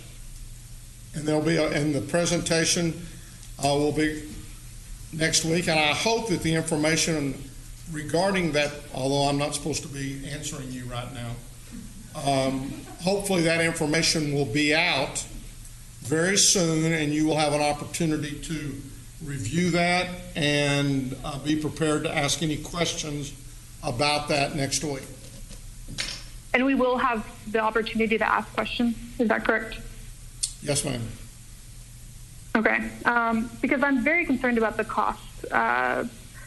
Last year, the sheriff presented that it cost $1,800 additionally, and I am just taken back on how that can be. And it's on the note of disrespect to your court. I felt it was extremely disrespectful for him to make a joke that it costs more to put the presentation together than the enforcement of 287G, because 1, I don't believe that that's accurate, and 2, I don't think that's necessary.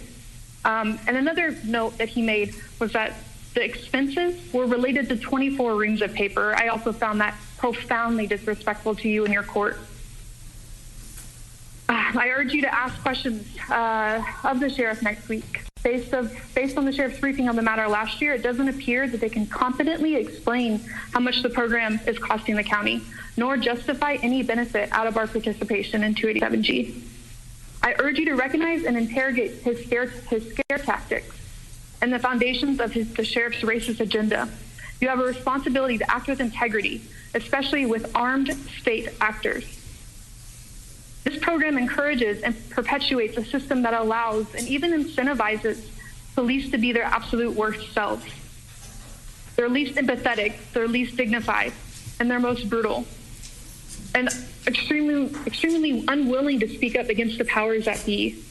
Public safety cannot be achieved without attending to a host of conditions that disproportionately impact the poor, the marginalized, and communities of color.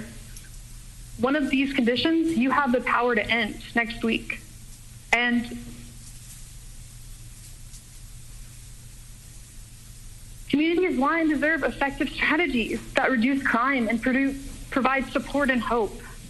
In many ways, the protests that we're seeing are reactions of frustration and anger to the unwillingness of our elected officials to engage in the kind of reforms that we need to happen. The 287G program does not need to be renewed. Thank you, Ms. Jones.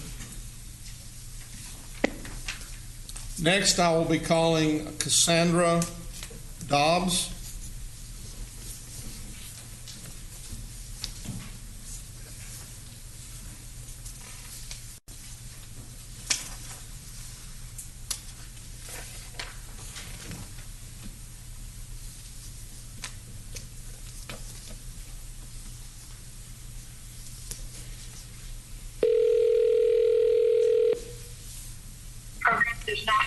Hello? Cassandra, this is Judge Whitley. You had asked to speak today regarding 287G, and I'm calling at this time. Please state your name, and you have 3 minutes to make any comments you wish to make. Hi, my name is Cassandra Dobbs. Before I kind of go into my comment, I just wanted to say that I feel that it's very absurd, the motion that was just passed that requires us to be physically at the courthouse for the next week.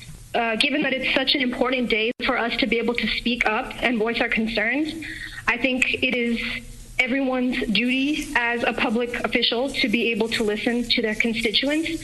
And the fact that we are no longer able to do that, especially on the day that a vote is being such an important brought up topic, I think that is just completely unjustified and unfair. But today specifically, I was calling to speak out in regard to my concern with the current 287G program that we have in place at Tarrant County. Week after week, you all have heard people like myself call from throughout the community and voice our disapproval with the program in hopes that all of you as our elected representatives will fulfill your public duty and listen to the people that you claim to serve. Contrary to the narrative that Sheriff Wayburn is trying to create, 287G does not help make Tarrant County a safer place for us. Aside from the issues of transparency and funding and having no data providing that this has helped make our community a safer place, 287G creates a distrust between the people and our law enforcement, which is a dynamic that we right now should be working hard towards fixing, not furthering that gap, especially right now when public trust in law enforcement is already very low to begin with. Because of this distrust in police, immigrants are much less likely to come forward and report crimes against themselves or their families. And furthermore, this program has allowed for the detainment of individuals who pose no real threat to society and does next to nothing for our safety. I feel that all of the efforts and money and resources that are going into this program should and definitely could be used in a way that will actually do good for everybody in our community. And by allowing this program to continue, you are just showing how little our public concern actually means. And I hope that you all have taken the time to reflect and truly listen to the voices of your constituents in regard to this issue. And when it comes time to vote for the renewal of this program, that you will do what's right and have it removed from Tarrant County. Thank you, Diana. Thank you. Have a good one. You too.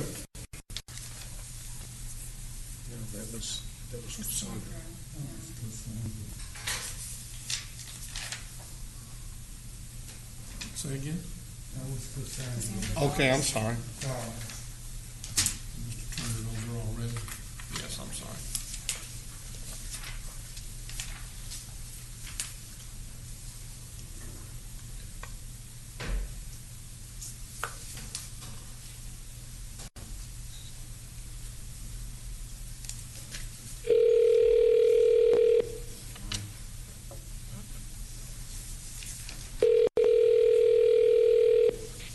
This is Diane. Hi, Diane. This is Judge Whitley. You had asked for an opportunity to comment. Please state your name, and then you have 3 minutes to make a comment. Diane Wood. I live in Fort Worth at zip code 76104. Before I make my comment, I just want to quickly say that I'm very disappointed in this effort to not allow virtual comments. And the fact that you indicate that we don't care enough to be there is ridiculous. That's totally out of context of what we do.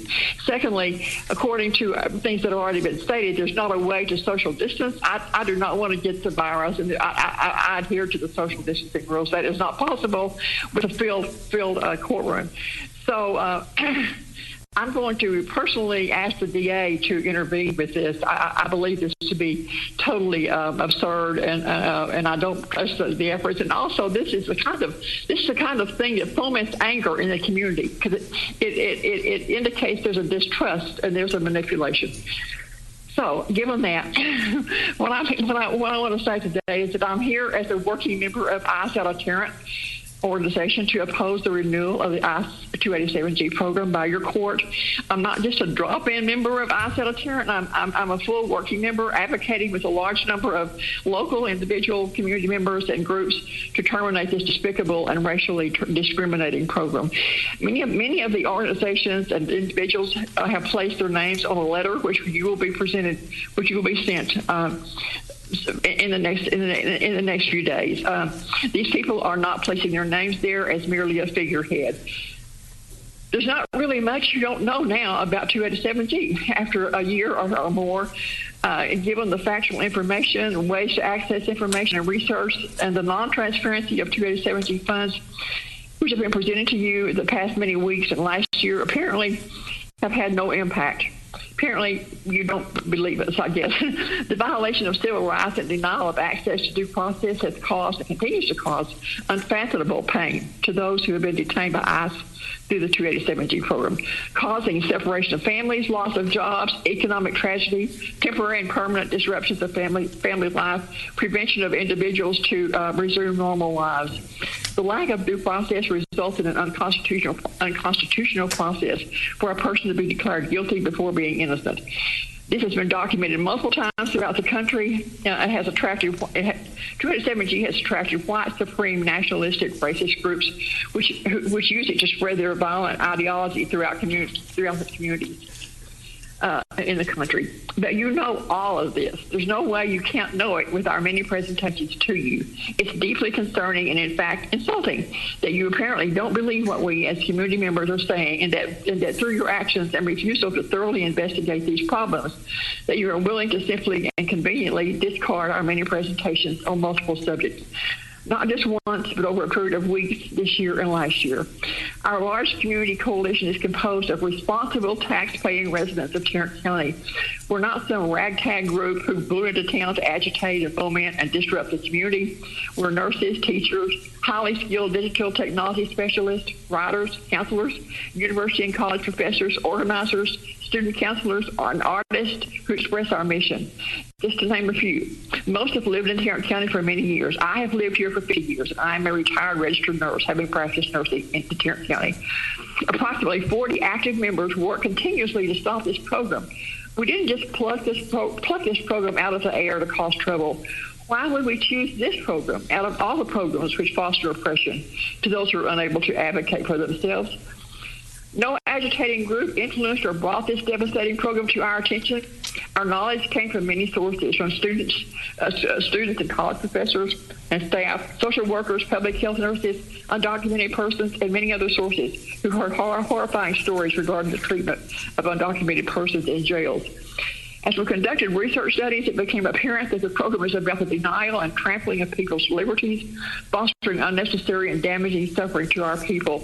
It is a strong component of the ravages of racism and presents an opportunity to acknowledge bold addressing of this racist program. You're at about 4.5 minutes. Diane, if Thank you you. could please wrap it up. I'm almost finished. I expect the obvious that some of you plan again to vote to renew this program. I'm deeply grateful to the commissioners, to Commissioners Allen and Brooks, for your attention to this problem, your courage, and your willingness to choose the higher moral ground, advocating a move for positive social change. Your stances are indeed inspiring. I would hope that you, Judge Whitley, and Commissioner Sparks, Fick, and Johnson will reflect on this problem and decide to vote not to renew the 287G program based on the large number of local individuals and organizations who are advocating to terminate this program. We don't need 287G. Not having it does not put anyone at risk. Retaining it does. If you vote to renew the program, it does not discourage us at all or diminish our commitment to abolish this harmful program, which is actually a voluntary program and can be canceled at any time. In fact, our efforts will spiral and exacerbate and will continue to gather community support. Again, Thank you, Diane. Thank you. Next will be John Eric Eubanks.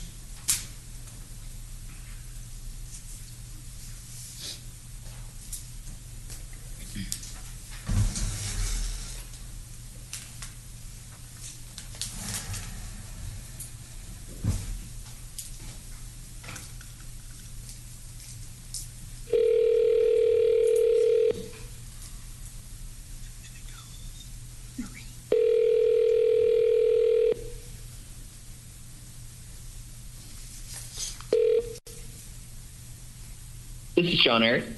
John, this is Judge Whitley, and you wish to address our court today on the 287G matter. You please state your name, address, and then you have 3 minutes to make any comments. Okay, my name is John Eric Eubanks.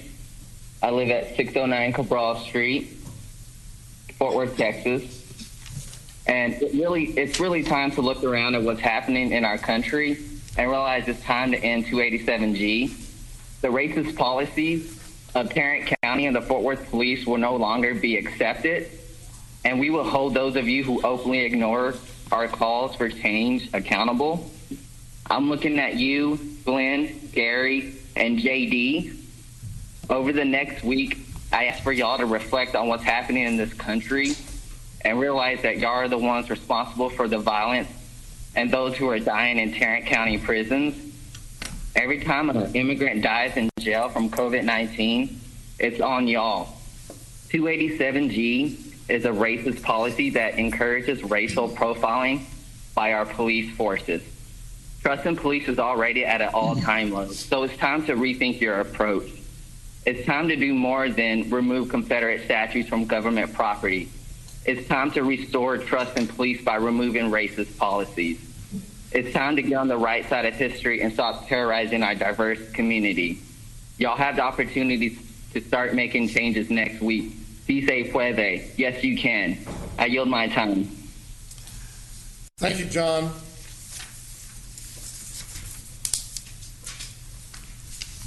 Next is Fatima Youssef.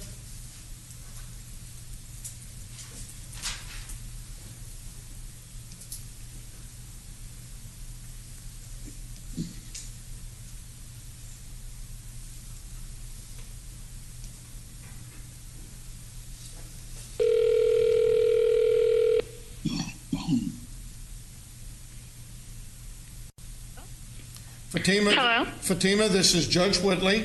You had asked to speak regarding 287G, so please repeat your name, and then you have 3 minutes to make any comments you wish to make. Okay. My name is Fatima Youssef, and my address is 109 Inca Road, Denton, Texas. As the Commissioner Court and the Sheriff are aware, the country has had a national outcry this week to defund the police. Not only is the national consensus that the police have been overfunded and overprotected with laws like qualified immunity, it has demonstrated on a national scale how the police are only serving the elite and protecting their property. The police have blatantly reaffirmed their power to incite fear and violence to our community. And though this truth has always been self-evident, it is only reaffirmed through agreements like 287G. 287G cannot hide behind the same rhetoric of preserve and protect when statistics have been proven time and time again how this agreement racially profiles, goes against due process, creates unnecessary fear, and costs this county a tremendous amount of money.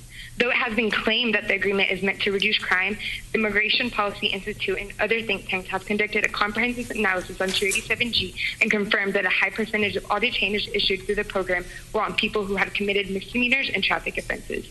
Defund the police means terminating agreements like 287G that are proven to be unnecessary when there are communities that need resources to combat systematic racism, the COVID outbreak, and the exploitation of the working class communities. Defund the police means not giving police officers more power and more money by creating a program that allows police officers to function as federal immigration agents. 287G creates long-term violence, and as the Commissioner Court is already aware, there has been a confirmed death in Tarrant County. 287G allows for those held in detention to be at risk of death. It is without doubt that the residents of Tarrant County would be abhorred to find out that the county is using their resources to train deputized officers to detain immigrants instead of tending to the immediate needs and health of the greater public. Many drastic changes have happened to this country in the past 2 months alone, and therefore the response must be just as drastic. 287G has to be terminated. I cannot find any reason, especially during this time, that Tarrant County could agree to this agreement. The people have spoken, and not only have we been given responses with any lack of substance, but it only demonstrates the lack of transparency of this program. It is beyond clear what should be the outcome of the vote on 287G, and the outcome should be not renewing this program. It only demonstrates, if it is renewed, that our public officials do not do their only job, which is to listen to the people. And if I have still time, I would like to comment that the comment that was said for us to show up next week, because if we cared, we would show up, is offensive and hurtful to the communities that cannot show up because they have family members or they themselves are immunocompromised, have chronic illnesses, and cannot leave their households. So the fact that you voted to make the comments in person only demonstrates how you use your discretionary power to silence communities that speak up on issues that impact them. Thank you, Fatima.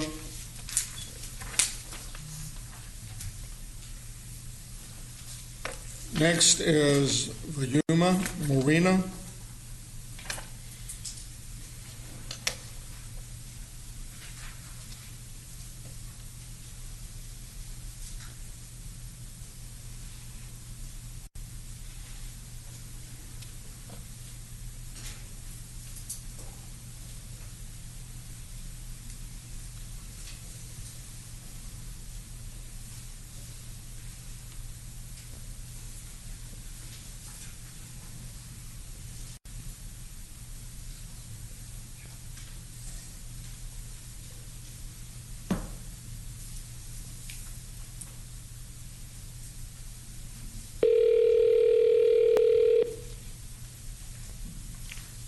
Hello?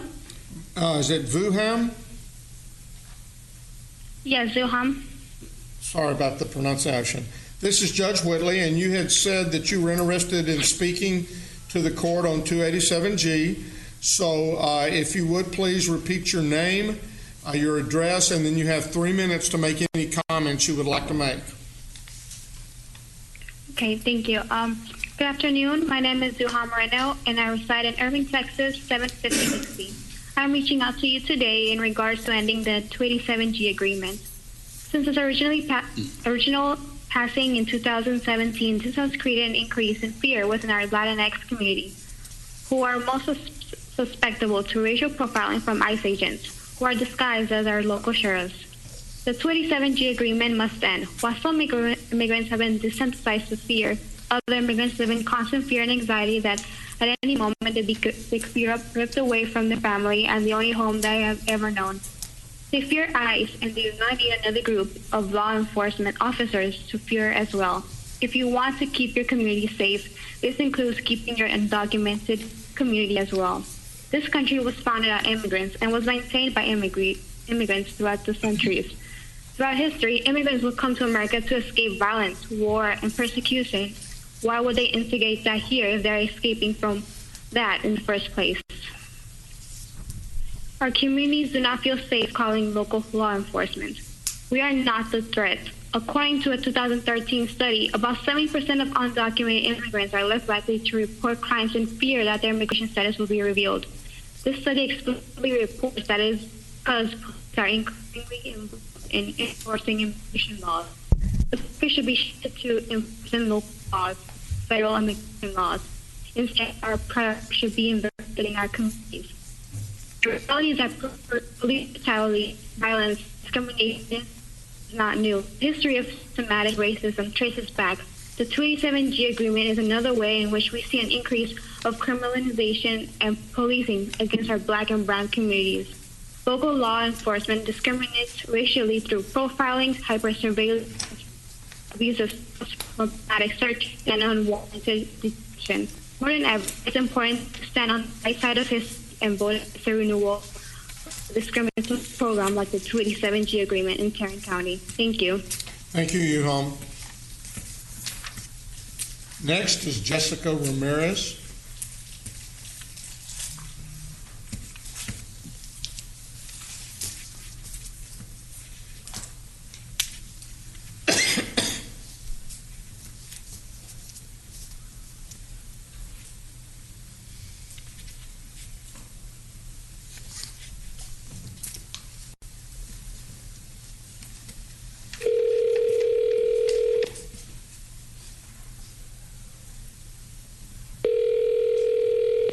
Hello.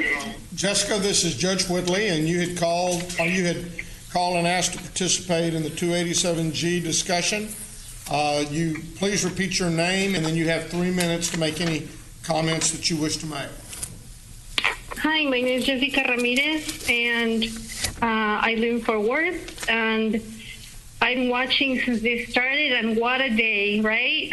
Y'all voted to remove a racist monument and then denied people the right to their First Amendment.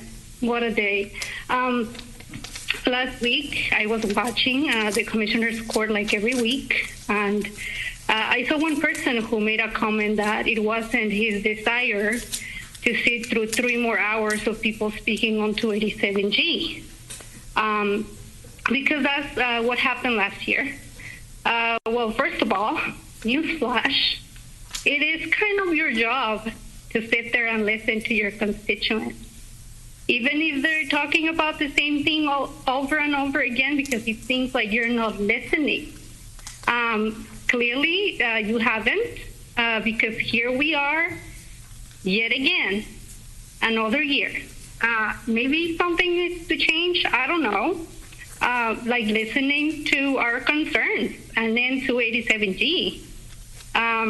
Just a thought, I don't know, that might work. We are tired. We have been waiting to get records from the sheriff since 2017. We still haven't gotten those records. We are tired of being ignored. We are tired of being heard but not listened to. Change is coming to this city, whether you like it or not. You can see it on the streets almost every day.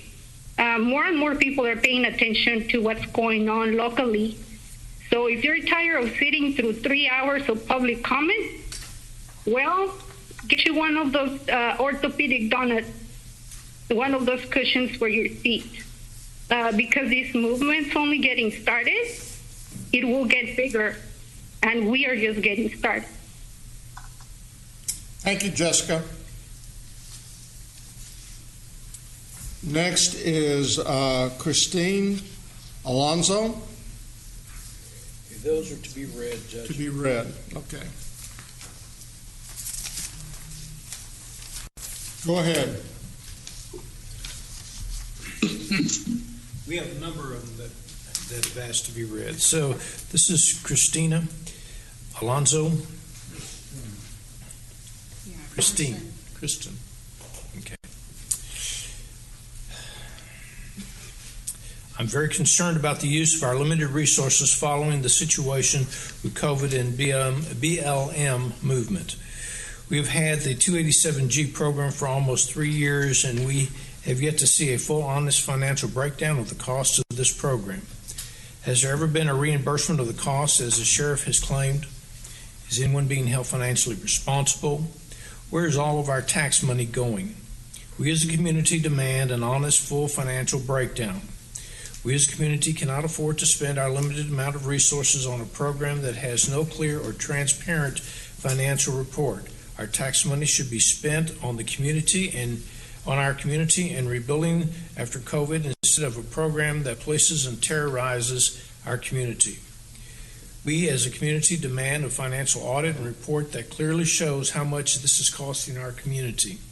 Last time we saw a breakdown from the sheriff, no one from the community believed it. And even some of the commissioners spoke out, including the judge, about the validity of this financial breakdown. When the sheriff briefs the commissioner's court next week, I expect to hear a full, honest, and clear breakdown of the costs of this program. Last time the sheriff didn't respect you enough to give you an honest, real financial breakdown, and now this is your chance to hold him accountable. This is your chance to show your constituents that you care about how our resources, time, and money is spent, and that you will hold the sheriff financially accountable. For you, Judge, and the commissioners, if you vote to renew this program without clear and honest financial breakdown, you are stating that you support a program that has no financial checks, and that you are complicit in the misappropriation of these funds. Do not allow yourselves to be pawns for a sheriff that has shown disrespect for you all in the past.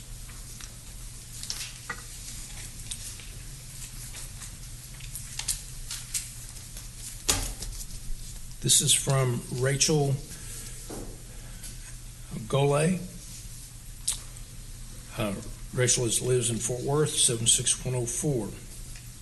I would like to register my opposition to the 287G agreement, which does not make our community safer, and in fact makes our Latino and immigrant communities more vulnerable. This voluntary agreement must end. Thank you.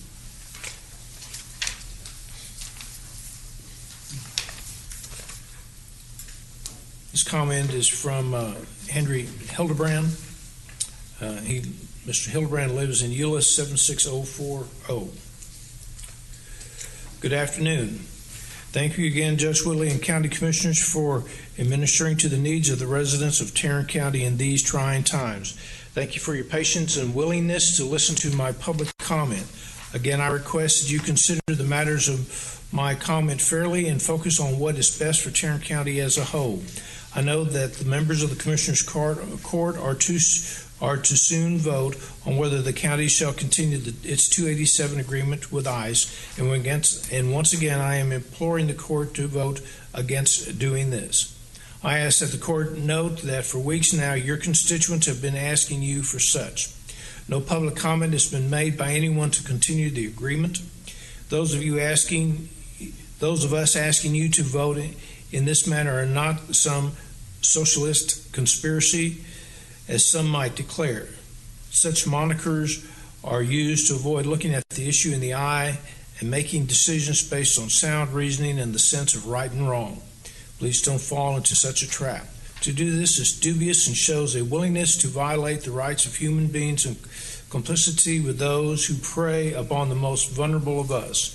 The world is watching America now more than ever. The youth are entering the public discourse demanding justice. They know the current system needs reform and have a willingness to stand up for the disenfranchised. These are not the forces forged by propaganda. This is happening because they are observing with their own eyes the injustice being done to those who need protection. They are simply standing up for what is right. Now is the time to stand with justice over expedience. Perhaps you do have constituents who express fears of our immigrant community. Your position of leadership demands that you guide the fearful to understand that we are a nation of immigrants and that the newly arrived are simply struggling to survive, that they want a better life the same as anyone who would in these trying times. Don't give in to the temptation of the weak-minded or resort to fear-mongering in hopes of garnering some populist points. Take the opportunity to reform our county in a way that bends toward justice for all who live in Tarrant County, especially the most vulnerable among us, so that our county can be stronger than ever. Start by ending the 287G agreement. Start by doing what is right. Thank you.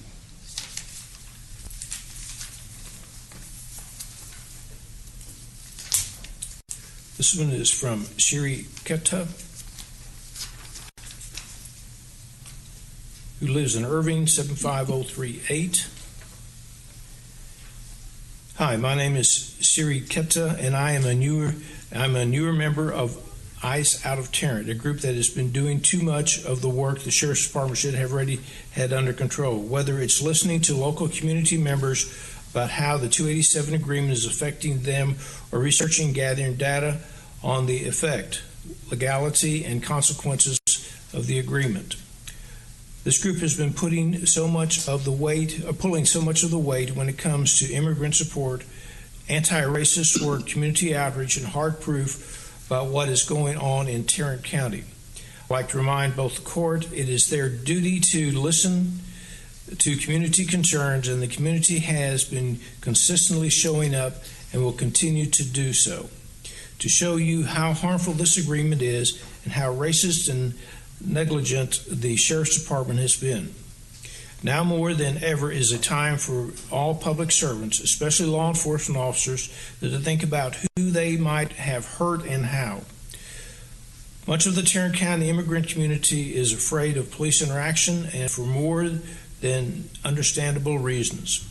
They have been treated wrongly by a racist police department that harasses Latino residents at higher rates and forces members of the community into decrepit jail cells that have clearly not been meeting health or safety standards, especially during the pandemic.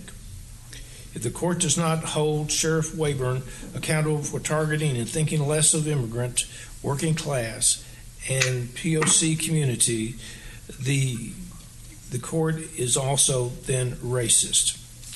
There's a clear decision to make if the court chooses to support its people, its community, and justice overall. End this agreement that has increased rather than faced and decreased issues in Tarrant County like racial profiling, civil rights violations, family separations, and the general isolation of immigrant communities. Thank you.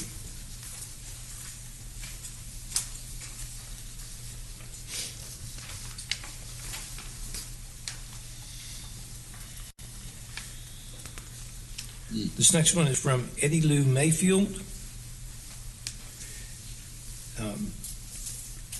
There's not an address on this. So this reads Commissioners Court. Surely by this year, the Commissioners Court has some idea of the yearly cost of 287G to Tarrant County. Has Tarrant County been reimbursed by the federal government for the yearly cost of at least 2 of the 3 years of the contract? I'm now asking about the initial cost that was used as proof of reimbursement last year.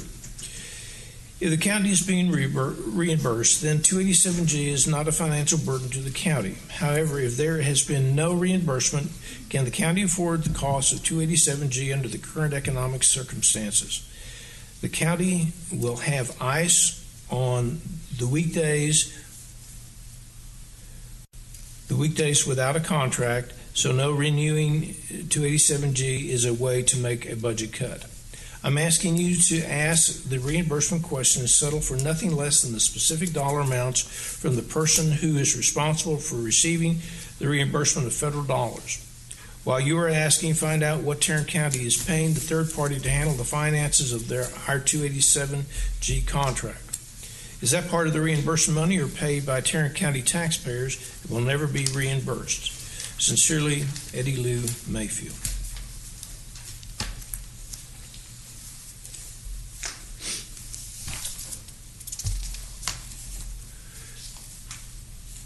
This is Norma Garcia Lopez from Halton City 76137.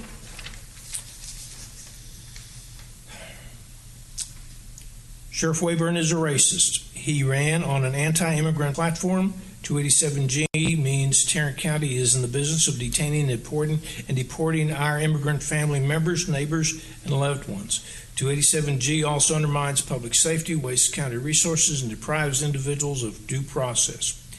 This agreement also increases permanent and painful family separation while increasing fear and distrust in the community. Please do not renew this agreement.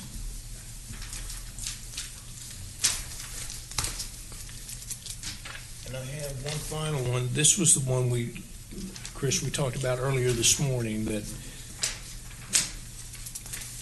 And this is Medea Whitaker. She's from Fort Worth, Texas. I wish to make the following statement read. I wish to have the following statement read to the court during the public comment period, or you can tell me and I will make the remarks via telephone. On August 2019, I attended a meeting with Commissioner Johnson. As the representative of my district, I wanted to determine what steps he had taken to cast an informed vote regarding 287G last year. In the meeting, Mr. Johnson confirmed that he had performed no due diligence to cast an informed vote on renewing the program. He did not obtain the racial profiling reports for the time that Wayburn was police chief in Dalworthington Gardens. This would have enabled him in the Commissioner's Court to determine if Mr. Wayburn had a history of racially unjust policing, which would turn a program like 287G into a weapon of discrimination in the sheriff's hands. He did not request that Sheriff Wayburn provide a research study to validate his repeated claims that 287G makes communities safer. He did not contact any municipal police departments in Tarrant County to assess how 287G has impacted their ability to keep communities safer. He did not contact local nonprofits that serve victims of crime, such as domestic violence or child abuse, to determine if they've seen a decrease in reported crimes under 287G. Commissioner Johnson said it was not his duty to perform this due diligence and that he did not intend to. The only step he took prior to casting a vote on this volunteer program was having private discussions with Sheriff Wayburn. Mr. Johnson said that the reason he sought no other information is because Wayburn is an honorable person and I had to take his word. When I asked Mr. Johnson if an honorable person should be required to provide fact-based information regarding a program before the Commissioner's Court approve it, he said, "I don't want it." Additionally, Mr. Johnson called the 287G program a federal program, indicating that he doesn't even understand, and he voted about adopting a voluntary agreement. If anyone doubts the validity of these statements, I can provide the Commissioner's Court with audio recordings of the meeting. What it demonstrates is that the Commissioner, who is supposed to be the liaison between the Sheriff's Department and the Commissioner's Court, performed no due diligence before you cast a vote on a highly consequential program. This type of governance is sloppy. It's an insult to taxpayers. I hope that you all have taken a more judicious approach in assessing 287G before voting on its renewal again. Your Honor, that's the only ones I have. Okay. What was the name of the person? Mindia, I'm sorry. Media Whittier, you remember her. Mindia Whittier. Yes, that's I remember very well. She's the lady that, in the presence of a bunch of young, underage kids in the courtroom full of them, shot the finger to one of our ladies that made a statement up here that day. So did I have information for her? No, I don't. That was, I believe, at last year's discussion regarding the 287G agreement. Mr. Manius, is there any further business at this time? No, sir. Court members, any other business? And with that, we will stand adjourned.